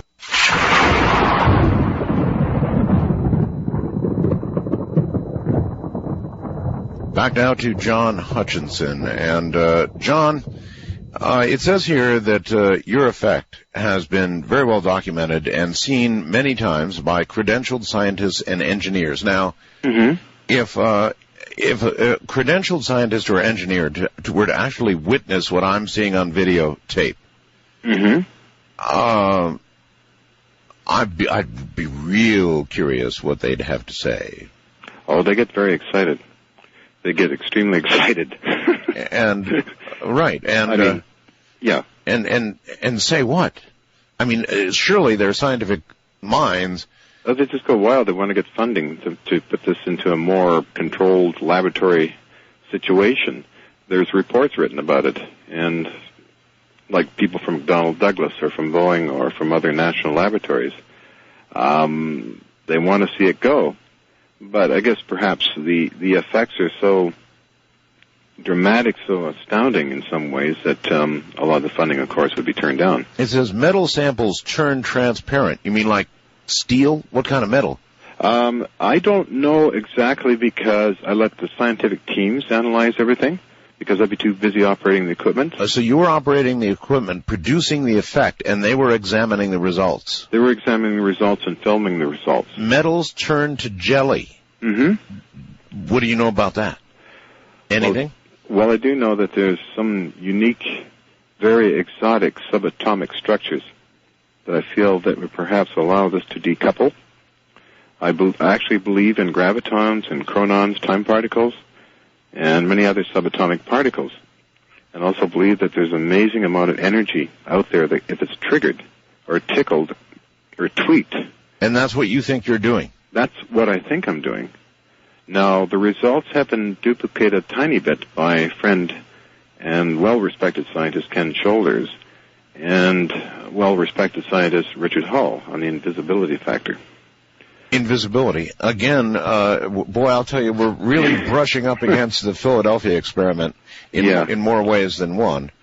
So the tale told of the Philadelphia experiment, at least technically, I don't know whether you've ever heard it or not, but what they used really sounded an awful lot like what you're doing. I was highly fascinated by the Philadelphia experiment. I read some of the books that were published in the early days. And some U.S. scientist in New York, Dr. Guy Obolinski, suggested to me to fine-tune the frequencies I was using, and I got similar results, and which I did do. But unbeknownst to me was after analysis of the metals and videos and that these things would show up later on. What made you decide on, for example, 455 kilohertz? It seemed to be a magical frequency. It's a fundamental frequency of many things. I was basically, for about 10 years prior to the discovery, I didn't promote this, but 10 years prior to this, I enjoyed playing with radio equipment, Tesla machines, and was quite immersed in it. Lived quite a lonely lifestyle in Lynn Valley, North Vancouver. That's another part of Vancouver. So I had a lot of time to play with these things. You began at what age? Oh, good heavens. I was intrigued by this stuff since I was probably 5 years old. 5 years old. So then you were well into experimentation in your teens? Oh, yes. I scared Vancouver into believing that there was a UFO invasion. You did? In 1965, it made the front page of the Vancouver Sun newspaper. I keep hearing, I'm getting a lot of fast blasts right now from Canada, Alberta, for example. Peter says, I heard that John once shook a telephone pole without any equipment. That's right. It is right? That's a true story, yes. It was a telephone pole outside behind, I guess it would be lab number 3, where I moved to in Burnaby, British Columbia. And this telephone pole, I thought some truck got caught in guide wires to the pole, and I had the equipment on, preparing for a run, a test for some people that were coming. Right. And I looked through my, I just let the machines run. I went to the back of the building and was looking up and saw this telephone pole moving 3 feet one way or another. 3 feet? 3 feet movement. I said, gee, this is dangerous because the wires are coming to my place. So I went outside and looked, and I didn't see any car tangled in any guide wires, and people are starting to come out and look around, and I thought, well, it couldn't be the equipment, could it? So I slammed the main breakers down. Once it did that, it stopped. Yeah. John, you only sort of know what you're doing, huh? In other words, you know, you've learned how to fine-tune frequencies and produce effects, but you're not you're not totally sure, are you, what this is all about? With many things I'm not sure. It's always an exploration, and that's what makes, life so interesting, is this ongoing exploration. I haven't got all the answers. So then apparently in Canada, they know you very well. You did what now in Vancouver? In Vancouver? Yes, something about a UFO? Oh, back in '65, yes, I was sending up hydrogen balloons coated with tinfoil. And I was just doing this because it was a fascinating thing to do, and the neighbors basically called the Vancouver Sun newspaper and the province newspaper and the Canadian Broadcasting Corporation. And they all came around into the backyard, and I was caught, basically. But in those days, it was kind of a fun thing, and even the military people were... They were humored? Oh, they were highly humored, and they wondered, because there are all these UFO blips on radar. So they made their own comments in the newspaper. So it was you, and they no doubt used that. Yeah, I see. Okay. Yeah, it was kind of an interesting adventure. It's not logical for things to... Would you say they are defying gravity? In other words, how would you phrase what's happening to these metal objects and solid objects? Well, defying a lot of laws, and old laws, I would say, in science. But I always find the academics get very upset over this, while the military scientists don't. All the military scientists I encountered seem to be highly excited about this. Well, I can see why. Wrote the reports. In Canada, there was a lobby group in the Senate that was lobbying for Ferris Tech. Like, I never traveled to any of these places. The business people that were doing this, one was George Hathaway, he's a scientist. The other was Alexis Pizarro, a well-known oil fellow who basically found me in Lynn Valley and started promoting this effect. And I, at that time, really didn't think anything of it. But Alex said, "John, what are you doing? You're throwing out metal samples." I said, "Well, so what?" But as Alex said, it took a year to convince me what I was doing was very important. Well, when things fly up in the air, John, it shouldn't be too hard to become convinced that you've stumbled into something really big. Well, Art, basically I finished grade 8 school as a loner. I had agoraphobia. I was living kind of in the mountains there and never had any real contact, any kind of scientific community. Oh, so you not a lot of social skills, and yeah, you didn't even like leaving your agoraphobia. That's fear of leaving a house, right? Basically, yeah. I didn't have any, I was a bit of an oddball then and didn't have that many friends. So to be instantly thrust into the limelight, yeah, it was intriguing. So, probably very scary for you. Yeah, I guess the first adventure was 78 to 79. Almost the end of 79. That was in regards to, I was picked out as somebody to be harassed by the government at that time under gun control registration. I had a large collection of old weapons and stuff, and yes. So that was my first, I guess, major encounter out in the media. But the other one prior to that in 1965 was rather an adventure for me, and you just all these different kind of feelings that you have at that time, and that was gone. That was like, a newspaper article, a CBC report, and that disappears. I don't even have a copy of that, unfortunately, of the CBC report. I got the newspaper clippings. Oh, well, somebody I'm sure will help you out. But, it's when I was thrust into the scientific community, I thought to myself, well, I don't have any education, I'm still using my fingers to count and all this kind of stuff, that why did they think it's so important? So they kept convincing me and suggesting things and bringing scientific visitors to the Lynn Valley location until this happened for a couple of years, and rolling Super 8 film, the old film. Sure. I don't think you got that, but it's about 500 hours of stuff. What happened was that Alex Pizarro, George Hathaway suggested I go to Toronto and sign a document. Sign a document? Yeah. So I've never been on an aircraft before, so I took the combined efforts of all my friends, plus Alex Pissarro and his buddies, to get me on an aircraft. What kind of document did they want you to sign? It was a document in regards to that Alex Pissarro, George Hathaway, Norman Hathaway, and associates could help me in bringing this out into the scientific community. Okay. I think this is a 4-page document witnessed by an attorney. And after that, I moved from that location in Lynn Valley to yet another location, and the U.S. government then got involved. The U.S. government? Oh, yeah, they got involved at that time. Colonel John B. Alexander was part of the team. Oh, I am a friend of Colonel Alexander. Oh, he sent an email tonight to me saying there's some incorrections or some things wrong in that bio, so I mailed him back saying, oh, yeah, there probably is. There's so much stuff going on, I lose track because I never attended anything at the Pentagon. Was that NDEs? Well, John's working at NDEs now. He is, but that was when he was in the military? No, I believe when he was in the military, I think he was in the Inspector General's department. Right. Because I phoned there one time because I was trying to... What happened was I was given different names of all these people that came at that time period in 1983. So it took me a long time to get their real names. Right. And a friend of mine, Lieutenant Colonel John Bearden.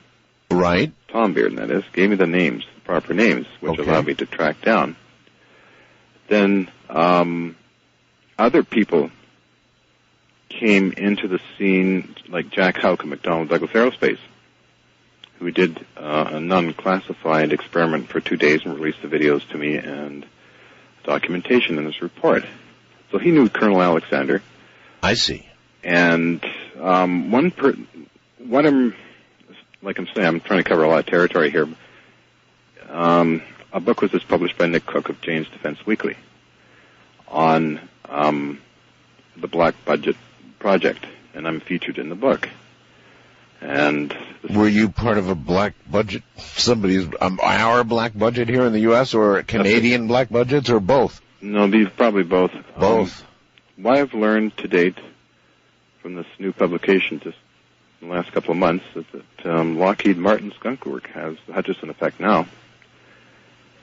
All written down by Nick Cook, who's chief aviation editor for Jane's Defense Weekly. Oh, really? I wonder if they regard it as a propulsion system, an invisibility system, a levitation system. What do you think they're doing with or should I even be asking? You can ask me, I don't mind. Okay. They're probably advancing it for advanced propulsion technologies. That would have been my guess. Yeah. Let's see, Nick was hammering away for a long time on this project to find answers to the black budget, the billion-dollar question. It first aired on in 2000 on TLC, where this Boyd Bushman starts to admit things and showing my videos. Yeah, as a matter of fact, on one of the videos, it says in block letters, I think, TLC. So this ran on the Learning Channel? Yeah, some of these were on the Learning Channel and Fox TV. TLC, I see it. Yeah. As things fly off the table. That was a glass of something that just flew off the table with a cup in it, or with a spoon in it. Spoon in it. I'm trying to think what that one would be. I got so many of these things, but they would find when I do a show for Fox or TLC, I'm interviewed, they use the stock footage, and then they'll get a guest on, like Jack Houck and McDonnell Douglas or Colonel Alexander, who appeared on my behalf on TLC. I see. Or many other people, Tom Balone. Out of curiosity, what did John Alexander say about the Hutchison Effect on TLC? He gave it a fairly good thing. He basically said, I'm trying to go by memory here, it's a nice piece they did on me. Good producers and that. Basically, Colonel John B. Alexander said and felt, this is very hard to explain why a steel bar is very hard at one end and the other end is like lead, is one of the things he mentioned on TLC. the others is that they had the video analyzed at Los Alamos National Laboratory to see if it was a fake or not. Right. And it wasn't a fake. Right. This is the old Super 8 millimeter film. The old stuff. You sure? Yeah, oh, yeah. This is prior to the video stuff that you're seeing now. So then somehow it was decided that they would start to get the project going. And Alex Pizarro, George Hathaway made their presentation to, I would say, the Pentagon, because it involved a close relationship to Ronald Reagan's Star Wars. Uh-huh. And one general wanted to inform the president right away, but then the other general said, well, what if this turns out to be a fake? It would be a very bad embarrassment for the U.S. government. Now, I'm told this verbally, of course, by Alex Pizarro and George Hathaway. So it was decided then to do a look and see. So John arranged the team, I believe. I don't know all the details yet. And we were working 4 months. And John would make his appearances once in a while, and then the whole team came. But unfortunately, it was a bad element in that team, Bob Freeman, or Freiberg. We all refer to him as Bad Bob, who... Bad Bob. Basically wanted this thing shut down. And John didn't feel that was proper, that the report... Why did he want it shut down? That I don't know. I mean, he must have had some argument. He must have had an argument of some type. I know that he was very much against Tom Bearden talking about classified material. For some reason, he got into an argument with Colonel Alexander in the backseat of the car that Alex Pizarro was driving. Oh? And Alex just simply said, well, you guys please tone it down, I'm trying to drive. But Bob had this thing about security and was very... I felt he just knew something and wanted the thing shut down, just write a bad report. And he also accused us actually of having a multi-million-dollar laboratory producing these effects with lightning bolts. With lightning bolts? Yeah. That's what I was told by Pizarro. That couldn't be because you would you'd have a complete whiteout of the camera taking the pictures. I see no lightning bolts. For example, one scene in the video, folks, for those of you who can't see it, shows one of those plastic bottles all collapsed in, crushed in, and then slowly coming out. Now, what did that? That was basically the same field. We tried so many different samples over the years. The same field that picked a wrench up off the table, the same field that picked all those other heavy things up, collapsed a plastic bottle? Yes, it also would lift water out. But we called that, it was nicknamed the breathing effect by Alex Pizarro, because we noticed that would happen on solid rubber objects too. Really? Yeah, we just seemed to squeeze it in and out, in and out. Now I can imagine an effect on a metallic object. It's hard to imagine an effect on water or milk or something in a glass, or rubber. Yeah. And yet all these things... It affects everything. For some reason, none of us got hurt in these experiments. That's amazing in itself. Although we did feel the field... That's what I was going to ask. Were you able to determine the size of the field produced? Yes. The distance was up to 300 feet away, and that was confirmed to me by an employee of Los Alamos National Laboratories. 300 feet? 300 feet away from the lab itself. He approached me and said, these are the measurements I got. I don't know what they mean. And I said, well, that's very interesting. I'll take them into consideration. All right. What about a directional aspect? In other words, I would think one of the first things they would try and do is to focus and direct the effect, the Hutchison Effect. That was the idea, brilliant idea, of a very brilliant scientist, Jack Houck, McDonnell Douglas, who felt that if we could somehow focus this field, it would be self-lifting. So you could actually lift the whole lab itself up. Yeah. And all you need is an energy scavenging system, and you got self-power. Uh-huh. Well, I don't know about that, but I can see the military, for example, would want to focus this effect, because if you could do that, oh my. All right, hold on, John. John Hutchison is my guest. I suggest you use this break, and I'm very serious about this, to go to my website if you have access to a computer. Go to program, second item down, tonight's guest info, John Hutchison's name, and click on videos and photos of experiments. It's a knockout, I'm telling you.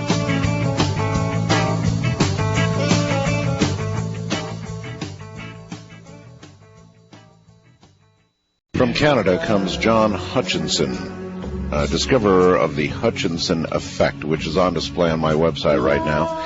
If you'd like to go to artbell.com, go to a program, tonight's guest info. You really do need to see these videos. Objects, not levitating might be the wrong word. They just literally take up and go. I mean, they rocket off the table. A multitude of objects made of all kinds of things, not just metal, but glass, liquid, plastics, metal that ends up misshapen on one end and softer on one end than the other, and all kinds of strange things. I just had a quick conversation during the news with Colonel Alexander. Really amazing stuff, and you've got to see it for yourself.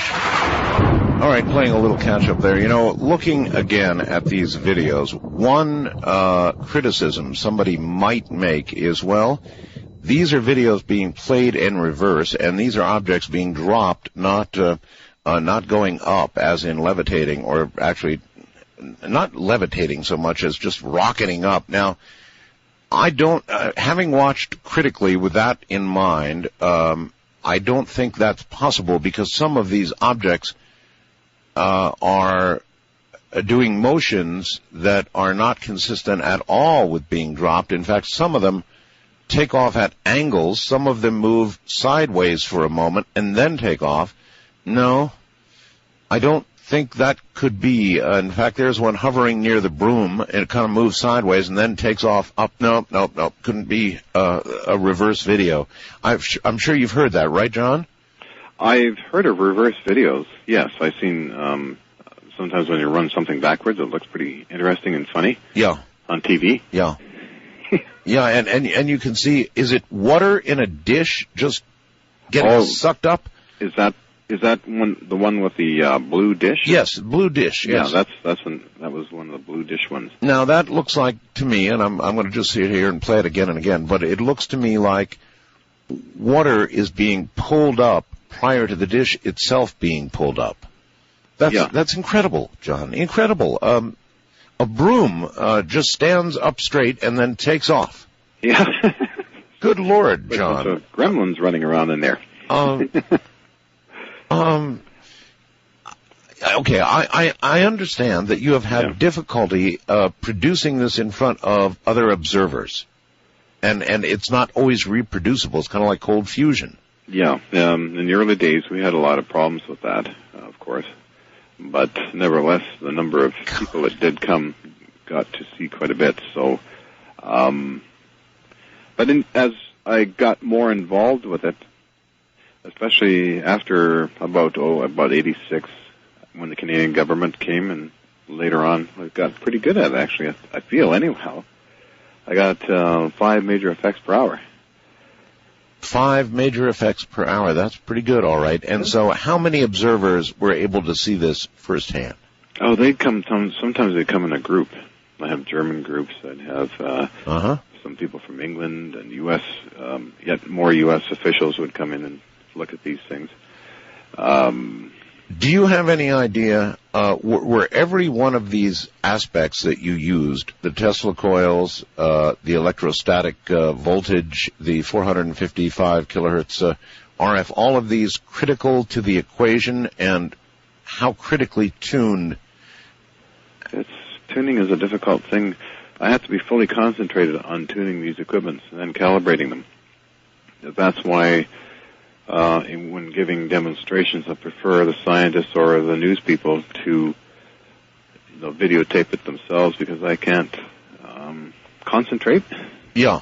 You know, I have to be almost one with the machine. It's like running a very precise lathe.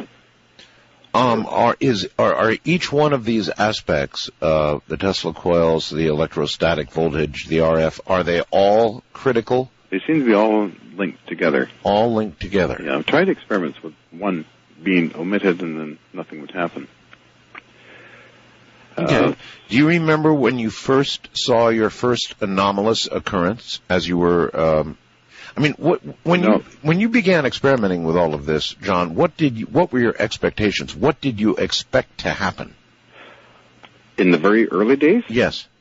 Just basically having fun with these machines. Right. Would turn off all the lights in the lab, and I'd see all these magical sparks and little balls of light flying around. And then, which intrigued me, and I like creating things all the time and building these Tesla coils to the old standards of Tesla himself, and would go and search scrap yards for the old wires, gauges, and wire coverings of the time period. And I'd even go right down and building the ornate little fences around these things. So basically, I enjoyed doing that, and then, of course, these effects started to happen. And one time we had a sheet of aluminum foil actually floating across the basement of this house that I was in. And Mark Murphy, the landlord's son there, and I were having fun. And sometimes we'd throw a round ball of foil into the field and it'd toss it back to us. It was another thing we were doing. But when this sheet was floating 6 feet off the ground, my landlady, Mrs. Murphy, came down and said, "What are you guys doing?" A sheet of aluminum foil. Oh, yes, huh? It must have been about 2.5 feet long, maybe by a foot or so wide. It was just floating there. And your landlady came in? She came in and told us that we should be outside digging the ditch around the house to keep the water from coming in the basement. To do the drain tiles. What are you fooling around with that stuff for? It's kind of funny. Yeah.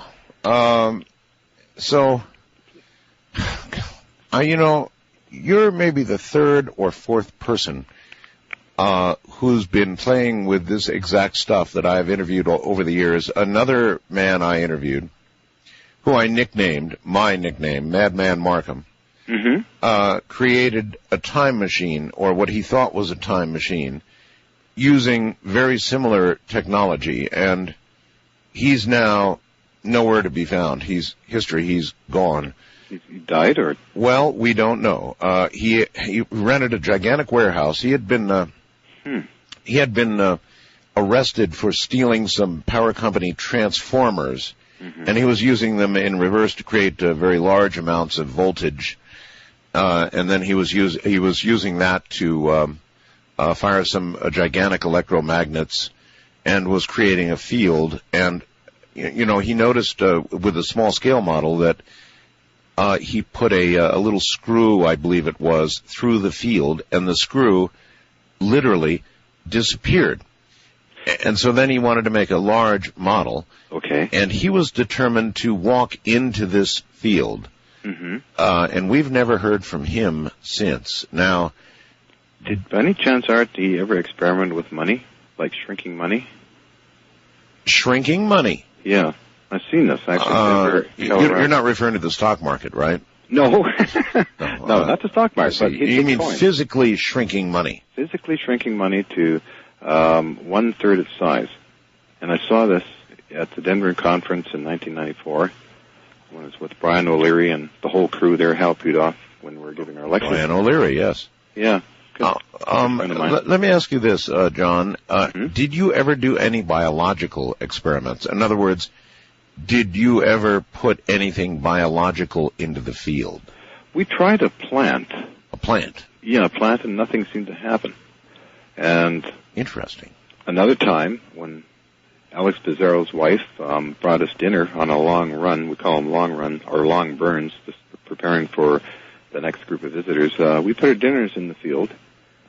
And we waited a while, and we started getting hungry, of course, and we went and got the dinners out, and well, Alex said it tasted better, and I said, well, I guess so. I don't know. I can't tell, Alex, but nothing happened to the food. And But none of you dared walk into the field and sit down. No, I don't think so. Well, now you know why I nicknamed him Madman.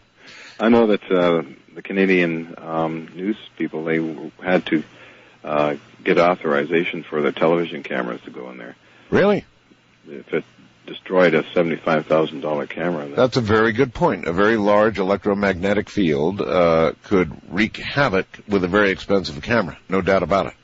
But they got the permission. We did our show and it aired on the national news there, and we got a great reception from it. Had all kinds of visitors coming in. And the same journalist actually appeared on, this is back in 1985, the same journalist appeared on a recent Fox television show talking about those great old days. Well, let me ask you, this combination of technology that you use to produce this effect, what do you believe the Hutchison Effect is, John? What do you think you're doing? What I think I'm doing? I think I'm basically manipulating, with great familiarity, RF fields, Tesla fields, static, electrostatic fields, magnetics, focusing them in a geometric fashion, much like certain electronics. If you get VLF electronics, the physics of it is quite different than HF or to super HF structures of these, let's say, transceivers for a better analogy here. So I feel like what I'm doing, and there's been papers written on this by René Louis Vallée of France and Andrea Sakharov, I think he's passed on what could be happening. And it was accepted by the U.S. government in this document, which I still have, of course, to keep everything. There's some kind of an interdimensional effect happening that influences gravity and time. Now, this paper was given to the U.S. government guys in '83 and was accepted. And it shows that, of course, your Tesla coil or a static generator or an RF generation system can't cause these kind of effects. But in combination, somehow they cause some type of second type of distortion. In literally shielding dimensional or time distortion of some sort? Some type of mild time distortion, but heavy gravitational distortion, where objects become weightless. Some of the objects would actually float, and one could actually take photographs of these things. Floating in the air? Just floating there, sitting there, floating. And you could actually take instead of using video, you just take a picture of it. This is just so absolutely incredible. I guess how many people just flat, even though they see it, even though they see it, well, they just don't believe it. I don't know. People get very excited with it. I had a defense contracts lawyer friend who was just in Vancouver for a short time, who kept talking to me, and I was trying to show him that the results were going on, but I said, well, I'll just shut it off now, okay? And he said, this is the most exciting thing I've ever seen. Here's $100. Here's $100? He wasn't even looking in the target zone. Yeah. That's how some people react. Others, the scientific teams will be very careful, look for any kind of trickery, and seal the area off, and then run all the tests and videotape on every angle, and use videos and Super 8 millimeter film, such as the Canadian government guys did. Dr. L.A. Kuhn, head of the Scientific Technical Intelligence Agency. Yeah, let's talk a little bit about some of the still photographs for those. Here's a chunk of metal that is completely distorted by the levitation process. It's a big piece of metal, and then it is indeed, it's fractured, actually. It broke, it looks like it almost broke in half. The energy from that has been calculated by scientists, analyzed by Max Planck Institute, Fraunhofer, and many of the German labs, to come from within the material outward, causing that kind of fracturing. Actually, it looks like the fracturing occurred from inside coming out, the way the material is pushed away. That's right. They did extensive tests in Germany on these things, and that's very interesting. That might indicate that whatever the field is doing, it's disturbing the molecular structure of the material itself, and the change comes from within in this case. That's right. There's been extensive tests done by George Hathaway of Toronto University, and some of the national laboratories. Lawrence Livermore did tests, found these kind of same results. They find actually impurities coagulate right into pure metals within the sample. Really? And you do an SEM on it, scanning electron microscope on it, X-ray diffraction analysis, fluorescent analysis, and of course, they share the results with me, which is why it's so imperative to have videos and documentation. And you sure do. Second photograph down, still photograph, is a metal slab with holes in it, one hole on each side, a big metal slab, and by God, impaled inside of this metal slab, and I mean impaled, is a knife. You can just sort of, you can see the knife coming out of the edge, and you can sort of see it impaled in the metal. Now, how in God's name could that happen? Sometimes when we're doing experiments, we put a sample on top of another sample. Yes. And in this particular case, this sample just floated into the material and froze there. So what we but it became part of it. It became part of it, yes.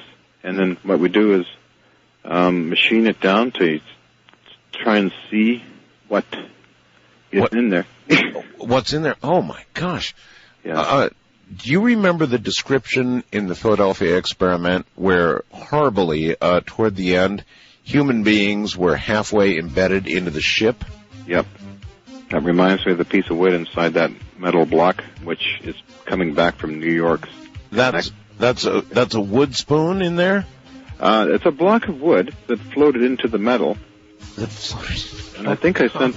I should be getting that back from Dan Aykroyd's show thing that collapsed. Okay, hold on. Stay right where you are. I'm Art Bell with John Hutchison. You got to see this. I'm telling you. If you've got a computer, get to my website, artbell.com. I travel the world and the seven seas. Everybody's looking for something. Some of them want to use you. All right. Back now to Canada and John Hutchison. There's a gold cylinder here, and it literally is turned to jelly by this field. What kind of cylinder was this? Oh, Art, it was a stainless steel, non-magnetic stainless steel bar, approximately 6 inches long by about 3 inches in diameter. Right. And during one of the tests, that was actually quite a long kind of destruction or jelly. It turned to jelly. It's quite long in its duration, and is able to also capture that right on video with the masters. Like, the masters really show this stuff better than perhaps what video I sent down to you there. But the gold is some kind of discoloration of the stainless steel. Undetermined. That one was not analyzed. I have maybe 80% unanalyzed samples. Uh-huh. The rest were, maybe it's even higher than that, but the rest were analyzed and tested. All right. Some showing actually material that doesn't exist on Earth, which is kind of interesting. That really? Alloy material. That, so how do you speculate that could have happened? Well, the massive distortion of the atomic structure. Again, feeling that it deals with time and gravity. I feel that everything has a gravity field around it, and that these gravity fields is produced by some kind of subatomic reaction. Have you ever put any timekeeping device in the field? No, not yet. That's been suggested. We never got around to a lot of good things that we should have done. Do you still have the equipment that produced these results? No. You don't? The Canadian government seized all that when I was in Germany, when I was having it shipped to Germany. What? Yes, they seized... Wait. Why were you going... First of all, why were you going to ship all of the equipment to Germany, as a matter of interest? Well, I had an offer from a team in Germany and a team in Austria. that financed everything. And I really wanted by this time to get out of the group that is involved with, who were connected to Boeing. I felt there was going to be a major takeover, and they were suggesting that I get back into the military to study this effect as a psychotronic thing. Uh-huh.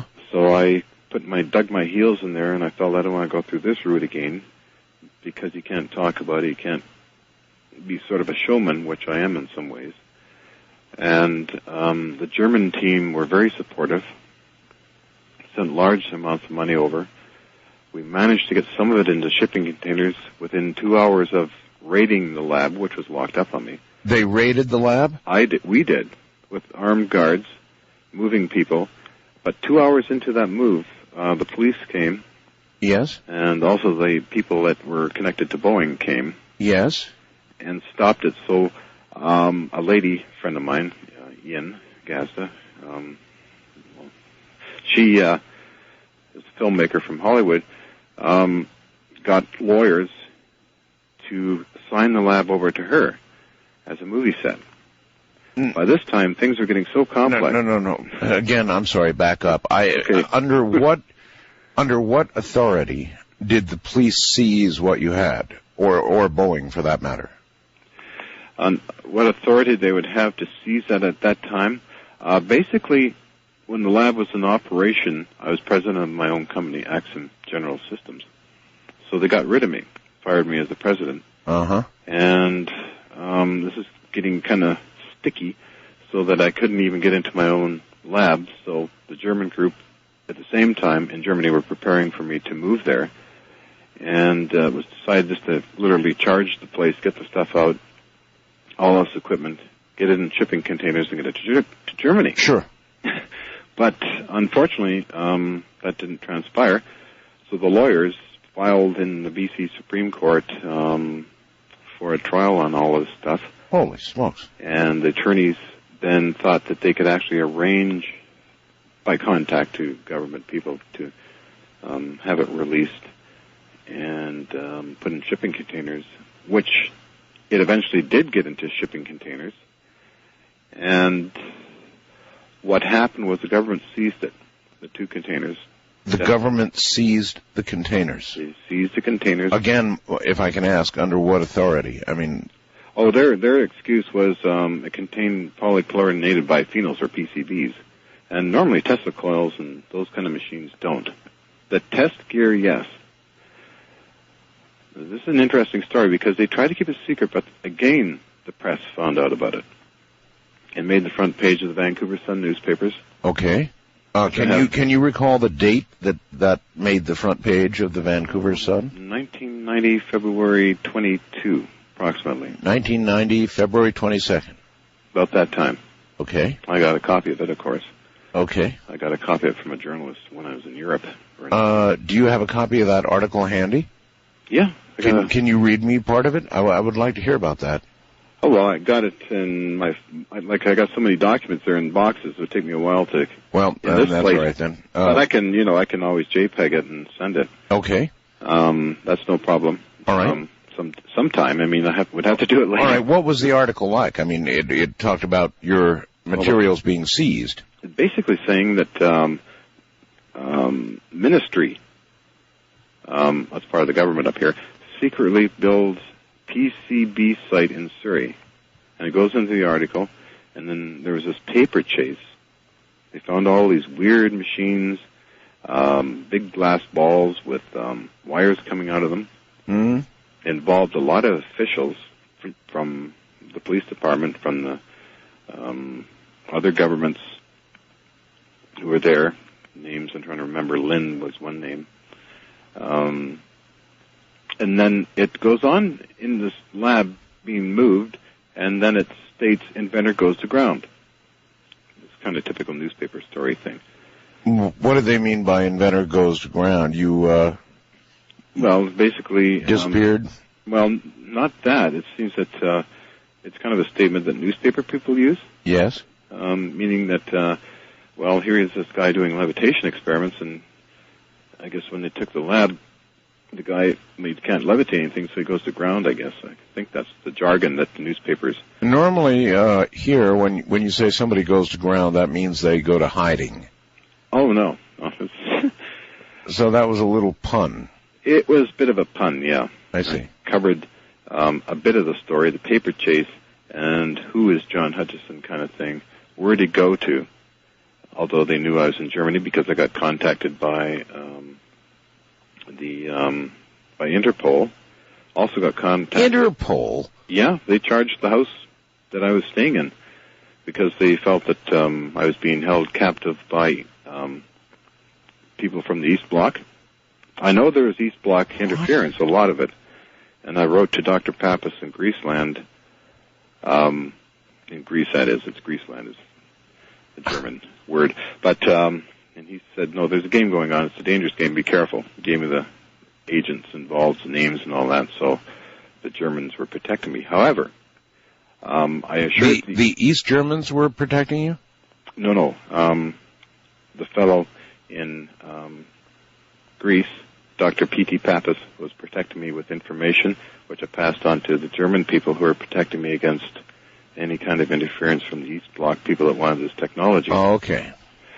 So, basically, Interpol made a decision that I am A-OK, I'm not being kidnapped, and wrote their reports and filed them somewhere, where, I don't know. Then I got a phone call from Henry Champ of NBC, and he said, this is going to be a very odd question, Mr. Hutchison. Are you being kidnapped? Mm-hmm. Well, I said, not that I'm aware of. You know, I kind of have a sense of humor about these things. And basically, he apologized and said, okay, I just wanted to know somebody was worried about you being kidnapped. And I said, no, things are going well. Then when I phoned the Canadian government, I was warned that if I returned to Canada, to Vancouver, that I might be arrested. Arrested? Yep. For what? For having this laboratory. I don't know why. However, when I had to come back here, I did meet the representative, Richard Glue of the Environment Protection Agency, and he showed me all these documents, which he actually gave them to me, showing all the procedures and things that went on when I was away about this laboratory. And he said, well, this is something I can tell my grandchildren, kind of thing. And I said, okay, but you said you have some of it in storage for me, which he did have, and that was all the test equipment with the PCBs. Anything related to Tesla was gone, and anything related to Tesla was gone. Totally gone, and which contained no PCBs. And so this big whoop-de-doo about PCBs they didn't give a damn about anyway, obviously, because they were going to give it back to you. They did give it back to me, and I was so ticked off. And so it was all BS in the first place. They wanted access to the parts of the equipment they wanted. And then they got it, too. Because I tried, through my dad's ideas of trying to contact the different government officials, I got one person who said, well, it cost $20,000 to move it. I said, okay, but where is it? And they just said, well, we don't know. We don't know. Yeah. And to this very day, that part of the equipment is gone? To this very day, it's gone. Something surfaced a couple of years ago that the location of the lab was put under what they call the Alex Fraser Bridge. It's a huge suspension bridge in Vancouver. Yes. On a vacant lot. And this action of them putting all this stuff was tipped the Vancouver Sun papers off, saying something strange is going on here. So that's how it got into the press. But when Canadian Television Network tried to get down there to videotape all this stuff, they were blocked by the Royal Canadian Mounted Police. Wow. Yeah, it sounds crazy, but it's more screwy. Well, I shouldn't use that word, but I was... East of the Rockies, call toll-free 1-800-825-5033. And all that stuff. And all right, wait a minute. I'm kind of running around. Don't name names the company. Okay, sorry. I took that out. But you were coerced, you said, by some agents of a company? Canadian Security Intelligence. Coerced how? That they wanted me to work with them, that they'll pay me $300. This is stepping back a couple of years prior to the stealing of the lab. $300 what? Per week, to be the first, to have their first options with me to work with them. Sorry, I'm jumping back and forth. That's quite all right. And you told them what? Well, I told them, okay, let's see what happens. And so you took their $300 a week? I took their $300 a week, and I was curious on what these people were going to do. Because by this time, I was away from George Hathaway and the protection of the U.S. government guys like Colonel Alexander, who I respect really highly in his opinions and correcting me for certain mistakes I might make in my talks. But these guys started bad-mouthing Alex Pizarro, who actually founded me and some of the other scientists at that time. All of a sudden, they simply just disappeared. This company was totally gone. They didn't exist. Next step was the Boeing people that came in. And then, of course, the next step was the lab was to be transferred to Germany, actually to Austria, into a massive laboratory by very high-ranking scientists that are not pseudoscientists. All right, assuming that they had the financial means, and it sounded like they did in Europe, why not rebuild or duplicate the machinery in Europe? To heck with sending it over there. Why not try and duplicate it over there? That's a good point you brought up. We felt it would be, at that point, an easy move. Other circumstances happened, however, in Europe at that time. I was over there for 2 years. Now, in one of those years, the German groups were working with the lawyers to get the lab over there, and all that other stuff was going on. And actually, they sent representatives from Switzerland over there to talk to these people to release the goods. So by that time, things shifted, and I got kind of burned out on all of this stuff because. Yeah, it sounds like you went through a lot, all right. Oh my God! And then you're thinking you're going to come back to Canada, and they're going to arrest you and throw you in jail. That's what I'm told. So I took the chance of coming back here, and I met with the reps there from the government, and didn't get thrown in jail. I got so angry there with this. I had a double garage full of stuff to the ceiling of all like test equipment, and basically they wanted me to put it in full operation again. Oh. And I thought, that's what I thought too. I thought, this is odd. This is extremely strange. I just disobeyed that order, and I sold everything off to the local ham radio operators. And what I couldn't sell off, I dumped into the scrapyard. Are you a ham, by the way? Oh, I'm fascinated by ham. I don't have a license, but you're not a licensed ham. Fascinated by ham and vacuum tube technology. Love this stuff. I'm a surplus nut. Are you? Yeah, I can tell from the video when all your equipment was there that we do have a video showing your lab. It's kind of a dark video.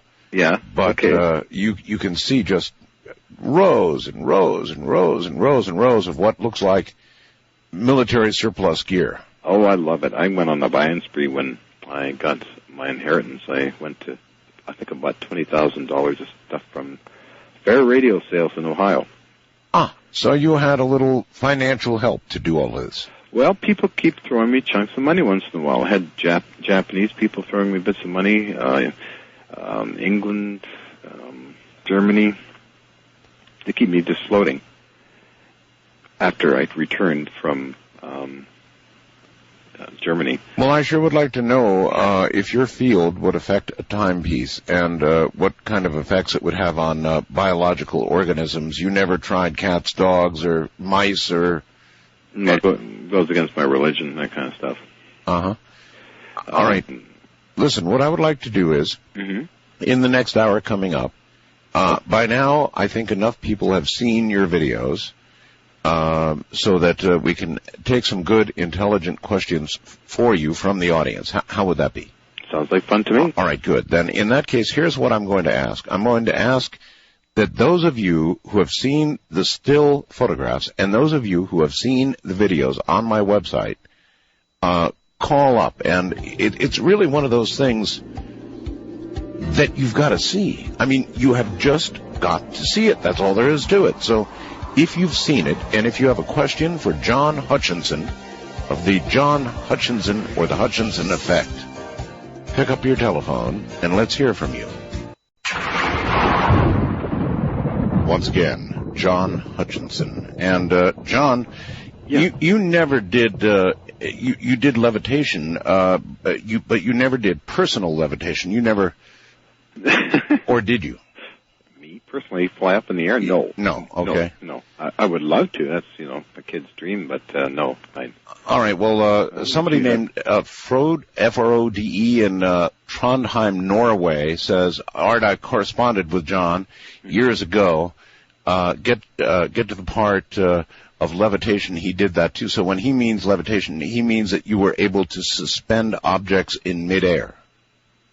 Well, yes, that's one of the effects is objects being suspended in midair. Yes. Well, people can actually just take a photograph of it. Okay. Let me go to the phones now, and I have no idea what we're going to get, John. We'll see. First-time caller line, you're on the air with John Hutchison in Canada. Hello. Yes, this is Brian calling from New York City. Yes, sir. Hi, yes, I'm a former Persian Gulf veteran, and we had to go through obstacles, and I was in a tank, an M1 Abrams. Do you think that the Hutchison field could be used as a weapon which would discombobulate the tanks, rip the metal apart, and levitate the tanks, causing all kinds of confusion? Thank you. You're welcome. Of course, we saw some of our more conventional smart weapons levitating tanks, but that was immediately following large explosions. John? Yeah, I suppose in that area it could be used as a weapon. I wish not to see that happen. I wish to see it used as advanced space propulsion. Actually, NASA in 1997 had my Hutchison Effect at the Advanced Propulsion Workshop by Mark Millis. I think it was presented well, but weaponry, I'm not into that. Yeah, that would be our military, and as you pointed out, you do like to talk publicly and show publicly what you're doing. Yeah. And the military, when you get involved with them, they don't like that at all, do they? No, that's why I refuse many contracts. Mm-hmm. All right. Wildcard line, you're on the air with John Hutchison. Hello. Hello, Art. This is Bob from Los Angeles. Yes, sir. Yes, I've been following Mr. Hutchison's experiments for about 10 years now, and I've been trying for 5 years to get him on your show. I thought he was sort of ended up like Tesla hit by a car on a street corner. But, yeah, you're going the right way there with not going after the military aspect and, supporting life. I mean, I was thinking that this is basically a propulsion system for a craft that could virtually leave this planet. I'm thinking that our atmosphere is thinning so much year by year that eventually we may need what you have designed to leave this planet and go elsewhere and probably end up saving life on this planet. You're aware of that, right? Yeah, I'm aware of that, and it also could be used for the control of all of the radioactive waste.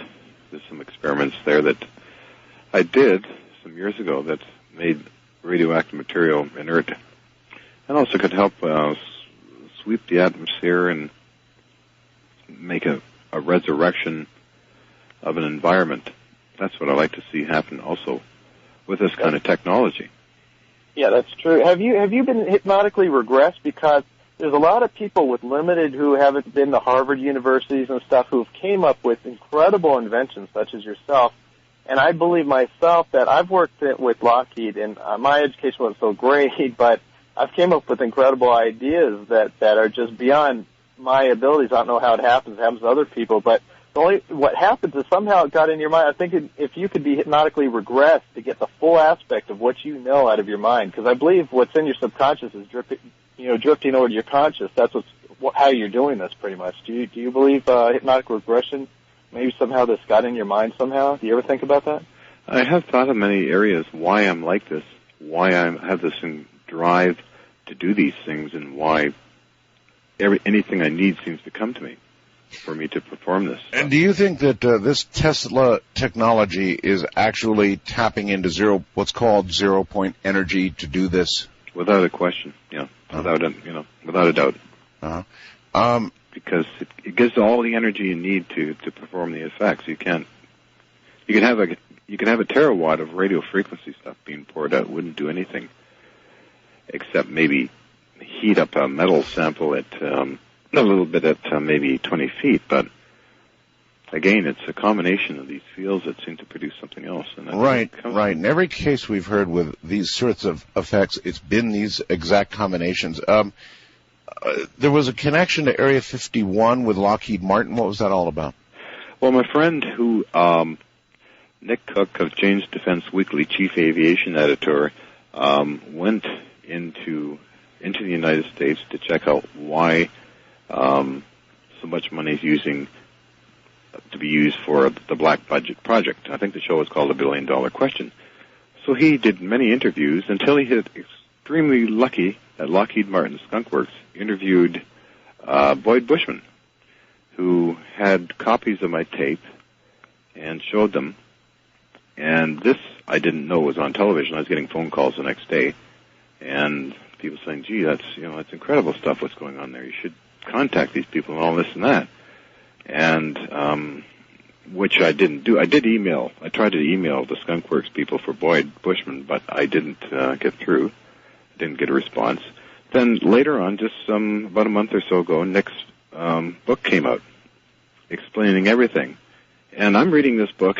I'm featured in the book. I'm reading stuff that I never even knew it transpired with all the CIA guys and all the defense contractors and Boyd Bushman. Yes. And I just learned a week ago that there's a court fight between Bushman and Lockheed Martin over something. Well, how does Area 51 get into this? Area 51 is, I believe personally, and from bits and pieces of stuff I hear, is for advanced propulsion technology research. So do you think they might be testing the essence of your work at Area 51 with craft? I wouldn't be a bit surprised. Nor would I. Alex Pizarro said he felt we let them too close to our projects shortly before Alex passed away. Mm-hmm. You had some kind of connection with Ollie North? Oh, Oliver North, yes, he's wrote me a letter. He wrote you a letter? Yes, he's wanting some help and funding and stuff, and yes, that was back in the 80s. I got all sorts of strange mail. I got mail from the Shah of Iran, I think. I have never deciphered his card. The Shah of Iran. I got some letters or postcards or whatever they are from Bill Clinton. I don't know Bill Clinton, except, he's the president of the United States. Yes, he was. And I kind of liked him, He's kind of an interesting person. And I opened up my mailbox, and it says from the White House. And I said, oh, yeah, sure, probably my friend down there in Los Angeles who has a house called the White House, and he promotes kombucha tea, which is a nutritional drink. And I opened this thing up, and I'm thinking, this is real. This is really from the White House. It's Bill Clinton and Hillary. I assume that some scientists, when your field is operational, have checked background radiation, right? They do all the testing. Yeah. And what was found? Was there any increase in background radiation at all? The normal background radiation dropped down to only a few counts per minute. So it actually reduced the background radiation. Yeah, which I thought was rather intriguing. That is intriguing. It's very intriguing. Almost a monkey wrench, and already is a sort of a Pandora's box of hair-pulling kind of experiments. All right, east of the Rockies, you're on the air with John Hutchison. Hello. Good morning. Good morning. Firstly, I greatly value your show, Art, and I had this question for John. I was curious about the apparatus that you use and the exact configuration or positioning of either Tesla coils or Van de Graaff generators with respect to each other to produce levitational effects. Okay. Very good question. They have to be very precisely put in geometric patterns. Yeah, is there a way you can describe distances or the exact patterns they're in, or how far apart they are? Actually, how far apart they would be? Perhaps maximum 3 feet. 3 feet apart. Yeah, and I found always that units put in threes work best. Mm-hmm. And as I advanced into this more and more, of course I would put things in coils and Van de Graaffs and 2s and 3s. But a DC component is extremely important in this area, too, I found out in my later research. And that's pulsating DC spheres. And pulsating DC what? Spheres, like round balls. Yes. I would charge them up to 200,000 volts direct current through Siemens transformers. Right. And this would increase the effects enormously. Boy, you're lucky you didn't fry yourself alive. Well, that's what Dr. Kuhn says. Well, John, I don't know. You don't keep notes, and also I'm amazed that you're still standing here. Yeah, I am too. West of the Rockies, you're on the air with John Hutchison. Hello. Yes, good morning, gentlemen. Good morning. Dr. Hutchison, I'm really intrigued, as you were saying, with this, and the couple of questions that I have, I hope I didn't see the first part of the show or hear the first part of the show. Well, I don't think it's doctor. He's, unless honorary. Honorary. There somebody just sent me an AAAS thing, and then it got sort of in a website there, and some lady printed all up. Oh, that's where I saw it on the website. Yeah. I flunked my coloring book and block, so okay. I'd be quite the official doctor, let's go. Well, you should be. But the couple of questions that I had were the videos and the pictures are extraordinary, and I was just wondering, has anyone, like I said, I missed the first part of the show, has any professional videographers gotten, like pictures of, I guess, better video, and the pictures are great. But also, do you have any plans on reproducing? Has anybody attempted to give you funding or something like that to reproduce this equipment? In other words, let's do it again?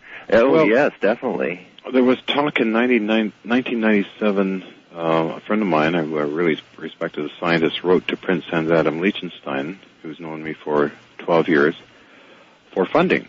To get the Hutchison Effect moved from Canada down to Bodega Bay, California, and set it up in operation so that the scientists, such as John Alexander or Ken Shoulders or Dr. Elizabeth Ann Roger, can come in and see what I'm doing. Mm-hmm. So they can take notes and extrapolate and calculate certain things that I'm doing and get it into a logical scientific format.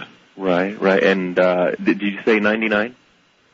Sorry, 1997. 97. And nothing ever came of it, or? No, I have many letters from Prince Liechtenstein, and he was willing at the time to try something, but he then dropped it.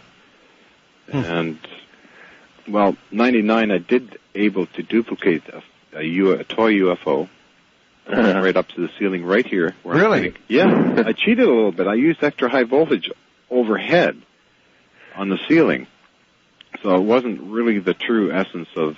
Okay, let me ask this, John. Thank you, caller. How much money right now would it take, do you think, John, to put together the equipment to duplicate this or maybe even do it on a larger scale?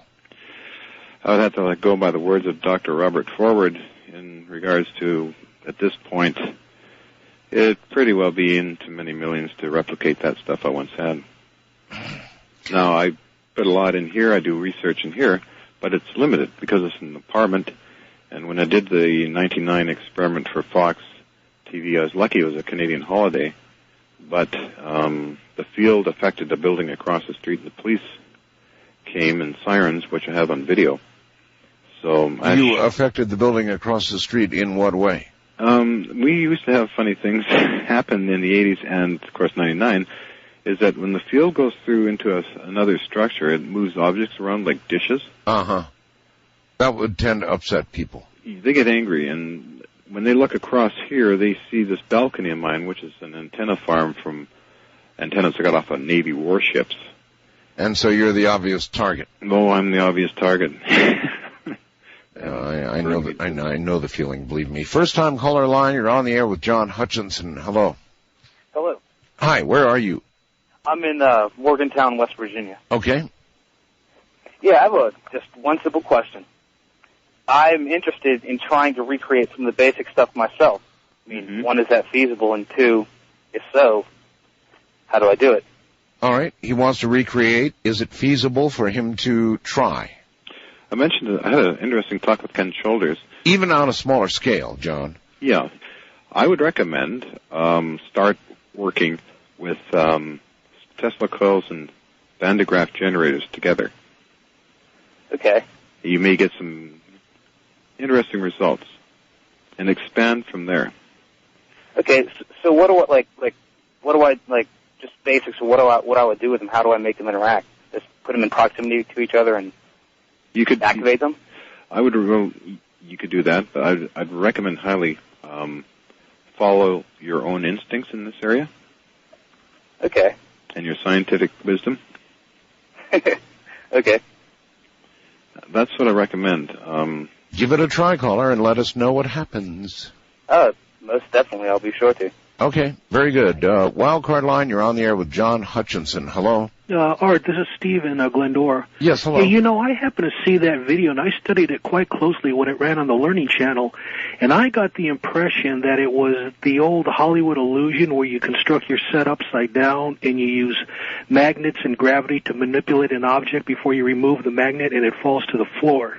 Now, that was the impression I got. Okay, I too watched the video again and again, caller, and the only problem I had with that, it could be a backwards video, except that several of the objects move in a lateral direction before they take off. No, not backwards. Literally, where you build the set upside down. Like, if I remember, there was a trash can in the shot and all that. That stuff is nailed up basically on the ceiling, and then you film it so that it looks like it's right side up when in fact it's upside down. You have a magnet on the roof holding the objects. You manipulate the objects with the magnet. They kind of dance around a little bit. You remove the magnet and it plummets to the floor, but it looks like it's falling up when in fact it's falling down. John? That's an interesting one.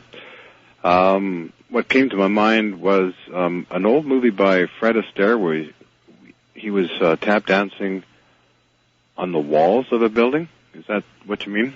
Yeah, well, something similar to that. But now, here's the thing. Look, I wasn't there, so I don't know. But here's another thing that I considered. Is it possible that your laboratory was located on one of the planet's ley lines or near one of the planet's ley lines so that helped the effect that you were trying to create? Is it possible? Yeah, that's a really, really good question. Hold it right there. John, what about that? Is it true that it might work in some places and not other places?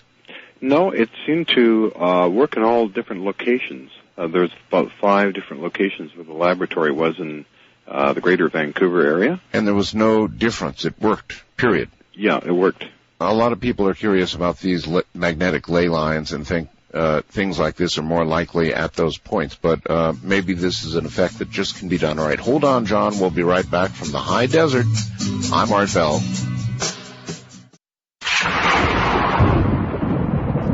All right, once again, John Hutchison. And, John, let's go out of the country and say hi. You're on the air on the international line. Where are you calling from, please? Hello? Hello? Oh, hi, Art. This is Frode calling from Trondheim in Norway. Oh, you're the one that fast blasted me. That's right. Hi, John. How you doing? I corresponded with you, say around 91, 92. I don't know if you remember. Oh, I would probably would have your letters in my files somewhere. Oh, great. I just vaguely remember something now. Yeah, right. I corresponded with you and George Hathaway also. That's right. And you said you didn't do much documentation of your research. But actually, I'd say the correspondence that you did around those years actually serve as your documentation. The documentation that I sent you? You said you didn't publish much of your research and no, not me. No, other scientists publish it a lot. I must have at least a cubic yard of solid material. So you're actually then you are the demonstrator. I'm the demonstrator, the showman, but the other scientists seem to want to make notes and write stories and books, and they're the ones that have been documenting it for you. All right, I see. Yeah. John, I wondered if I could ask you something. Mm-hmm. In my correspondence with you, I discussed the Kautsky-Frost effect. I believe it was 1965 or 56, I don't remember. Mm-hmm. Polish researcher Kautsky and Frost. They did this microwave HF field levitation of a crystal device. Okay, I'm familiar with that. George Hathaway also did actually a replication of that experiment using a microwave oven. Do you remember what I'm talking about? Yes, I remember seeing those documents. I still have them. I didn't repeat that experiment. I would think perhaps George Hathaway, of course, did. Okay. Did George inform you that you got some results, or? Well, he's already gone, but... I'm sorry. But, so you were, anyway, aware of that experiment using microwave? Yeah. That's an old experiment. All right. West of the Rockies, you're on the air with John Hutchison. Hello. Hello. West of the Rockies. Going once. Hello? Yes, hello. Yes. It's a very, very interesting show tonight. Thank you. I'd like to find out, did anybody disappear from that building? Was anybody in that building that disappeared, first of all? And I have another question after this. Okay. Nope. No, I was not aware of it until my colleagues informed me about all this. And I can't tell you, I was not aware of anything myself. So you don't know of anybody that was reported missing after that? Not that I'm aware of. Okay. Ma'am? Okay, also, do you have any books or videos that you would, people like myself could buy? They're all over the place. Have an address we could write? Okay, you don't personally offer them, then, John? I try. There's film companies that want to make a movie on yours truly here, Miramax. I send out so much stuff. There are production companies in Los Angeles, Harry DeLighter Productions. Mm-hmm. And they have some of my work there on video. That's very nicely done by Harry DeLighter. Is there let's try this. Is there a way to get hold of you? Do you have an email address that you can give out or anything? Oh, yes, I have an email address. It's heffect@infinite.net. Okay. Also, wait a minute. I want to get this. heffect@infinite.net? Yeah. Okay.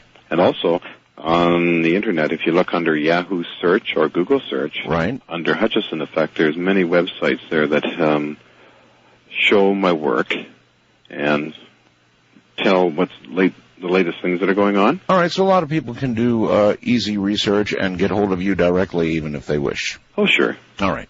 I love people. First-time caller line, you're on the air with John Hutchison. Hi. Hi. I can barely hear you, sir. John, can you hear me? Just, yes. Yes, John, question for you on your work out there. Have you ever, or were you ever to put it on a spinning table of any type to produce this effect? In that, I know... Do you mean put the equipment on a spinning table? Yeah, an inside-out motor will levitate, because we've done it here in Pittsburgh with a PhD that was part of the Philadelphia experiment.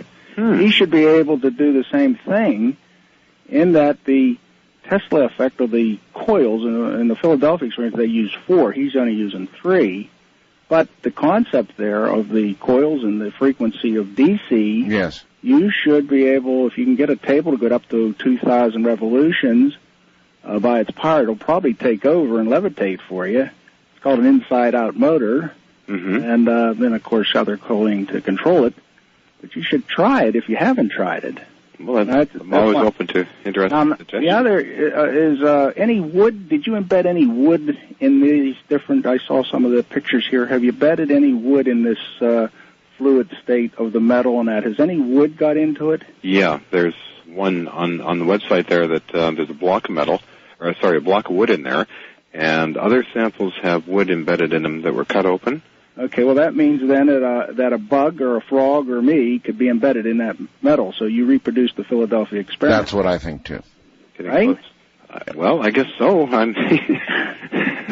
Yeah, it's impossible not to go there. I went there right away. The moment I heard what you were using, it was obviously the Philadelphia experiment. A little different, but not that different. And yes, with the embeddings that we can see, caller, you're dead right. I agree with you. Yeah, can 4 coils give you a time shift? 4 could probably do that. I've seen things like light appearing, which is caught on Super 8 film, the old Super 8 film, light shimmering things that appeared. Yeah, well, the sucking up of energy, that's why all this town shuts down. That light effect is the bombard, just like a mini hole. What's going on? So you're there. If you can get it spinning, you will have the craft and the liftoff that you want, plus power generation. So I hope good luck to you in that direction. Try it sometime. Okay, it worked. Always we like did it for 4.5 hours, so you ought to be able to. All right, John, are you going to take this up again, John, or have you had it? Well, what I want to do is introduce it in the entertainment industry. Now, also, a lot of filmmakers are after me to sign a contract for doing my whole life story, and I'm considering that also. By saying I've had it, in a way, I feel a bit burned out, and I like my surplus electronics, and I had a lot of fun working on Navy ships, warships that were just a half a mile from here. And I would go down there and get electronics and study the ships. I was basically third in command of this for artificial reefs, and I was allowed to take anything off the ships. So I guess you need to get re-inspired. I think it'd be fun. My main thing I always wanted to do was give a massive demonstration to one of the biggest U.S. networks to show this thing off to maybe ABC or NBC. Right. I got in a bit of a tuffle with Triage Entertainment. I mentioned that I would do that, and they didn't like that, and they started to give me some negative feedback on certain things when they aired the show. Okay. Wildcard line, you're on the air with John Hutchison. Hello. Hi there, this is Clark calling from the Cryogenic Center of Canada, Winnipeg. Yes, sir. John, I had emailed you a couple times in the last month. We've had, I guess, a couple correspondence, and I'm very glad to make both of your acquaintances on the air today. Cool. And I had a couple questions for you. And a couple just broad statements, I guess, that I was hoping you could make a couple comments on. I'm just going to catch my breath here. I guess I wanted to allude especially to the last caller who was talking about spinning things, which is directly kind of what I've been working on, somewhat like I guess you had been about 20 years back in isolation, somewhat, as that's easy to do in Canada when it's freezing for half the year. What was interesting is I guess the aspect of the Philadelphia experiment and some of the spinning antennas that they had, such as the Delta antenna, which is actually... Oh, yeah. You're familiar with this? Oh, yeah, I got some of that stuff. Yeah, spinning RF fields, actually. Yeah. Yeah, so what we have to do for the average layman that's looking, I think, for a little bit of background into this area is to look into the actual things that Einstein talked about, which is the space matrix, and we have to kind of lean towards a non-conventional way of looking at the system. And if we recall what John had just said a moment ago about the geometric arrangement of the Tesla coils, which is quite crucial to harmonizing with the very fabric of nature. And I guess that would kind of lead you into a lot of Buckminster Fuller's work with spatial what he called interaccommodational, which is a type of way of tapping into and expressing the knowledge of which Hoagland has briefly mentioned upon the tetrahedron, which is only one of the Platonic or dimensional levels. And I guess I'm trying to allude to a unified field theory or a theory of everything that has been mainly quite elusive because of our Cartesian/cubical ways of thinking about nature and space, and how this might interrelate into some of the Russian pyramids that they're doing in... Okay, well, let's hold it there and with pyramids, because I want to ask John something. John, obviously, this is a source of power. a very large source of power. I mean, you moved something as massive as a 1,500-pound transformer, right? That's right. And did what? Moved it into the air, or what? It moved up about 1 inch. Off the ground. Off the ground. 1,500 pounds. All right. Do you think there's any possibility that generations, or even civilizations that predated ours knew something about this in some way? You know, we don't know how the pyramids were built. We don't know how the Coral Castle down in Florida was built. We don't have a clue. Mm-hmm. Do you think it possible that some of this technology has been known to some people at other times in the world's history? I think it's highly probable. Now, I do believe in other races in space because it's only logical because of the number of stars in planetary systems. What if there's some kind of intervention here where they had equipment to help at that time period? I've been in the Great Pyramid. I've been in Egypt, and I'm thinking, how can somebody build something like this by dragging blocks along on wooden platforms to build a mountain, literally a mountain? Well, you can't do it. Nobody can do it today. I know. So the only thing one can imagine is some sort of technology like this was employed to do what man could not. I think highly probable. I was fascinated by what I've seen there, and also some of the diagrams on the wall indicate electrical equipment. That was my exact take on some of them. East of the Rockies, you're on the air with John Hutchison. Hello. Hi, Art. How are you? Okay. John, I have two rather simple questions for you. Okay. You sort of started to segue to it when you mentioned something about taking your project into the entertainment industry. Mm-hmm. Just focusing simply on levitation, have you ever been approached by a magician? No, not by a magician, no. Okay. And my second question is, when performing the tests, where were you in proximity to the equipment? I mean, were you shielded by any behind a wall or something along those lines? Yeah, basically in the control room. Okay. They would operate all the equipment on the outside. I had proper grounding and shielding. You need that here, where you get too many X-rays and other odd types of things that would happen. Okay, so there's it's safe to assume that a human form anywhere even near the equipment would suffer probably irreparable damage, correct? I would probably think yes. Yeah. Because everybody was cautious and would seal the area off, and if it was media, they would be cautious, and if it was controlled experiments, they were cautious, and okay. Yeah, it was, but nobody ever got hurt, and that's many people have come through those labs. That in itself is amazing to me, because you really wouldn't have any idea about the size of the field, and one can imagine many things that could have gone wrong. So I agree with that, Doctor. It's amazing you're still walking around, John. Well, that's what the doctor said. But I had a friend who was sensitive enough to actually feel the fields with his hands. Really? Yeah, and what I did was take a diode, put it on a voltometer. Right. And just put it onto microamps, and put it near the field, and of course it starts to fluctuate back and forth. Right. And sure enough, it would fluctuate back and forth. We could start to predict the fields with this simple setup. So I followed my friend around with this meter, and sure enough, it's registered every time he said he could feel this thing with his hand. He called it slippery. It's like a slippery feeling, yeah. Oh, that's really odd. West of the Rockies, you're on the air with John Hutchison. Hello. Hello? Hello. Hello. Hello. Art. Yes. Richard from Aberdeen, Washington. Yes, sir. Suggestion. On the earlier part of the show. Yes.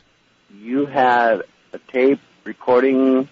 Okay, does this relate to the guest I have on now, sir? Well, yeah, I'm going to get to that, okay? Okay, then go ahead to that now, because that's who we have on. Well, I wanted to tell you that you need to speed the tape up. Okay, I appreciate that, sir. Anything else? Oh, yeah, question for your guest is did they confiscate your records? No. All the videos, records, metal samples were not confiscated. So you've got all of that? I have every piece, because they're actually in another location. And I hope a safe one. Yes. Although I've replicated a lot of the stuff and keep sending out to Dr. Andrew Mikrowski of PACE, Planetary Association for Clean Energy. I've done a lot of replications, but I still get more in than I can replicate. Like, I need a secretary help. I understand. I need a secretary. First time caller line, you're on the air with John Hutchison. Hi. Hi, this is Tom, San Antonio, Texas. Yes, Tom. I was thinking every depiction of any type of spacecraft I've seen or heard about, it has been a sealed vacuum, more or less. Right. And what I'm thinking now is maybe a spinning table inside of a vacuum. Yeah, that's an interesting question, John. We don't have a lot of time, but have you ever done any of these experiments in anything approaching a vacuum? No, not a vacuum. I just heard of the French experiments where they would spin magnetic fields at the speed of light within an electrostatic field. Which is intriguing to me.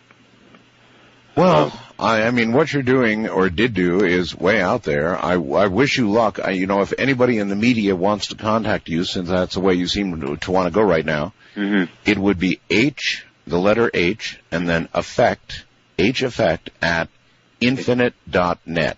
Yeah. Right? Yeah. Effect at infinite.net. So you would be open to media offers and so forth.